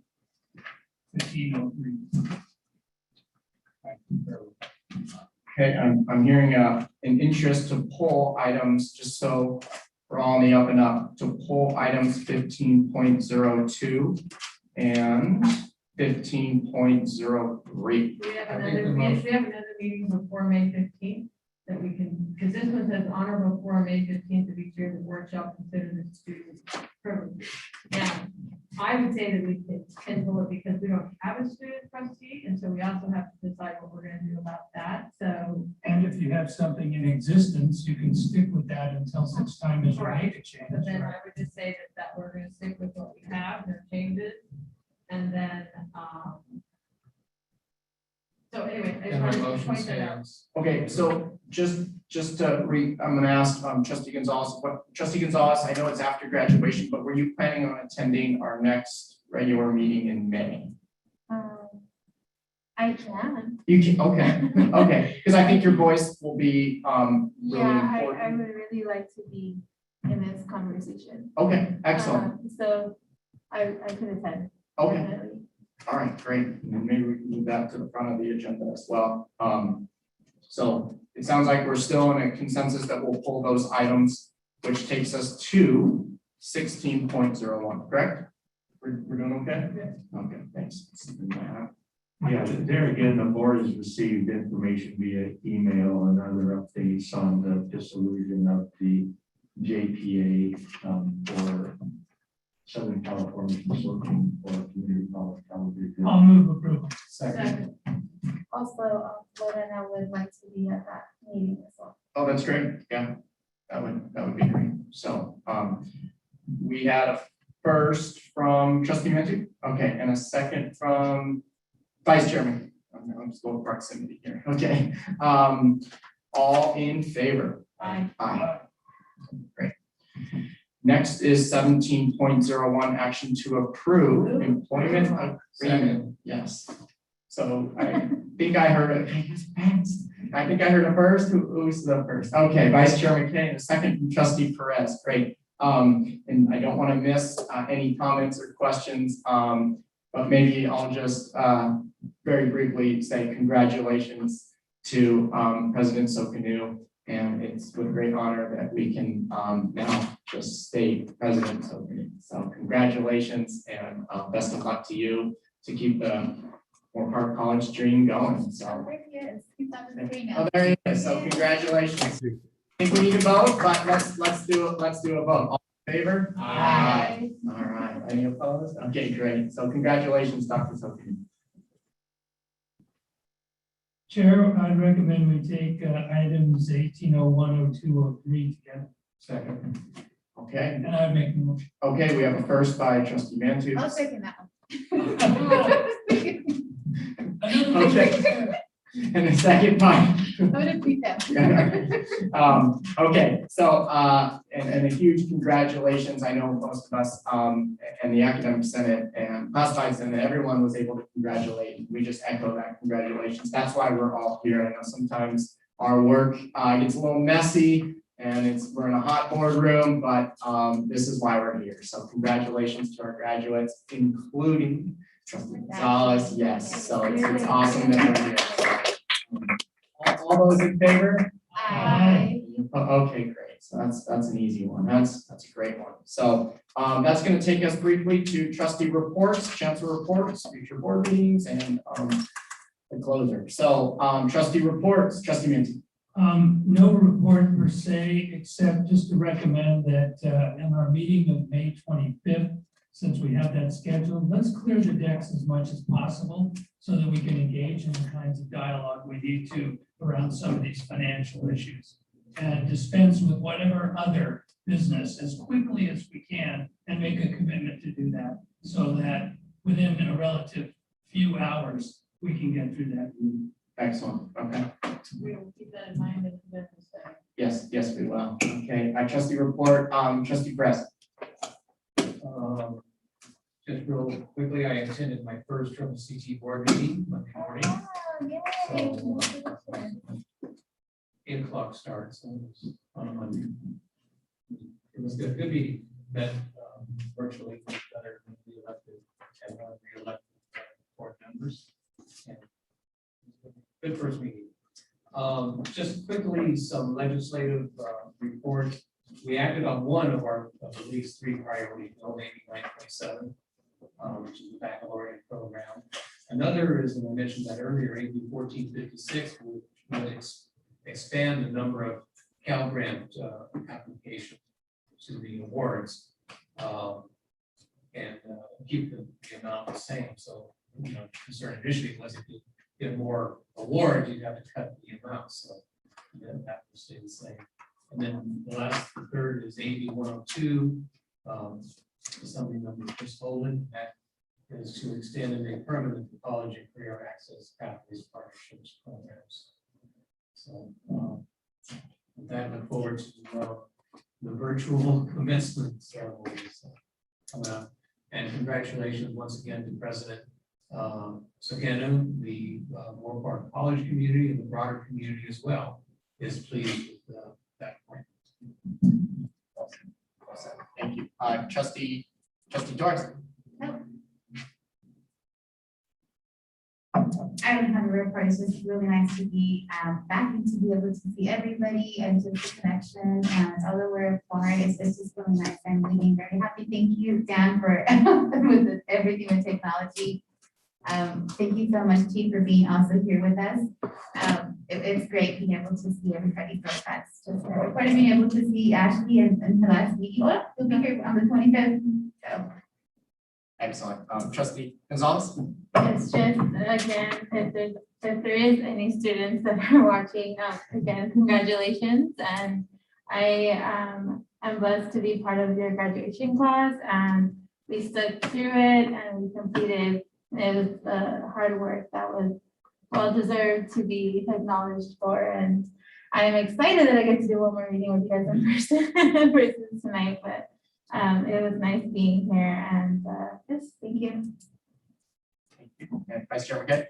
Just real quickly, want to thank everyone for participating last week. A lot of work went into it, and I'm glad that you're going to talk about it today. The one thing that really made a big difference in these HERF funds when you talk about advocacy is we really, the community colleges around the country, but really in California more is the letters to have the federal money come via head count versus FTES.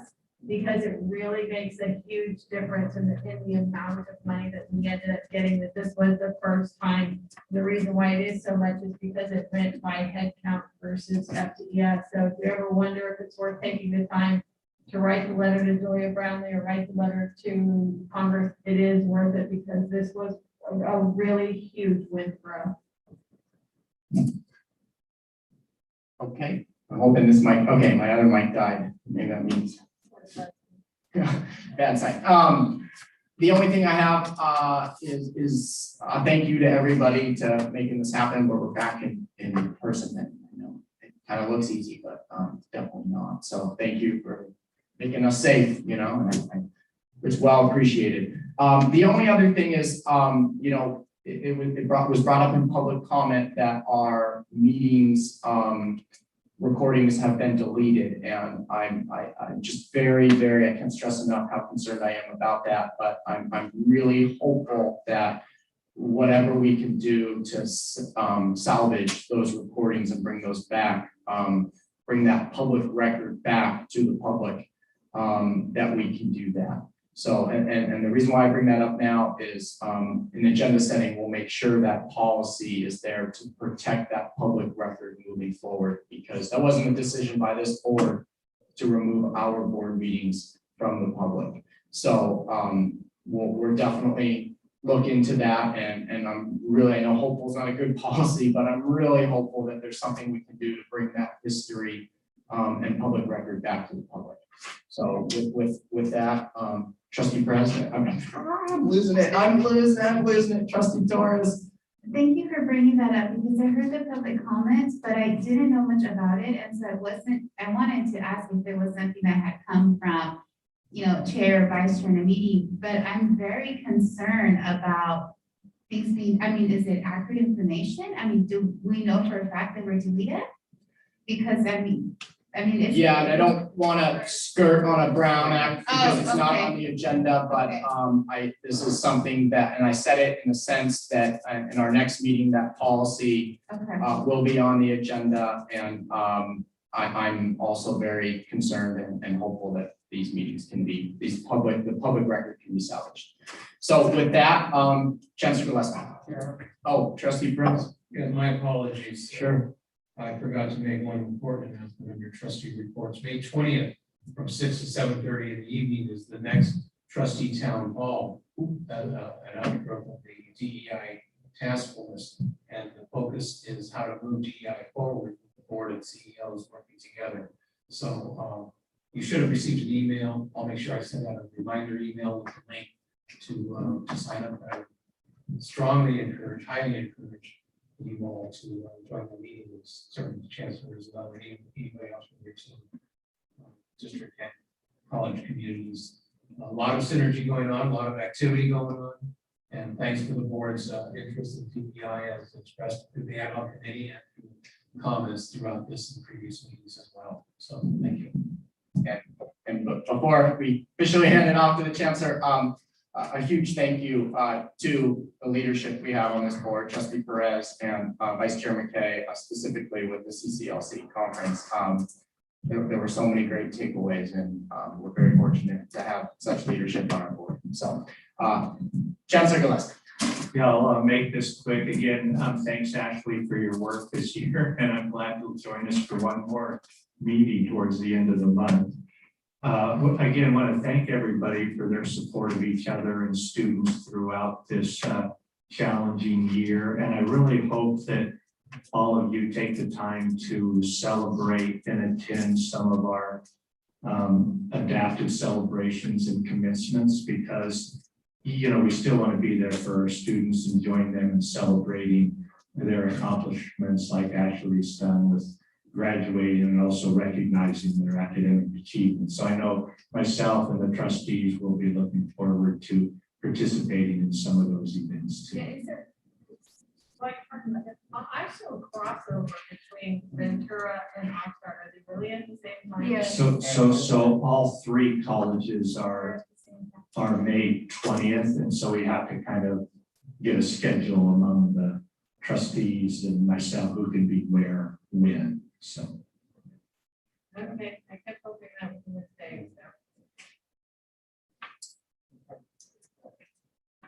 Okay, that takes us to future board items which are listed, and as always, Vice Chair McKay and myself, feel free to reach out if there's something on the agenda, but there was a lot of notes from tonight of things that we need to take care of, so that's great. 19.04 Board of Trustees meeting evaluation. Very, very briefly, if there's any evaluation, I'm seeing a head nod there. Trustee Perez. I'm prompted, encouraged to say this part of the evaluation by what Trustee Manton said earlier. You know, we just need to get better at staying on point, being succinct, not drift away from the topic at hand, and just be more efficient. Thank you. I did in the something, the board self-evaluation session I moderated. One of the things was to make this a little more formal, like have 3 specific questions that were, were we efficient, or did we stick to policy? And then that way that really feeds into our accreditation and has value as we gather ad hoc for self-evaluation. And what we're going to do is the exact same thing we did last year for our self-evaluation. We didn't make any progress on it, but for the next year, I really hope we can, because I thought there were some really good things brought forward in that session. Okay. Chair Chancellor, forgive me, when I asked, I forgot to mention, when you're ready to make me permanent, maybe I could have one of these. I know, I saw that. That was really cool. And a picture on the wall. A picture. This is in text levity. I saw Larry Kennedy on the wall. I know. Oh, I know. It's okay, because I didn't make it. Oh, he's better looking. Yeah. Okay, Trustee Gonzalez, any meeting evaluation? No. Okay. Trustee Torres? I think it went really good. I think part of the discussion, I think as we looked in the budget, particularly the CARES Act or the HERF, I think you realized that we needed a study session. So I saw the value in realizing, okay, we're taking a long time thinking about this. This requires a study session. So I think that was really valuable too, as we continue looking at different items and scheduling them, and the fact that it's not immediately May 25th, that was really good. And so I really appreciated seeing that. So that's my value. And I just, I think we're getting there. So thank you for that, and thank you for my patience. First time in the boardroom as chair. It was a little rough. So in that, this meeting is adjourned in memory of, and it's blank. So I'm going to take executive decision to say for all our graduates. So here to our graduates. Yeah, to our IT staff and locked away in a closet, making all this happen. So thank you all, and to Mr. Watkins as well. Good night, everybody.